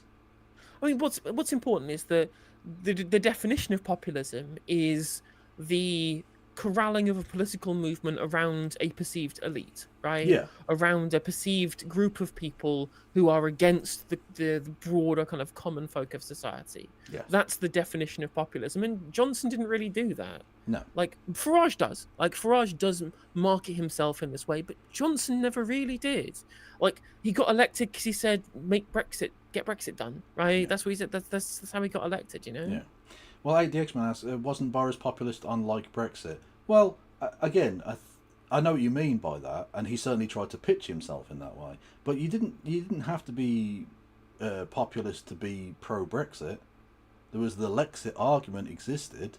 You could be, or you didn't have to be right-wing populist, let's say. You could be. It wasn't a strictly right versus left thing, and it wasn't a strictly populist versus elitist thing either. Especially when, like you say, all of the leaders of both sides really were poshos. Really? It's true. I mean, it was a slap fight between the 1%, you know, yeah. The Remain establishment and the Brexit establishment. But I guess you're right, Solly. He did use populist rhetoric, talking about the activist judges and the Westminster establishment opposing Brexit. They never thought it would happen, you know.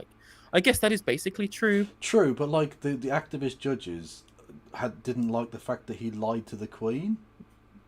So you were still grovelling illegally to the monarch, prorogued mate. Parliament. You were still they didn't like the way I specifically grovelled to Her Majesty. See, I'm a populist. What the fuck? Yeah, exactly. But just because you are fighting against a perceived elite doesn't make populism bad because the right of going against an elite that doesn't exist, right?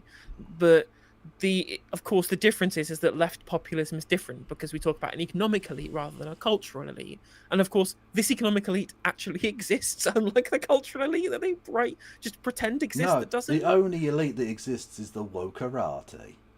Exactly, you know. All about the next day's headlines, but no coherent policy programme behind that. That's not the sort of politics I want to see, and I also don't want to see the type of politics you get from populism, which often brings about a divisive, polarising approach. Green politics is about bringing people together, respecting different views, having open discussion, and that's a culture I want. I don't want to be that guy, but could you be less gay about it, please? Come on now. I mean, what's frustrating, only to bring people together and have loads of different views? Well, not on certain things. I don't think you'd accept somebody in the party who didn't believe in climate change.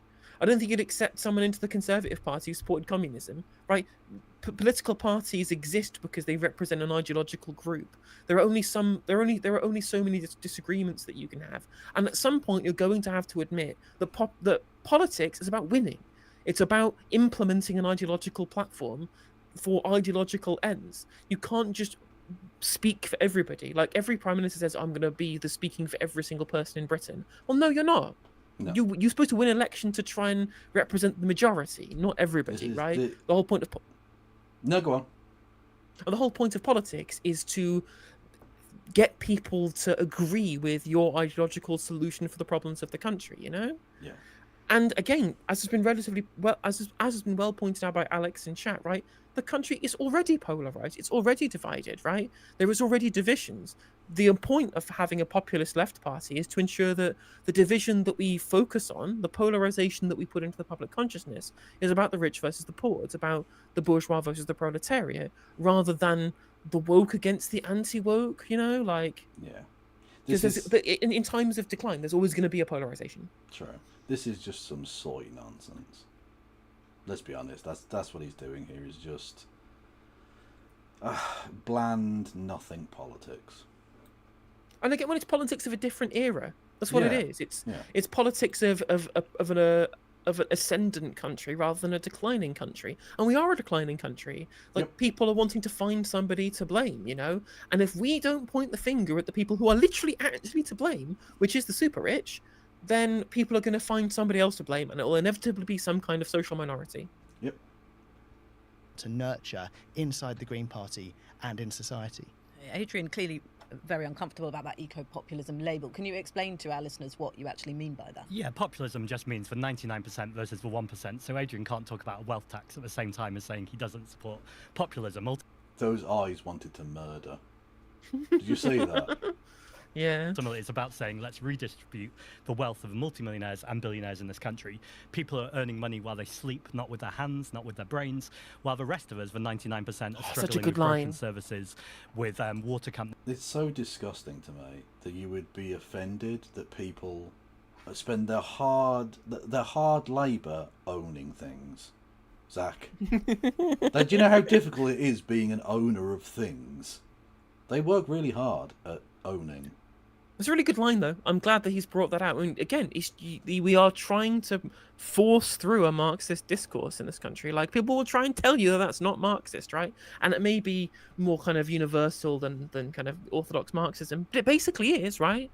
The division between proletariat and bourgeois is those who work and those who extract from those who do work, you know? Yeah, it's pretty, look, it's Marxism explained in its most broad possible way, but yeah, it fits within a Marxist paradigm. I don't see why it wouldn't. Exactly. So I mean, yeah, this is a distinction that's been missing from politics. The neoliberal era makes you try and completely blur any distinction of how people make their money and the social relations that creates, right? That's been beaten out of public discourse for the last 45 years. It's important we bring it back, and I'm glad that Zach was doing it in such an easy to understand way for the lumpen proles. Indeed. Is pumping sewage into the water and then charging us extra for the privilege.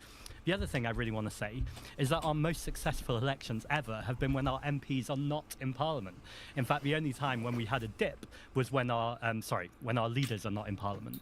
The only time we had a dip was when our leader was an MP, and that just meant that the amount of work that Caroline was fundamentally taking, which is totally understandable, I want our MPs working hard in Parliament, meant we didn't have as much time and space to talk to the country. I now think, the MPs will have their own leader in. I think that a lot of this is kind of specious reasoning, right? I don't think there is any bearing on whether or not the MPs are in Parliament as to whether or not that they're being successful. It's all about the political head and tailwinds, you know, right? Like, they did badly when Caroline Lucas was the leader because Jeremy Corbyn was the leader of the Labour Party and was taking votes away from them.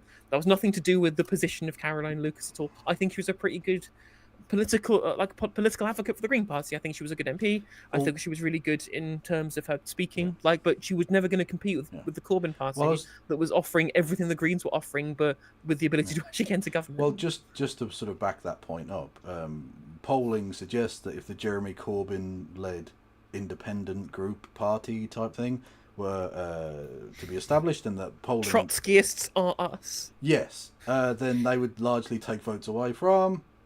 The Greens. The Green Party, yeah. The Greens would go back to about 5% of the vote. Which is bad times. Well, for the Greens, anyway. So, like, the thing is, like, they were trying to talk about the successes of the last election here and saying, well, it was about who the leader was. And I'm just like, well, the successes were because people hated the Tories, but Labour were being completely fucking shit as well. So you won through the middle. Like, that was the political head or tailwind of the situation. And it was, you know, quite frankly, in spite of the fact that Adrian Ramsey was the leader, rather than because. Indeed. Mouselander, yeah, I did see that. It's literally, it was my opening... meme thing there, you can say. Also, everyone go and follow Mouselander, who is cool.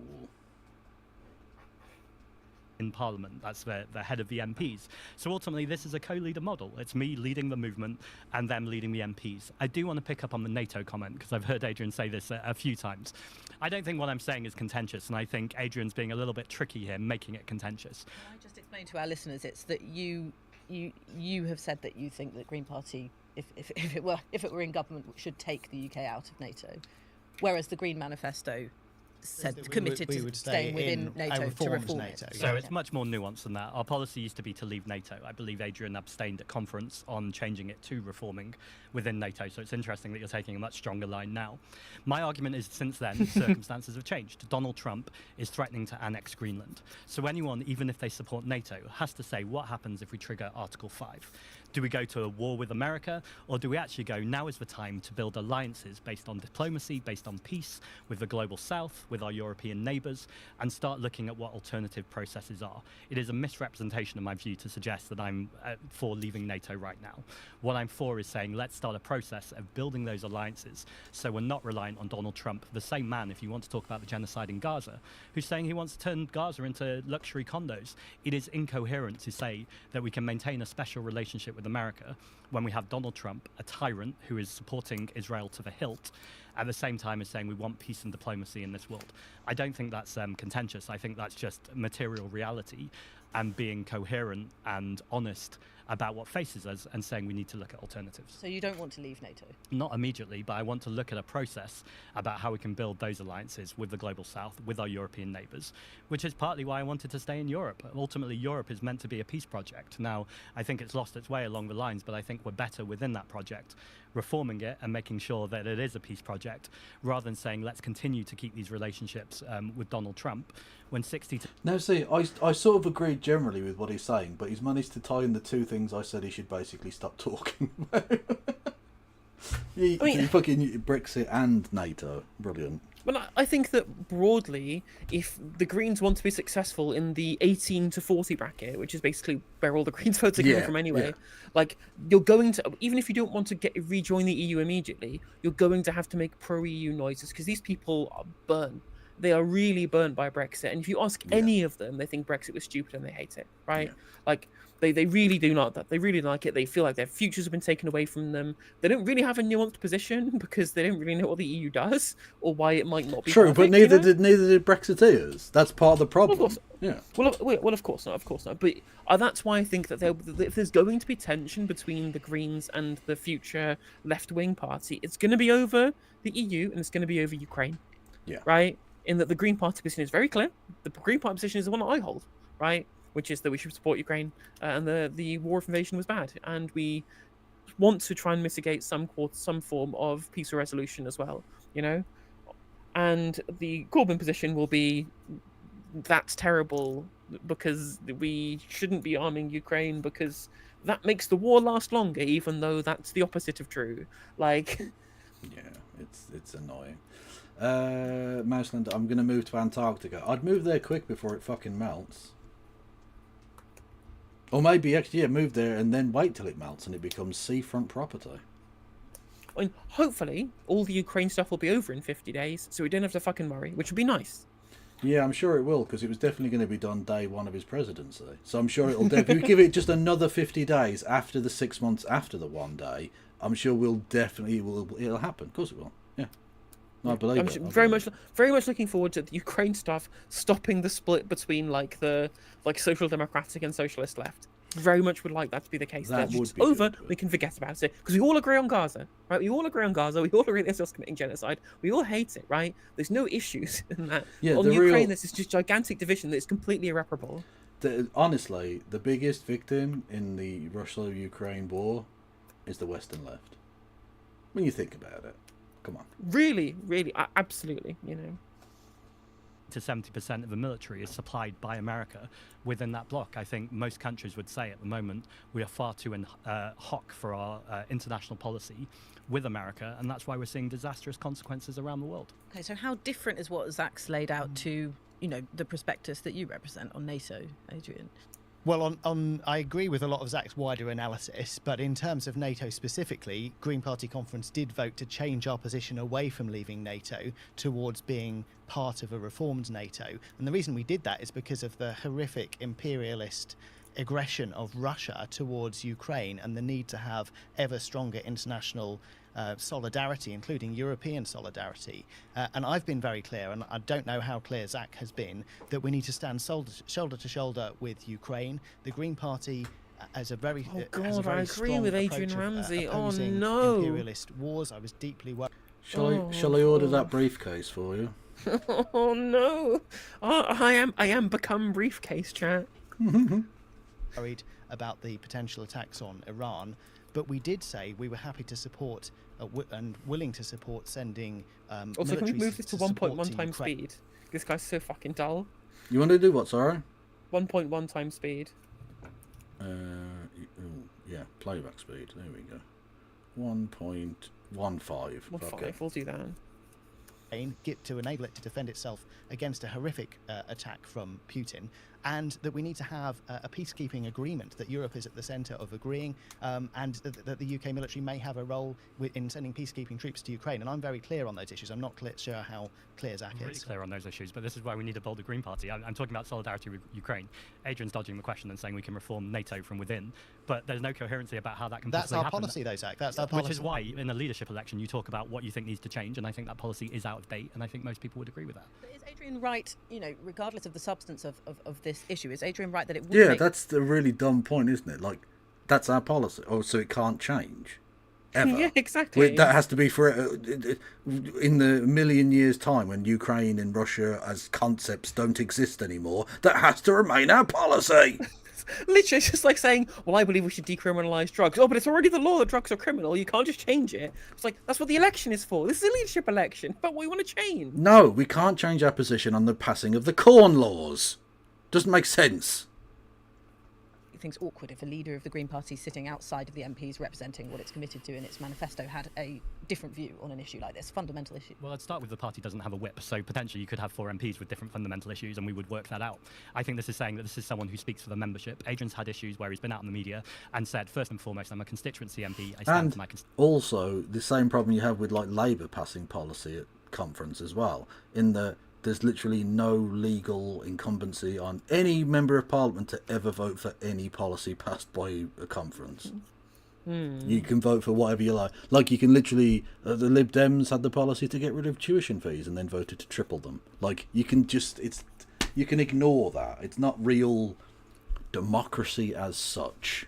Well, I think it's fine. Like, what I think about the whip issue here is that the thing you should hold people to is manifesto commitments and to policies passed at conference, and you should let them vote on their conscience on basically everything else, because that's what people are voting for at the conference. They're voting for what they want their elected representatives to support. So if you go away from that, you're undermining the confidence of the members, and if you undermine something that was in the manifesto, then you're undermining the confidence of what people have voted for you in the actual election that got you to your elected position to be in. Right? So that's why I think there should be hard and fast rules on following what conference votes on and following what the manifesto says. But outside of that, I think you should have absolutely 100% free reign to vote with your conscience.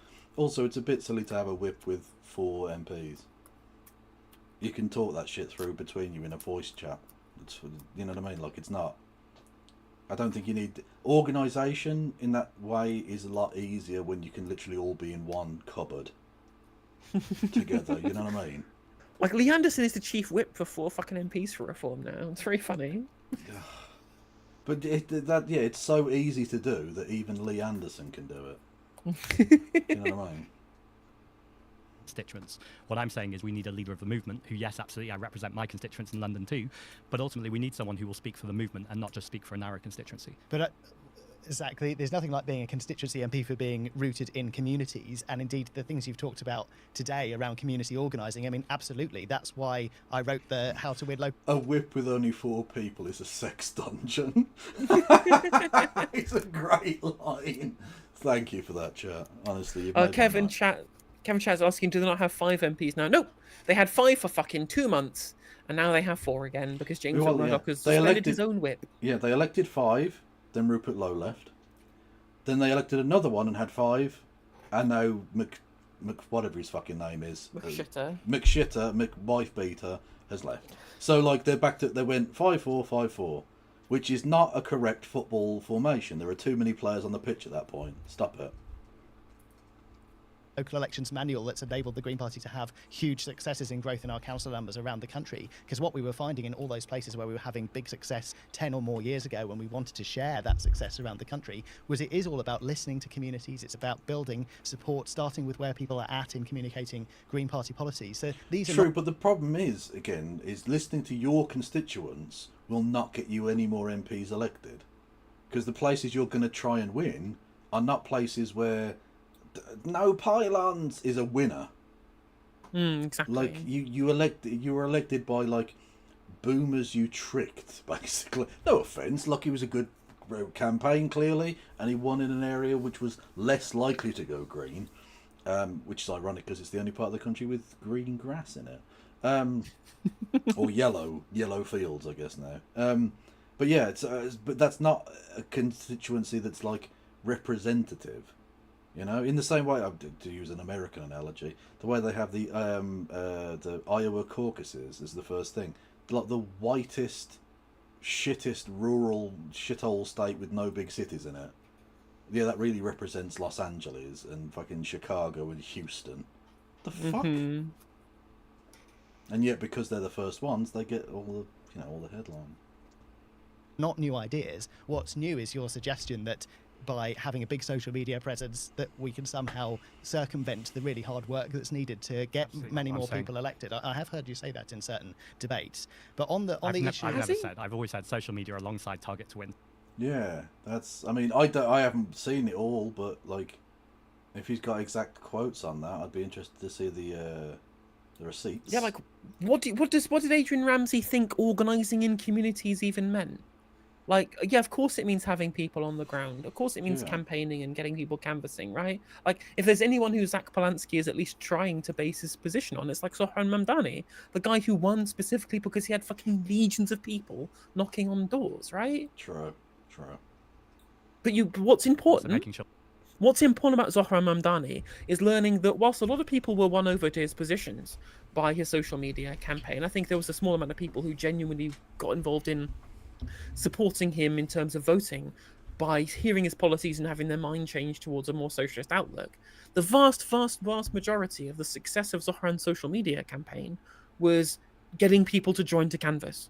Yeah. It was getting people excited who already agreed with him to go out and speak to people on the doorstep to win them over to start voting for them. That's what AOC did against Joe Crowley in 2018. Yeah. This is about getting people on the ground and talking to people, right? That's what Adrian Ramsey doesn't understand. He thinks that social media, again, is just being a presence on TikTok to try and win over new voters. No, it's about generating excitement in the campaign, and then you get people to join the party who already agree with your positions, who can then canvass. Yeah.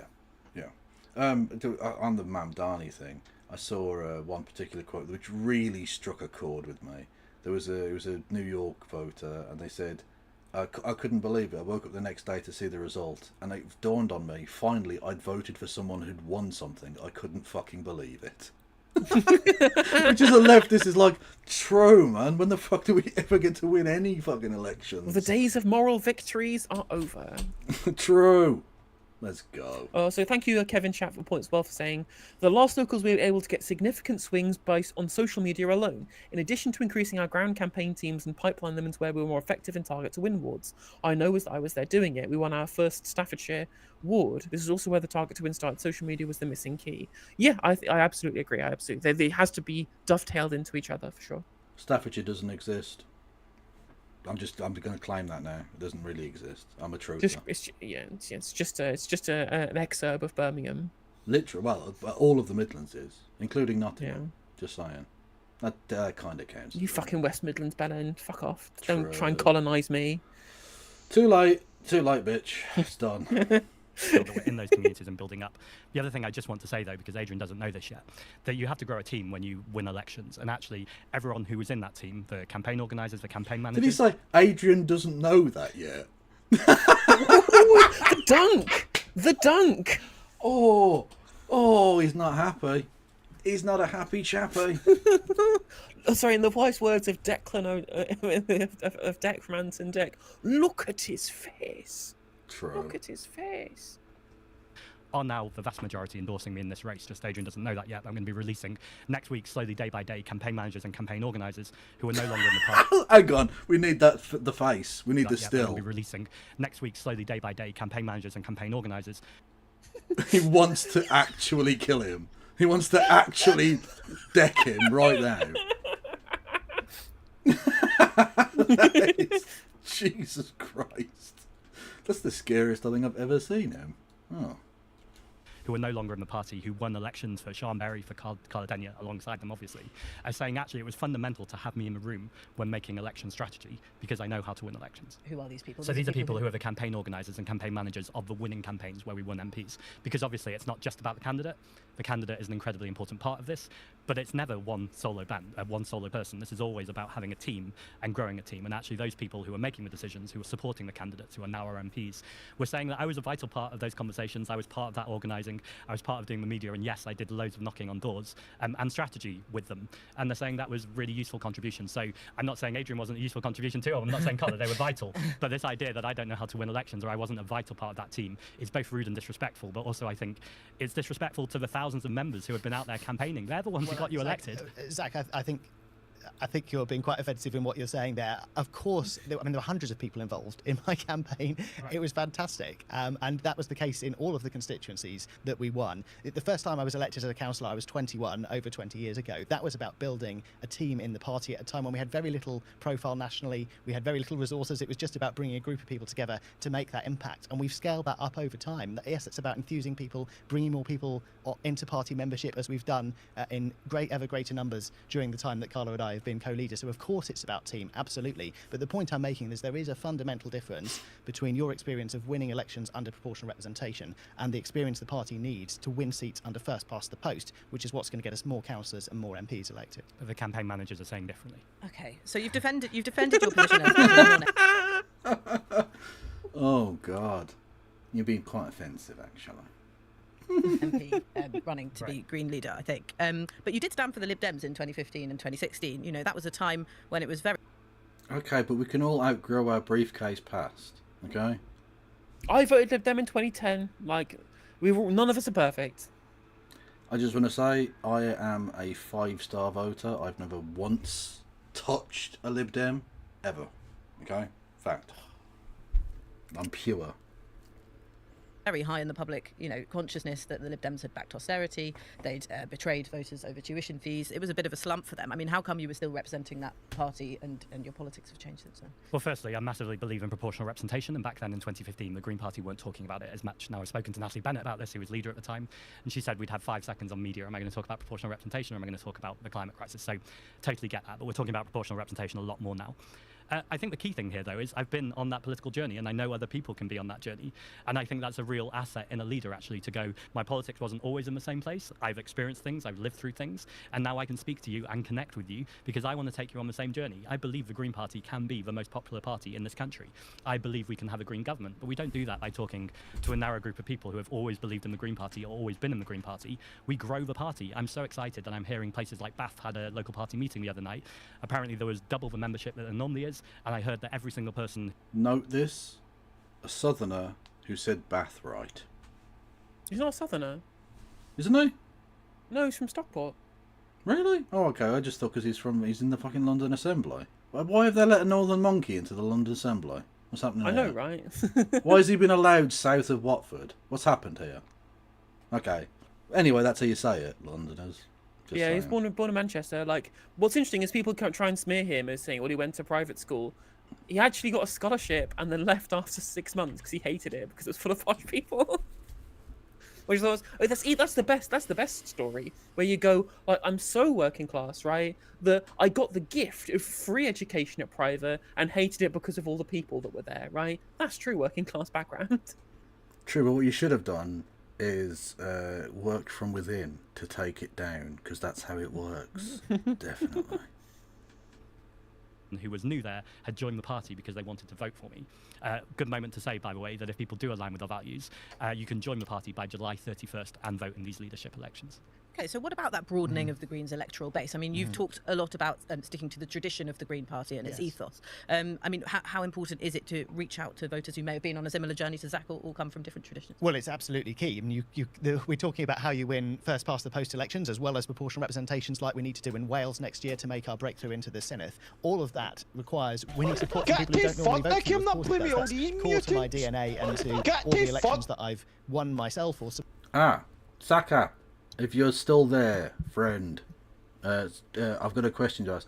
I saw a Friendly Geordies video about Britain, and as an Australian, I need do you want to watch through it with me one of the nights or something? Because I don't know enough about Australian politics to be able to tell what a Labour Party dick rider he is. He is absolutely a Labour Party. Yeah, absolutely. But like, I don't know the specific. Like, I need an Australian. I need one of these colonial types, you know, to talk me through it. I mean, I've got like some touch with people from the Australian Greens, that kind of sphere, and Friendly Geordie's 100% a dick rider. But I've watched enough of his videos to know actually he doesn't talk shit too much. He's just very selective in the things that he will say. Well, I thought he was, because my introduction to him was through the boy thing, and I was like, oh, so he's cool then. And then I looked into, I know he's just a Labour Party dick rider. Oh, fucking hell.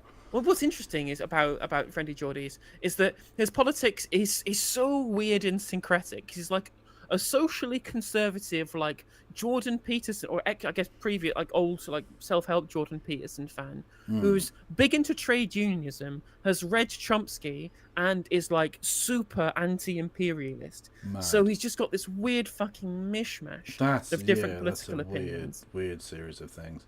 It's very, very weird. Like, my first introduction to Friendly Geordies was the fact that he did a video in 2017 going on about how amazing Jeremy Corbyn was and how stupid British people were for not wanting to vote for him, and ended the video by saying, like, if you're getting angry by having an Australian tell you how to vote, then stop reading the fucking Sun, because that's an Australian telling you how to vote. Which is a great line. Literally. Also, the reason that I mention all of this is thank you for raiding in Zaka. Yeah, I'm Kevin Logan, an awesome person from the other side of the universe. I'm also with another person, No Justice of the MTGs. I've just been raided by A Difficult Truth. Thank you very much for the raid, A Difficult Truth. Welcome to No Justice stream. I am here with Kevin Logan, who's happily just introduced himself, given the fact that he'd also been raided at the same time. Welcome in, A Difficult Truth and Zacap viewers. Please follow both mine and Kevin channels on YouTube and over on Twitch. And you can also go and follow Zacap and A Difficult Truth on Twitch as well, who are excellent friends of the show. Awesome. Supported other people to win and the teams we built around that over 20 years now. So it's absolutely crucial that we do that. My point is we need to do that in a way where we respect both the core culture of the Green Party, open, respectful debate, bottom-up approach to politics, but also the distinctive identity, combining environmental and social justice. And especially at a time when we are seeing the potential of a new left-wing party, which is being discussed in the media. Let's see whether that happens. But if that does happen, just turning the Green Party into another generic left-wing party, rather than our distinctive identity as the Green Party, will not enable us to have that distinctive appeal. My experience on the doorstep, I spoke to voter after voter who said, I'm voting. It's not a distinctive appeal. It is a distinctive lack of appeal, right? Yeah. The pigeonholing of the Green Party as a Green Party, all it does is put off voters. Literally all it does is put off voters, because they will go, well, I am voting for a party of government. They need to care about more than the fucking environment, right? Yeah. Whereas what Zach is specifically doing is actually the best way of winning these people over, which is not actually undermining the position of the Green Party, but what he's doing is saying, well, our environmentalist position has all these benefits, the issues that you care about, right? Expanding the base by selling the vision to other people. They're saying, well, look, you know, if you want lower bills, you need to use more green energy, right? If you want to ensure that we have an equitable system, we need state involvement in housing and planning, right? Like, it's not a difficult thing to sell, but you have to meet people in terms of their concerns. And at a time of a cost of living crisis, most people's concerns aren't for rare, narrow-leaved water drop work. Like you can, and not just that, but like his approach of like just be a NIMBY and you can win in the rural areas. That's not a strategy that will win virtually anywhere. Because most you're not going to win in a lot of rural areas because they're generally more right wing. Obviously, his area bucks the trend, but if you're going to make inroads, it's going to be in places like Bristol. And your no pylons thing, or I mean, I know that's a bit of a meme, but there's a sort of truth to it. That appealing to that group of voters in rural fucking Norfolk is not going to win in Bristol. Or in Walthamstow, or in Sheffield, or in Huddersfield, right? Like, or in any of the target seats that are on Isle of Wight West. Like, that's the literally the only seat that the Greens were seeing a kind of close in within like 15% of the winner at the last election that wasn't an urban seat. It was just Isle of Wight West. Indeed. Okay, Zach App, I'll contact you on social media and we'll sort some out. Thank you. Voting for you because I'm thinking about what the future is going to be like for my children and grandchildren. I want real action on the environment. Some of them are talking about climate, some of them are talking about sewage in the rivers. That was what was influencing people from different parts of the spectrum, as well as, of course, traditional Labour voters coming behind us because we were the ones that had progressive economic policies to properly fund public services. So absolutely, we've got to carry on doing that and scale that up to get the huge electoral support that's needed to put us in a really influential position. So yes, you mentioned the arrival of the new Left Party, Zara Sultana and Jeremy Corbyn. Does it threaten the Greens' chances? Does it threaten the Greens' popularity if another party pops up like this? Yes, obviously yes. I mean, all the polling says so. Yeah. And would you join forces with them if they do organise themselves, Zach? I think the first thing to say is this is exactly why we need a bold Green Party. I don't accept Adrian's kind of description of it being as being a left-wing generic party. I think we are a Green Party that is very clear about our policies. That's not being generic. But what I think is also true is we should never have allowed... Yeah, that's much more well-defined. It's the opposite of generic. Mm-hmm. Yeah. Situation to happen where people are going, I really want a party that represents my values of compassion, of community, of care, of social justice, environmental justice, because that is the Green Party. So the first thing I'd say is that anyone who aligns with our values, whether they're a member of a party or indeed an MP of another party, if you align with our values, come join the Green Party. We have over 800 councillors, 4 MPs, 3 London Assembly members. We got nearly 2 million votes. We have a party and an organisation that is ready to win big at the next election. That's an interesting one. If, just hypothetically, if the Jam Man wanted to join the Green Party, would they be prepared to take on the toxicity that comes along with that character? Now again, it's undeserved toxicity because it's the media being cunts, but would they be prepared to take that? I mean, that's the question, isn't it? Right? It's like, how much is the what's the there is a cost. There is a cost to having political relationships with people who are not popular, who have media smear campaigns around them. What's interesting, I think that I really, really do want at least some part of me. Maybe this is just me being spiteful and wanting to relitigate 2019. But I do kind of want Jeremy Corbyn to be like a big political figure again for the sole reason of the fact that I want us to go through the anti-Semitism stuff over again, and I want Jeremy to push back harder this time and go, look, we've seen Israel massacre children. We've seen what they do with the Palestinians. I was fucking right. Fuck you. Like, I want that to be political discourse because I want it to get right. I don't want it to be, though, because I know it would be bad for actual electability and stop us winning. But I do kind of want fucking any of those motherfuckers to apologise for the smears. Because it turns out Israel full of nutcases, right? Yeah. Thank you also to Zakat for that suggestion of a better Australian YouTuber. I will subscribe and I will be checking out their shit. Was that Tom Tanaki being recommended there? Adu. Adu is also very good, yes. See, how do you know all of the people? Because that motherfucker's got 12,000 subscribers. How the fuck do you know who that person is? Because they came up on my TikTok feed with a video debunking friendly chordies. Oh, okay, fair enough. See, I'm not on the... I mean, technically I have a TikTok, and I put up a video of a cat and some chickens, and that's it. both next year at the local elections in places like London and indeed the Senate, but right across the country and indeed at the next general election. In terms of joining forces, I think the first thing to say is, I'm not looking for electoral coalitions right now, but I am looking for intellectual. Yeah, no, is Corbyn popular enough to be in the spotlight again? Yes, absolutely. Like, literally a party that it doesn't exist technically yet, that would be led by Jeremy Corbyn, instantly gets 11% of the vote, which is like the high watermark of the Green Party after years of campaigning. There was a poll that came out today from Find Out Now that put them level with the Labour Party on 15%. I would find that a bit more of a stretch. I mean, it's Find Out Now, so it's bollocks, right? But even the fact that even like a slightly reform skewed pollster could get a potential Jeremy Corbyn party at 15%, right? Like, yeah. And then, just be clear, the party doesn't fucking exist. Yeah, exactly. That's what I mean. Yeah. This is not a real party at time of recording, right? Yeah. Now, of course, that comes along with certain advantages in that you don't have policies that can be disagreed with yet. But even so, that still suggests that there is, if you can get instantly 1 in 10 people to vote for you, even though you don't exist yet, you have a certain amount of support in the country, I think.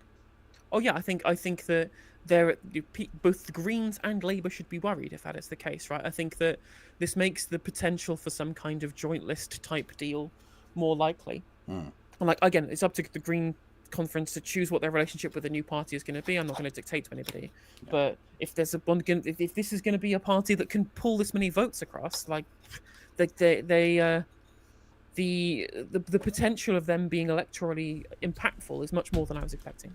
True, and also, I mean, at the very least, even if you don't want to form an official coalition, doing an electoral pact where you stand aside and tell people vote for this, then that, I think, you have to do that. Otherwise, you're not going to get any fucking MPs. I mean, that is certainly a position that I am moving towards. Yes. Yeah. Zakab says, "Swipe TikTok 5 minutes a day; it will change your life." See, I knew you were in the pocket of the Chinese Communist Party. I knew it. I knew you were Xi Jinping's top boy in Australia. And the absolute boy. Yeah.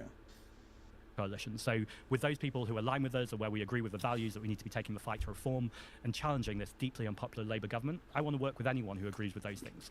But I do think it's still possible for there not to be a new party. If we're very, very clear in the Green Party that we're a democratic, grassroots-led party where anyone who shares our current values is welcome to join the party. Because, again, I don't want to see a narrow party. I want to see a much broader party that aligns with our fundamental values. The Green Party was set up to, yes, be about the nature and climate emergency, but also to represent the poorest communities too. So I don't think I'm changing the Green Party into anything new. In fact, if anything, I'm going back to our core and saying, let's again focus on communities so we can send more MPs to Westminster. You say work with that party, what does that mean? Thank you, Carpe Pax, for jumping in chat. Hello. Everyone go and follow Carpe Pax, based streamer. Carpe Pax is awesome. That is true. Does that mean sort of an unofficial pact where you stand aside in certain seats where it might be, profitable for either party to do so?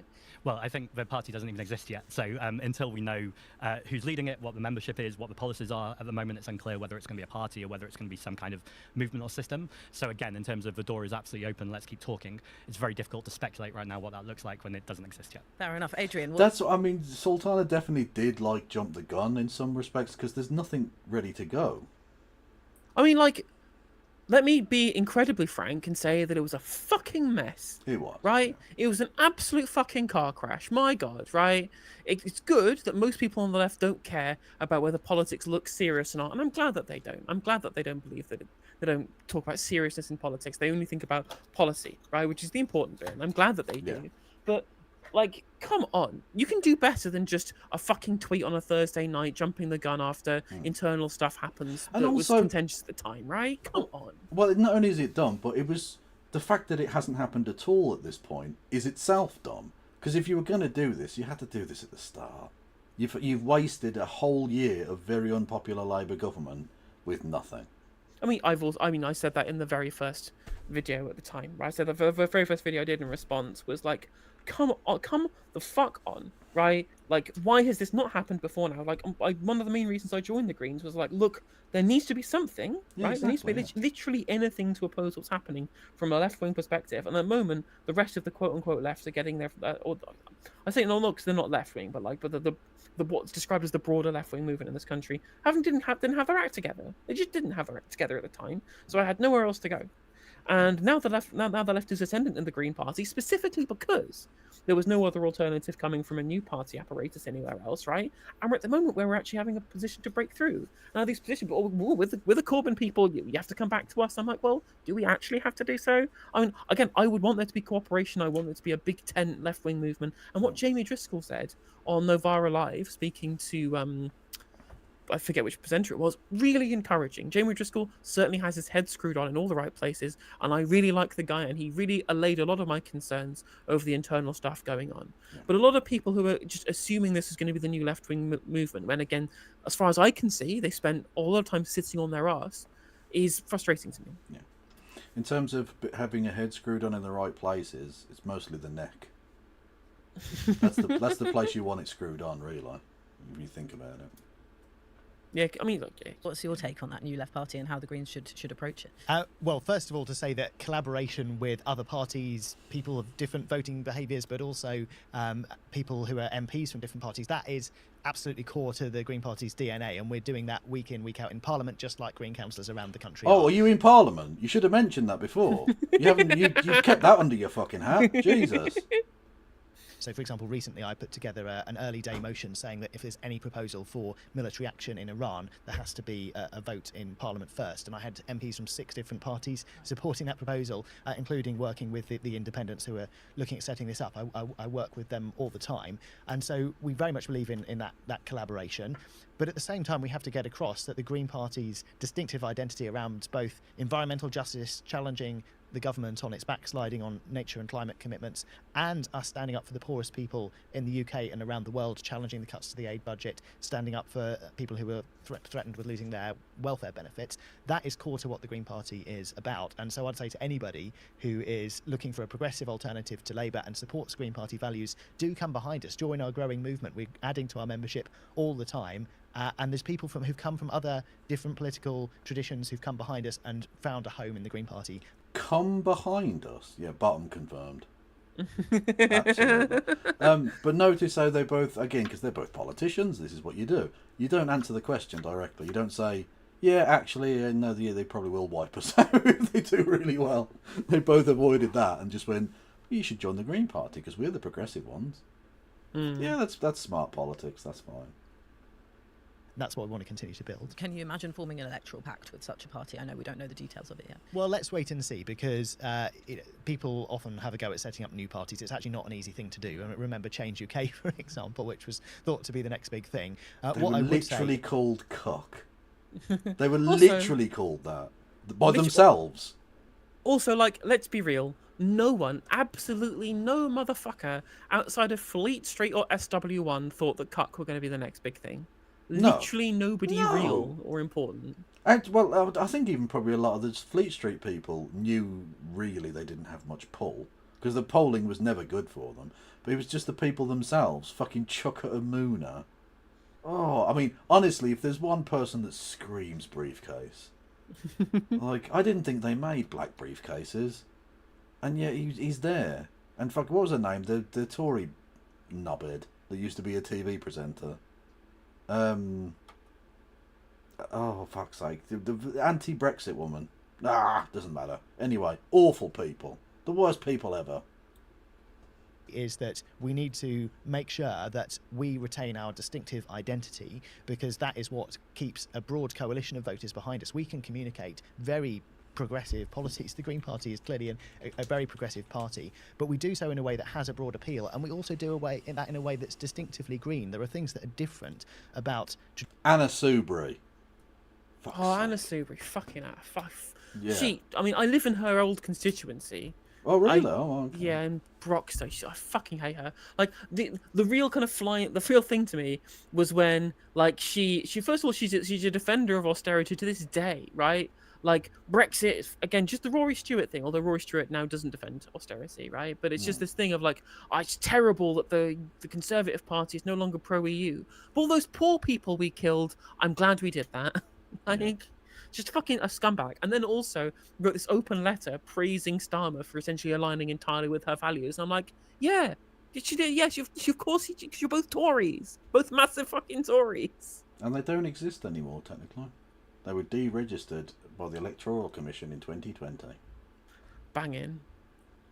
Thanks, guys. You really, really stuck it to the establishment there. It was really funny to me because it was in during the pandemic period. I forget what it was. Somebody put out this they put out this thing about MPs receiving abuse on social media, and it was just like Jess Phillips going, "I've received all of these death threats from people because I've stood up for women who get abused," and then it cuts to Heidi Allen going, "Someone on Twitter called me a murderer," because you fucking are. Yep. The Tories killed loads of people. You were a Tory. You voted for budgets to kill people. You motherfucker. Yeah. I do not have any fucking sympathy for you, you fucking scumbag.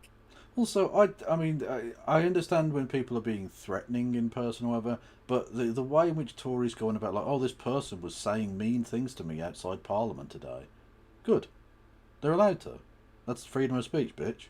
If they're being personally abusive, by all means, that's different. But if someone goes, your policies are killing people, you should be reminded of that, because that is what you are doing. Anyway. Yep. Kev, tell Helena... Oh, we've got a real fucking nerd moment here. Kev, tell Helena that it was Michael Walker that was presenting when they talked to Jamie Driscoll on Thursday the 4th of July. Thank you. Thank you, Madcat. That was well researched. Appreciate you. But I mean, I've been such a big fan of Jamie Driscoll. He's such a great communicator, I think, actually. It's what's important about him. And you know what? I would happily have Jamie Driscoll be a party leader that I was a member of. All right, Jesus. Why don't you get a room and form a party in it? A campaigning room where we'll devise electoral strategy. Green philosophy, green traditions from left traditions and other traditions. For example, we would challenge the idea that you measure the success of an economy based entirely on GDP. We want to look at how do we measure that an economy is actually delivering well-being for people and enabling us to live in harmony with the natural world. And that is different to other political traditions. And actually voters from different parts of the political spectrum really like that. So we've got to maintain our distinct identity. Do they? No one from the right is a degrowther. I'm sorry, Adrian. Literally nobody on the right of politics cares about anything other than GDP. Not even degrowth or anything, but just like basically measuring anything other than GDP. Because if you look at the Tories or the Lib Dems or indeed the Labour Party, who are now a right-wing party, they're all about GDP. That's all that matters. GDP went up 0.1%, it went down 0.2%. That's all they care about. Growth figures. Oh, Show wow. me the growth figures. Yeah. Oh, the stock market did really well. So, what the fuck? How does that help a poor family in Blackburn feed their kids? Yeah. What the fuck? I don't give a shit about the stock market. Literally, if the bankers want to leave, I will charter a plane for them. And have that broad appeal, and that's what we've done in record numbers in the last few years. Actually, I do want to ask both of you on this. I mean, where have the Greens got the best chance of breaking through in 2029? Because you saw in the last election, I think 39 of the 40 places where they came second were in Labour seats. And does that mean that you should be focusing less on the kind of voters, ironically, like yours and Ellie's in your seats? Yes, very much yes. Valley and North Herefordshire, the sort of North Herefordshire. No, it sounds so rural. I don't want to go there. North Herefordshire. That shouldn't exist. We should just cut it out of the fucking map. It's interesting, right? You can tell it's a rural constituency because it's named after half a county, right? Yeah. It's not north of a city. No. Like there are like north boroughs of specific tiny areas in London, right? You have North and South Ilford in constituencies, right? This is the north of a whole fucking county. Yeah. Right? That does have their own special names, like Birmingham such and such, named on the very local area. You can walk from one side to the other. It's lovely. Whereas this year, like I said, Hereford is the big city in Herefordshire. Not surprising. And when I say big, I mean fucking tiny. It is a market town. That is the biggest place there. Population the size of some streets in Birmingham. Like the population of Herefordshire as a whole county, right, is 188,000. That's a small city. That's a small city. And it's the entire county. Fuck me. That's amazing. Yeah, so I don't think the fine denizens of North Herefordshire are entirely representative of the country as a whole. It is 45th out of 48 in terms of county population. It's ridiculous. It's ridiculous. That's not, again, move. I mean, whoa, hang on. You live in a massive field, the people of Herefordshire. You live in a big field. Move. The only smaller counties in terms of population are the Isle of Wight, Rutland, and the City of London. Which is literally the City of London, which you can throw a stone across. Like the City of London is 2.89 kilometres squared. Yeah, literally. Herefordshire is 2,000. You can throw a tennis ball across the City of London. When we say, by the way, for people, when we say the City of London, we don't mean the whole city called London. There's a specific bit in the middle called the City of London, which is where the stock market is and the Bank of England and all of that. And it's tiny. Literally, you can walk across it in a few minutes. It's nothing. It's a couple of streets and a bank, a big fucking bank. You know. Interestingly, though, it has 2 fucking train stations. Because why not? It's London, you know. Yeah. As like the small C Conservative Greens or the corduroy Greens, I think is what our political editor Andrew Marr calls them. People like making these characterisations, don't they? But they are crass to the extent of being misleading. I mean, firstly, to win any first past the post seat, you have to have a broad coalition of supports. There were lots of traditional Labour voters, for example, like me in my constituency, saying that I was the best. That was true 40 years ago. It's not true now. It just isn't true now, right? The electoral balkanisation is crazy in this country. Oh, yeah. Like, there is no motherfucker in Waveney Valley, right, who shares politics with people from Bristol. No, absolutely. Yeah. Even though the people of Bristol do sound like they should be from the countryside. It's true. But that's just because the media portrayal of people, anyone southwest of the estuary, yeah, you're all bumpkins to the media. You basically don't exist other than as pirates, which is rude.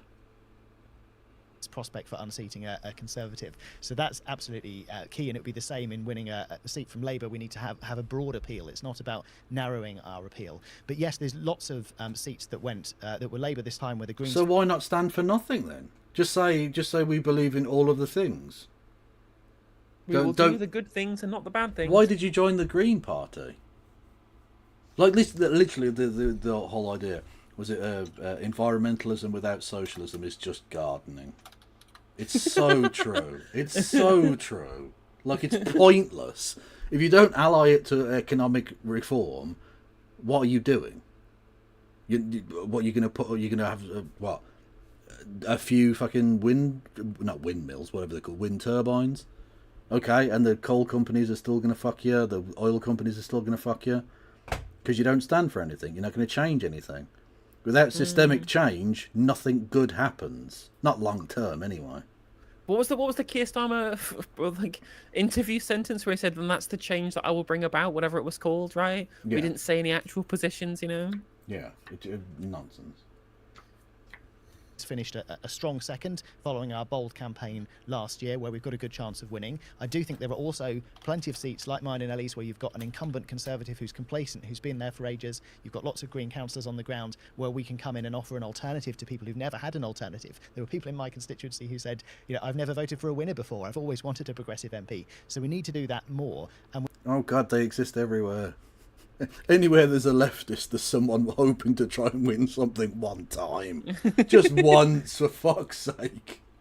So this is the actual quote from Starmer, by the way. Setting out that bold vision for a better Britain and changing the things that need changing, and there's the change I will bring about. Oh, I thought it was that one where he said cock piss partridge. It was that one, wasn't it? No? Or when he shouted Dan all of those times. The Green Party's message in a way that has that appeal. And what I can bring to this campaign is, yes, I'm an MP in a traditionally Conservative seat now, but just down the road... Am I going to have to get a counter for the number of times he says, I'm an MP? Because it's fucking driving me up the bastard wall. Like, we know. If that's the only thing you have, if that's the only club in your bag, you're going to lose. Because that's not... People aren't impressed by that. Like, I know you feel like a big boy going to the Parliament with your suit and tie every day. No one cares. Offer me a fucking policy that will change my life for the better. Don't just tell me you're an MP. I don't fucking like MPs. I cut my teeth in politics in Norwich, in a city that's traditionally Labour, where at a time when the Green Party had very little national profile, we went from the party being... I'll cut my teeth in Norwich. Yeah, okay. I'll hear you. dormant when I first joined when I was 16, to winning our first council seats a few years later, to becoming the largest group of Green councillors in the country, winning seats in working class areas. And we did that through that grit, through that community organising that Zach's talking about, but which we've got a long tradition of doing, and which became our manual for how to win local elections on a big scale. So I've got the experience of winning in both those types of areas that I want to bring to this next phase of leadership and the huge ambition we have for 2029. Okay, Zach, I mean, what do you think your left economic populism might be off-putting to some of the voters that Adrian's been talking about? You know, the ones in Suffolk and in Herefordshire that, you know, the Greens made extraordinary gains winning their votes last year. What are you worried about only focusing on that specific sort of group? No, I agree with Adrian's answer, actually. Inequality hurts you everywhere, whether you live in a town, a city, or indeed in the countryside. In the cities, it's obvious it's things like unscrupulous landlords, but in the farmers are being screwed over. Lots of them are tenant farmers. They're not getting a fair wage from the supermarkets or agricultural capital. Like, a lot of those issues, I think, are fundamental right across the board. So I think, again, they are part of the 99%, and this is exactly why we need a populist message, because it's not about separating the towns and the cities or people who live in rural areas. It's actually about saying... Yes, it is. It's about walling off the countryside and letting them starve. It's the only answer. I'm sorry, lads. You had your chance. You keep electing knobheads. All of these people have been let down by years and decades and generations of politics that hasn't worked for them. I think the other thing I'd say is 19 of those 39 seats are in London, so I think it's clearly a big moment for London in the next few years. And again, having a London Assembly member as the leader of the party, I think would be useful with that, working alongside the MPs who can... Okay, you're kind of doing it too now. Yeah, we get it. London Assembly, fine. Again, that's even less impressive. What's interesting? I'm just looking at Ellie Chowns' seat, which is interesting, in that the Labour and Lib Dem vote dropped by 20% and the Green vote increased by 30%, and the Tories dropped by 31 and Reform increased by 16 from 0. You know. Yeah. So I mean, it's interesting that you probably the majority of the Green vote was just a coalescing of tactical votes from Labour and Lib Dem voters wanting to beat the Tories in that seat. I don't think they won over that many Conservative votes in the constituency, which I think is interesting. Yeah, I don't think you would, just naturally. I mean, there are some that are like principled people who are sick of the Tories, but most Tory voters are never going to vote for the Greens because they think they're evil fucking Stalinoids. JK asked, would you leave if Adrian is still the leader after the election? I mean, probably not. I wouldn't be happy about it. But then if Adrian becomes leader of the Green Party and it becomes far more briefcasey and is not radical, and the potential new left-wing party gets its shit together and acts like it wants to win, it wants to look like it's going to be credible at winning elections, then I would definitely move over to that left-wing party. And if Adrian was the leader, but I think that this is a very specific kind of maelstrom of situations that all have to coalesce in the right way. Whereas I don't think these things are going to happen. As previously discussed, No Justice will be leaving the Green Party if Adrian Ramsey is elected, but not through choice.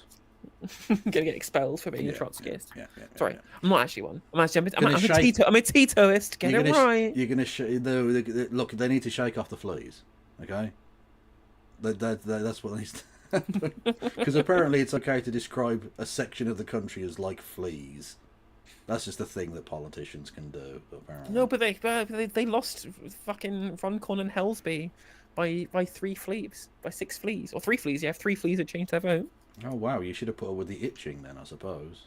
And indeed also lift that rural vote too. I think also I was in Yorkshire and the Humber just a couple of days ago. Very clear places where people wouldn't necessarily associate the Green Party on the move. Places like South Tyneside as well. Previously such a deep Labour heartland. People more and more are feeling totally unhappy with the old party politics. The urgency of this moment cannot be underestimated, because I went out knocking with a journalist from a rival paper during the general election round Wiltshire, and she wrote in the article how surprised she was at how able I was to connect with dairy farmers, for instance, with the same message. I wasn't changing my message. It's just when you connect with people, people are people, no matter where you live. The X-Men, I was joking. I love a lot of people in the countryside, and I absolutely support farmers in growing food. They often are wankers, but I support their growing of food. I think that should be helped. But if we don't do this, Reform are going to do it.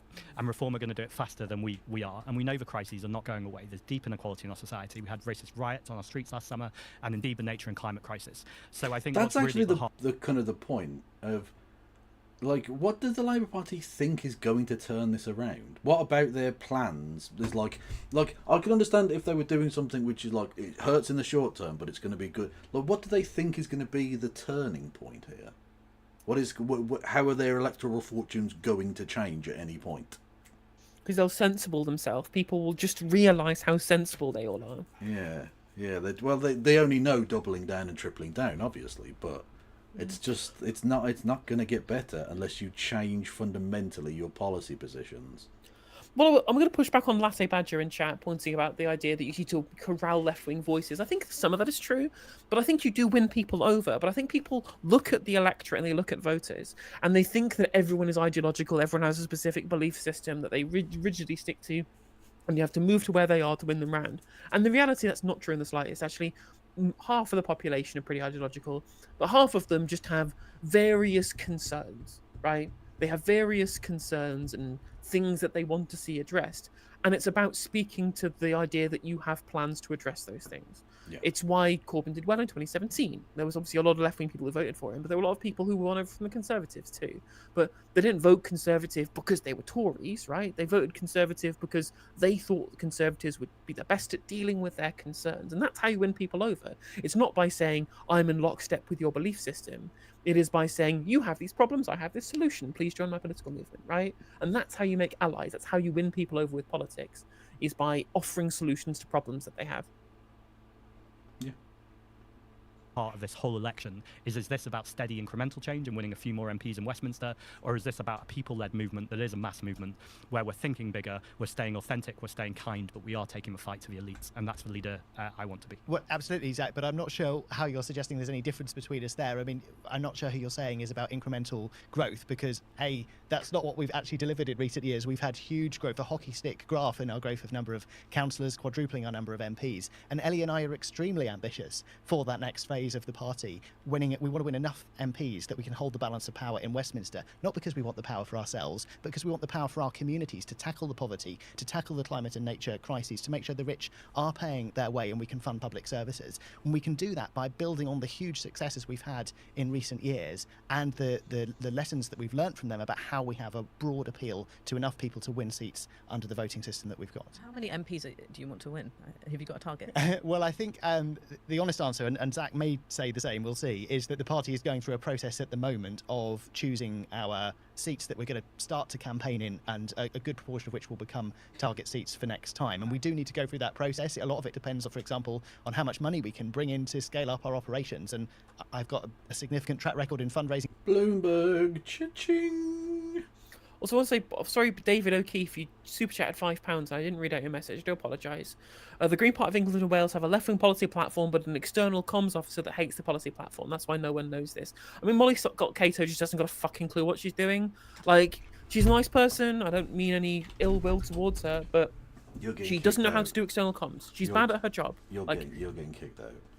Like, she just sucks. She just sucks at her job. I'm sorry, Molly, if you're listening, but please do not run again for external comms. You just don't know what you're doing.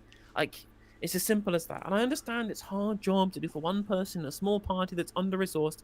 It doesn't take much to fucking film a TikTok, right? If anyone can show that they're actually, the best thing about social media is the low entry point means you can pump out content and spread the message. Look at what Reform do. It's just a bunch of people taking videos themselves on their smartphones, right? This isn't difficult. The fact that it's been difficult for the Green Party shows that you're shit at your job. Like, it just does. Like, I'm sorry. It's just the truth. And I'm saying this at 1:20 because I know no one will be watching. Yeah. Both for the party and for charities that I've led. That's a crucial skill, as is the fact that we've got to build our movement. We've got to continue growing our membership base, growing all of our operations to be able to scale that up. So it will be significantly more than we targeted last time, clearly. And it will be a question of how many do we need to be be targeting to have a good chance of having real power and influence if there is a hung parliament. And I respond. Yeah, so of course, I agree with that part of the answer. I just want to be really specific about what I see the difference as. Our 4 MPs are doing a really solid job, and I've not come here to say anything differently. I'm really proud that I helped get them elected. I'm really proud of the work they're doing. I also think if we're really honest with ourselves, we are not having the impact in the last year that we need to have. And that's no one's fault. In a very small team of MPs, they need to focus on their constituents. I think if you look at the Lib Dems, they've got 72 MPs. I think we'd love 72 MPs right now, but they don't have a coherent narrative. No one quite knows why they got elected. They had 72 hyper-local campaigns. So they're not breaking through. On the first day of this new parliament, Ed Davey, for God's sake, was stood there kicking a football, challenging Keir Starmer to a FIFA tournament. Fine, that's going to get you a headline. But actually, if we really want to change and this that was country- fucking top bands. What are you talking about? It wasn't politics or like public service, but it was banter. If we really want the Green Party to be a bold movement that's effective, that's going to transform the country, then we need the 4 MPs working their socks off as they are in Parliament. But we also need a separate team, 3 people in a leadership team who can get around this country, connect with communities, be on media, build the party, and I think that's the future of the Green Party. Okay, thank you. And So true. I know a So lot true. of our listeners and our viewers are very concerned about housing. They can't get on the housing ladder. They're being pushed out of the very expensive cities that they live in. The Greens have opposed the Planning and Infrastructure Bill on the basis that it threatens key natural habitats. We often hear NIMBY accusations from our listeners and readers, if you don't mind me saying, and I just wanted to know how you respond to that. Adrian, you can. Well, there were 2 key reasons why we opposed the Planning and Infrastructure Bill. The first was that it would not address the affordable housing crisis that we have in this country. My constituents and people I meet all around the country say to me exactly what you've just said, that the housing that's being built is not affordable. People are being priced out of being able to live in their own communities, and we need far more affordable housing, particularly far more social housing, council housing, with councils empowered and funded to build that. But that's not what this bill is about. It doesn't include clear targets for affordable housing. It's effectively a developer's charter setting targets for development. And affordable is a ludicrous notion given what the limits are on that. It's 80% of market rent, right? Or 80% of unaffordable. Yeah, which is still massively unaffordable in most places. But not requiring that a high amount of that's got to be affordable housing. So that's no answer at all. And yes, at the same time, as you say, it does weaken protections. That bill weakens protections for the natural environment at a time when we need to be strengthening those protections, because we've got one of the most nature depleted countries on Earth, and we're nowhere near meeting our nature restoration targets. We have targets for restoring nature that should be just as well known about, just as high up the political agenda as the targets for net zero. They're just as important in terms of the existential crisis that we face. So both of those things matter. And Labour will be misleading you if they try and claim this is about affordable housing. As it's written, that bill is a developer's charter. Right, Zach. I mean, you've said you want to represent the precariat. How do you reconcile that with the Greens' Pause position? before we move on. It's worth pointing out that whilst I do think we need to build more houses, and we do need to build more council houses, building houses isn't enough.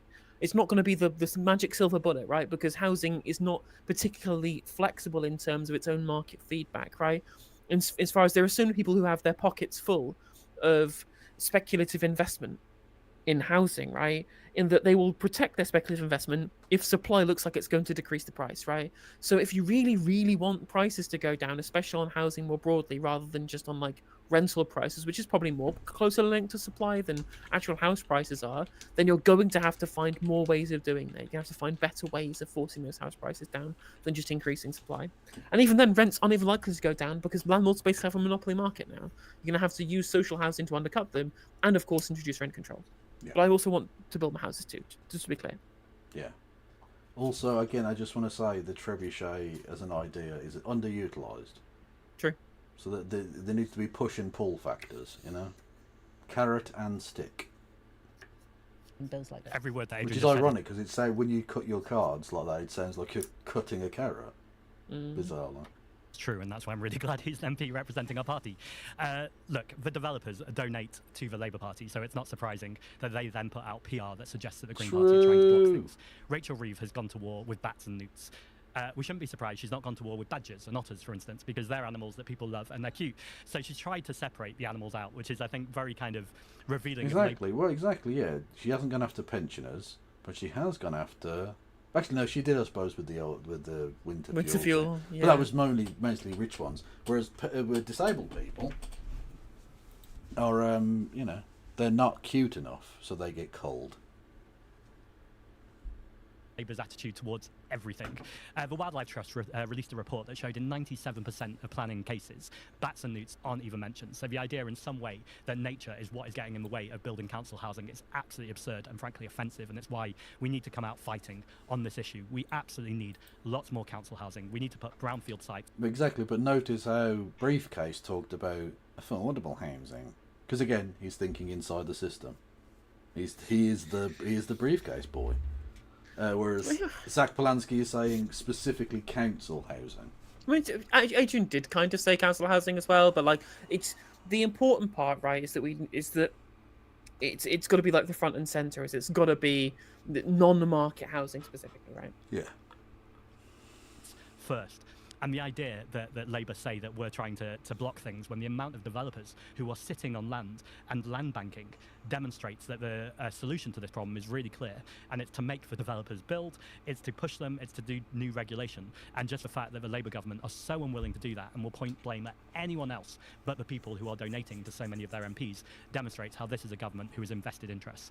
The Green Party's only vested interests are people and planet, and it'll stay that way. Okay, and I mean, I want to ask you about your policy focuses. It's a bit difficult to sort of just invent policy, isn't it? Because the Green Party is a very democratic organisation and your members decide. But is there anything, that you'd be looking to introduce if you won the leadership election that, isn't part of the Green Party's prospectus now? It's your opportunity to do some blue sky thinking. Well, I think we have a really wide-ranging manifesto that sets out a long-term vision for society. The task we had as a leadership team, but working with all of the expertise we have and amongst our membership and amongst our staff, was to turn that into a bold manifesto for this Parliament at the last election and show the differences that could make during those 5 years. And I was really proud that we could show, for example, where Labour's trying to claim there's tough choices to make. Well, we've been really clear. They're tough choices are actually tough choices that they're impacting on the poorest people in society, people who are suffering from cuts to universal credit and welfare benefits, people who are losing access to special educational needs, for example. These things need proper funding, and we were able to show that in a fully costed manifesto that stood the test of scrutiny. I was able to defend it right throughout the general election from some very tough questioning, that there was an alternative vision that was fully practical for the country and would tackle the inequalities that we face as well as the environmental crises. And so I think it's about turning that bold long-term vision, which is what inspired me to join the Green Party when I was 16. I read the manifesto, agreed every word of it, and got involved in order to help in whatever way I could. I didn't necessarily expect it to lead to what it has led to, but it's about how, as leaders, how you turn that into a manifesto for the next 5 years that, yes, is bold, and our manifesto last year absolutely was bold, but it's also got to be credible, because if you put forward policies that journalists are able to present as pie in the sky, then you'll just come unstuck very quickly, and I think we got that. Oh, God. Like, it just, every now and then, this little bit of, like, Starmerite respectability, politics, sensibles, adults in the room shit bleeds through, and I just want to scream at him. You know what this is, Kev? Oh. He's scarred. He's scarred by the burger incident. He is. The burger, honestly, he can still smell it in his nostrils. That's literally, it's like, well, we had this policy about a carbon tax, and then Nick Robertson got away with a burger at me. You know what? I'm sorry that I picked a sore moment for you, Mr. Ramsey. That's my bad.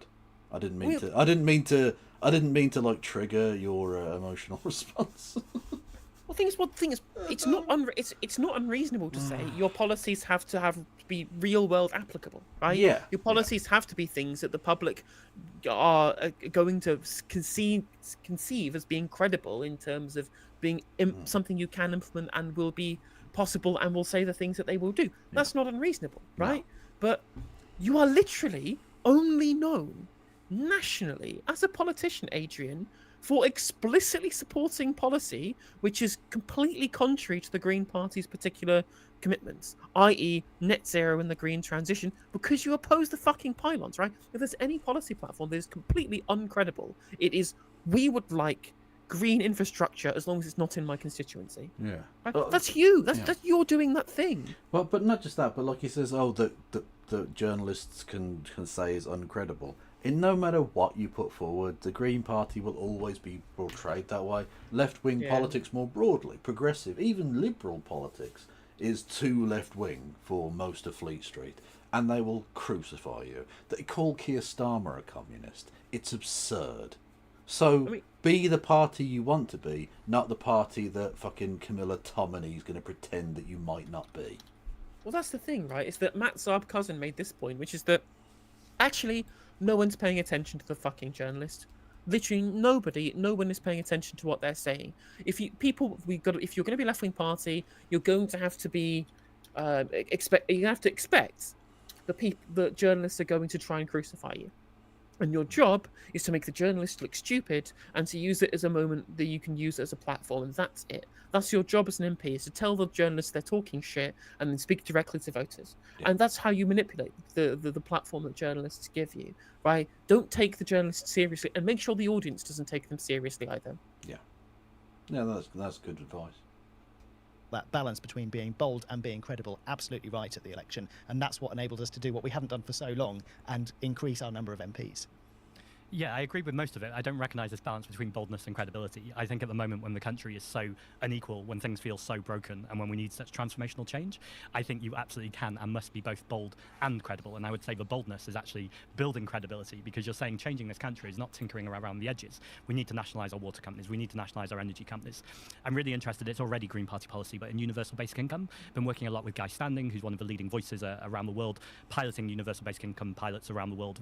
We've just been working recently, I've been involved with a pilot around care workers, which was happening in Wales. Care experienced young people face huge inequalities. But what I'm really interested in and want to put forward in this campaign is, what would a basic income for farmers look like? Because actually farmers are vital to tackling the climate crisis. They're crucial for our food security, and no one knows the land better than the people who work with it. And as I was saying previously, they're people who are being hit by deep inequality, whether they're farmers living in the countryside, or in fact even farmers that are in my constituency in London. And so a basic income for farmers is one example of something where I think we could get really specific. Obviously, I want a universal basic income, but I think we should start with particular groups, and care workers also should be on that list. Thank you. We're running out of time. This has been such a good discussion, but I don't think we can do any more policy ideas at the moment, but I'm sure we'll speak to you during the course of the campaign. I just wanted to ask, actually, and do correct me if I'm wrong, I've read that you're both vegan, so I did want to ask each of you, what's your favourite or your best vegan recipe? Quite literally, soy. Vegan burgers. Say vegan burgers, Zach. Oh, yes. You cook up when you get home from a tough day of campaigning. Well, a long-term vegan, and I particularly like vegan curries of all sorts. Maybe something like chickpea and cauliflower with some greens would be particularly nice. That's the beautiful thing about curry, is you can put literally anything in it because you just taste curry. It's so good, right? Yeah, it's perfect. And people try and say that Desi people haven't brought stuff to this country, and I'm just like, first of all, they're wonderful people with an excellent culture, and second of all, curry, right? Yeah. Like, I'm sorry. Like, if you want to do remigration, you motherfucking, like, Nazi pricks, right? You better make sure they take the fucking curry with them, and you're going to be left with your potato slop, right? Yeah. Simple as that. Yeah, people used to just eat potato and ham, which is fine, but, like, every day for their entire life. This is a really fun fact from Ben in chat. The 1997 manifesto that Adrian said he joined the party because of wanted to ban the construction of all new pylons. Well, it's classic green policy, I guess. Yeah, because it fucks with nature. But again, just doing like fucking, environmentalism without social justice, you're just a gardener. Also, there's nothing. But what it's really important to understand, though, as well, is that actually it's not better for the environment, right? No, it's not. Adrian's position on this, even not like nature, even like if it's conservationist rather than about climate, right? Because these are two separate issues, right? But Adrian's thing was that we need to put a pause on the pylon construction and consider the alternatives, such as underground cables, which are nightmarish for environmental devastation, because you have to dig up the fucking ground. Yep. Whereas pylons have very small footprint. It's just a metal structure that doesn't look very nice. I mean, I don't care. I never care about them, but like some people don't like the way that they look. They're easy to maintain. They have very minimal environmental impacts because their footprint is tiny because it's on 4 stilts, right? Yep. Yet underground cables involves digging up miles and miles, hundreds of miles of ground. And if it ever breaks, if you have to do maintenance, you've got to dig up the ground again. Yep. Just because it looks nice. House prices. It's just house prices. All it is. It's all house prices. Yeah. It's like it's just very, very silly, really. Like, and again, these people, without getting too Ray Fiennes ranty again, like these people need to be forced. I'm sorry, We've tried doing the nicey-nicey, and you're just being wankers. You get pylons, every fucker gets a pylon. Yeah, I am totally Jinping pilled on this shit. Yeah, like we just, you know what? We need a train line, so we're going to build a fucking train line. We can do so in environmentally sustainable ways. We don't have to be pricks and just run it through a fucking badger set, right? But there are things we need to fucking do. We need to build a couple of roads, a bridge, this, that, or the other. It gets fucking built. I'm sorry. Because if you leave it up to the people in the local area, they'll say, well, not in our area, but in some other area. And if every area says that, then nothing ever gets built. And here we are.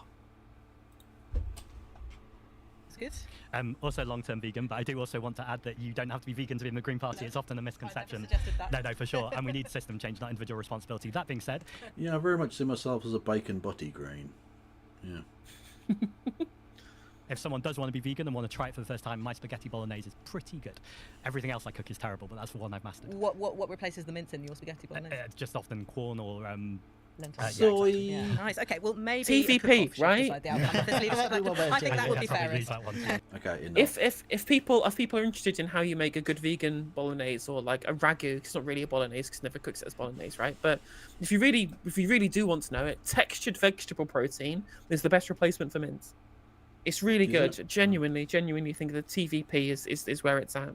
I do like corn, but it's not, most of the time not vegan. Are you vegan? No. I fried chicken is my favorite food, right? Oh yeah, Nando. We've had Nando's talks before, yeah. Yeah, exactly. But if I can eat vegetarian or vegan, I don't mind doing so. I think that I would like to reduce my meat consumption. Yeah. And I try and mediate it. I've especially tried to move away from beef and towards chicken because it's less environmentally unfriendly. And go on, sorry. But if you can get textured vegetable protein even if you put TVP in your regular ragu in place of half of your beef mince, because it has the same kind of level of bulk, but it keeps all the flavour. TVP soaks up the meat juices as well, so it will just taste of the beef anyway, whilst adding bulk without using while you half your meat intake. If everyone did that, that's the same as half the country going vegetarian, right? If everyone replaced half their meat with vegetables, or they went half vegetarian, right? And that's much easier to convince people than we all need to go vegan and only half the people would join in, you know? Yeah. So, just a quick historical note, even though it's nearly 2 in the fucking morning. I realised that the people of Europe didn't have the potato until relatively recently. I was not referring to like hundreds of years ago. I mean like, say the 50s or something, you know, before the Indian peoples turned up in large numbers and brought their spices and things. Yeah, exactly. Yeah, which is odd because we had access to India for hundreds of years and never thought to bring the fucking spices. Anyway, who's going on YouTube or whoever that we can go over to? I don't know. There's no one on the YouTubes that's going on at the moment. Yeah, literally nothing. Yeah. Okay. Let's have a look at Twitch, shall we? Frogan? Yeah, don't mind going to Frogan. Yeah, we could do a bit of Frogan. Just don't mention hummus. Well, no, because that would be incredibly racist. It would it's the most anti-Semitic thing ever, okay? It's with a 0, isn't it, Frogan? No, it's not, apparently. No, is it not? I don't know. Nope. No, it's just regular, yeah. No worries. Anyway, go and say hello to them. They're about to start as well, so good timings. Yeah, I'll be back tomorrow. It's Tuesday, isn't it? So I don't know what the fuck I'll be up to. Something. Are you on tomorrow? Yeah, I'll be doing a daytime stream because I need to get more segments out, and I can't be asked editing the 3 hours of this debate that we've done. So I'll need to try and get some content out tomorrow because I have run out of things to post. So fair enough. I'll do a daytime stream tomorrow. We have to come out with smaller bits sometimes, I think. Well, maybe I can get a segment out of us going over that IDF funeral. Yeah, probably. Anyway, yes, I'll go and check out No Justice MTG on all the platforms. And likewise on Kevin Logan's, Kevin Logan 1875 on most of them, or Ploppy on Ploppy 111 on the YouTubes, or just search Kevin Logan and get a link tree, Kevin. That's what I'm saying. Yeah, no, I probably will actually. Yes, and Free Palestine. Free Palestine, front rivet Tutsi. Bye. Bye-bye.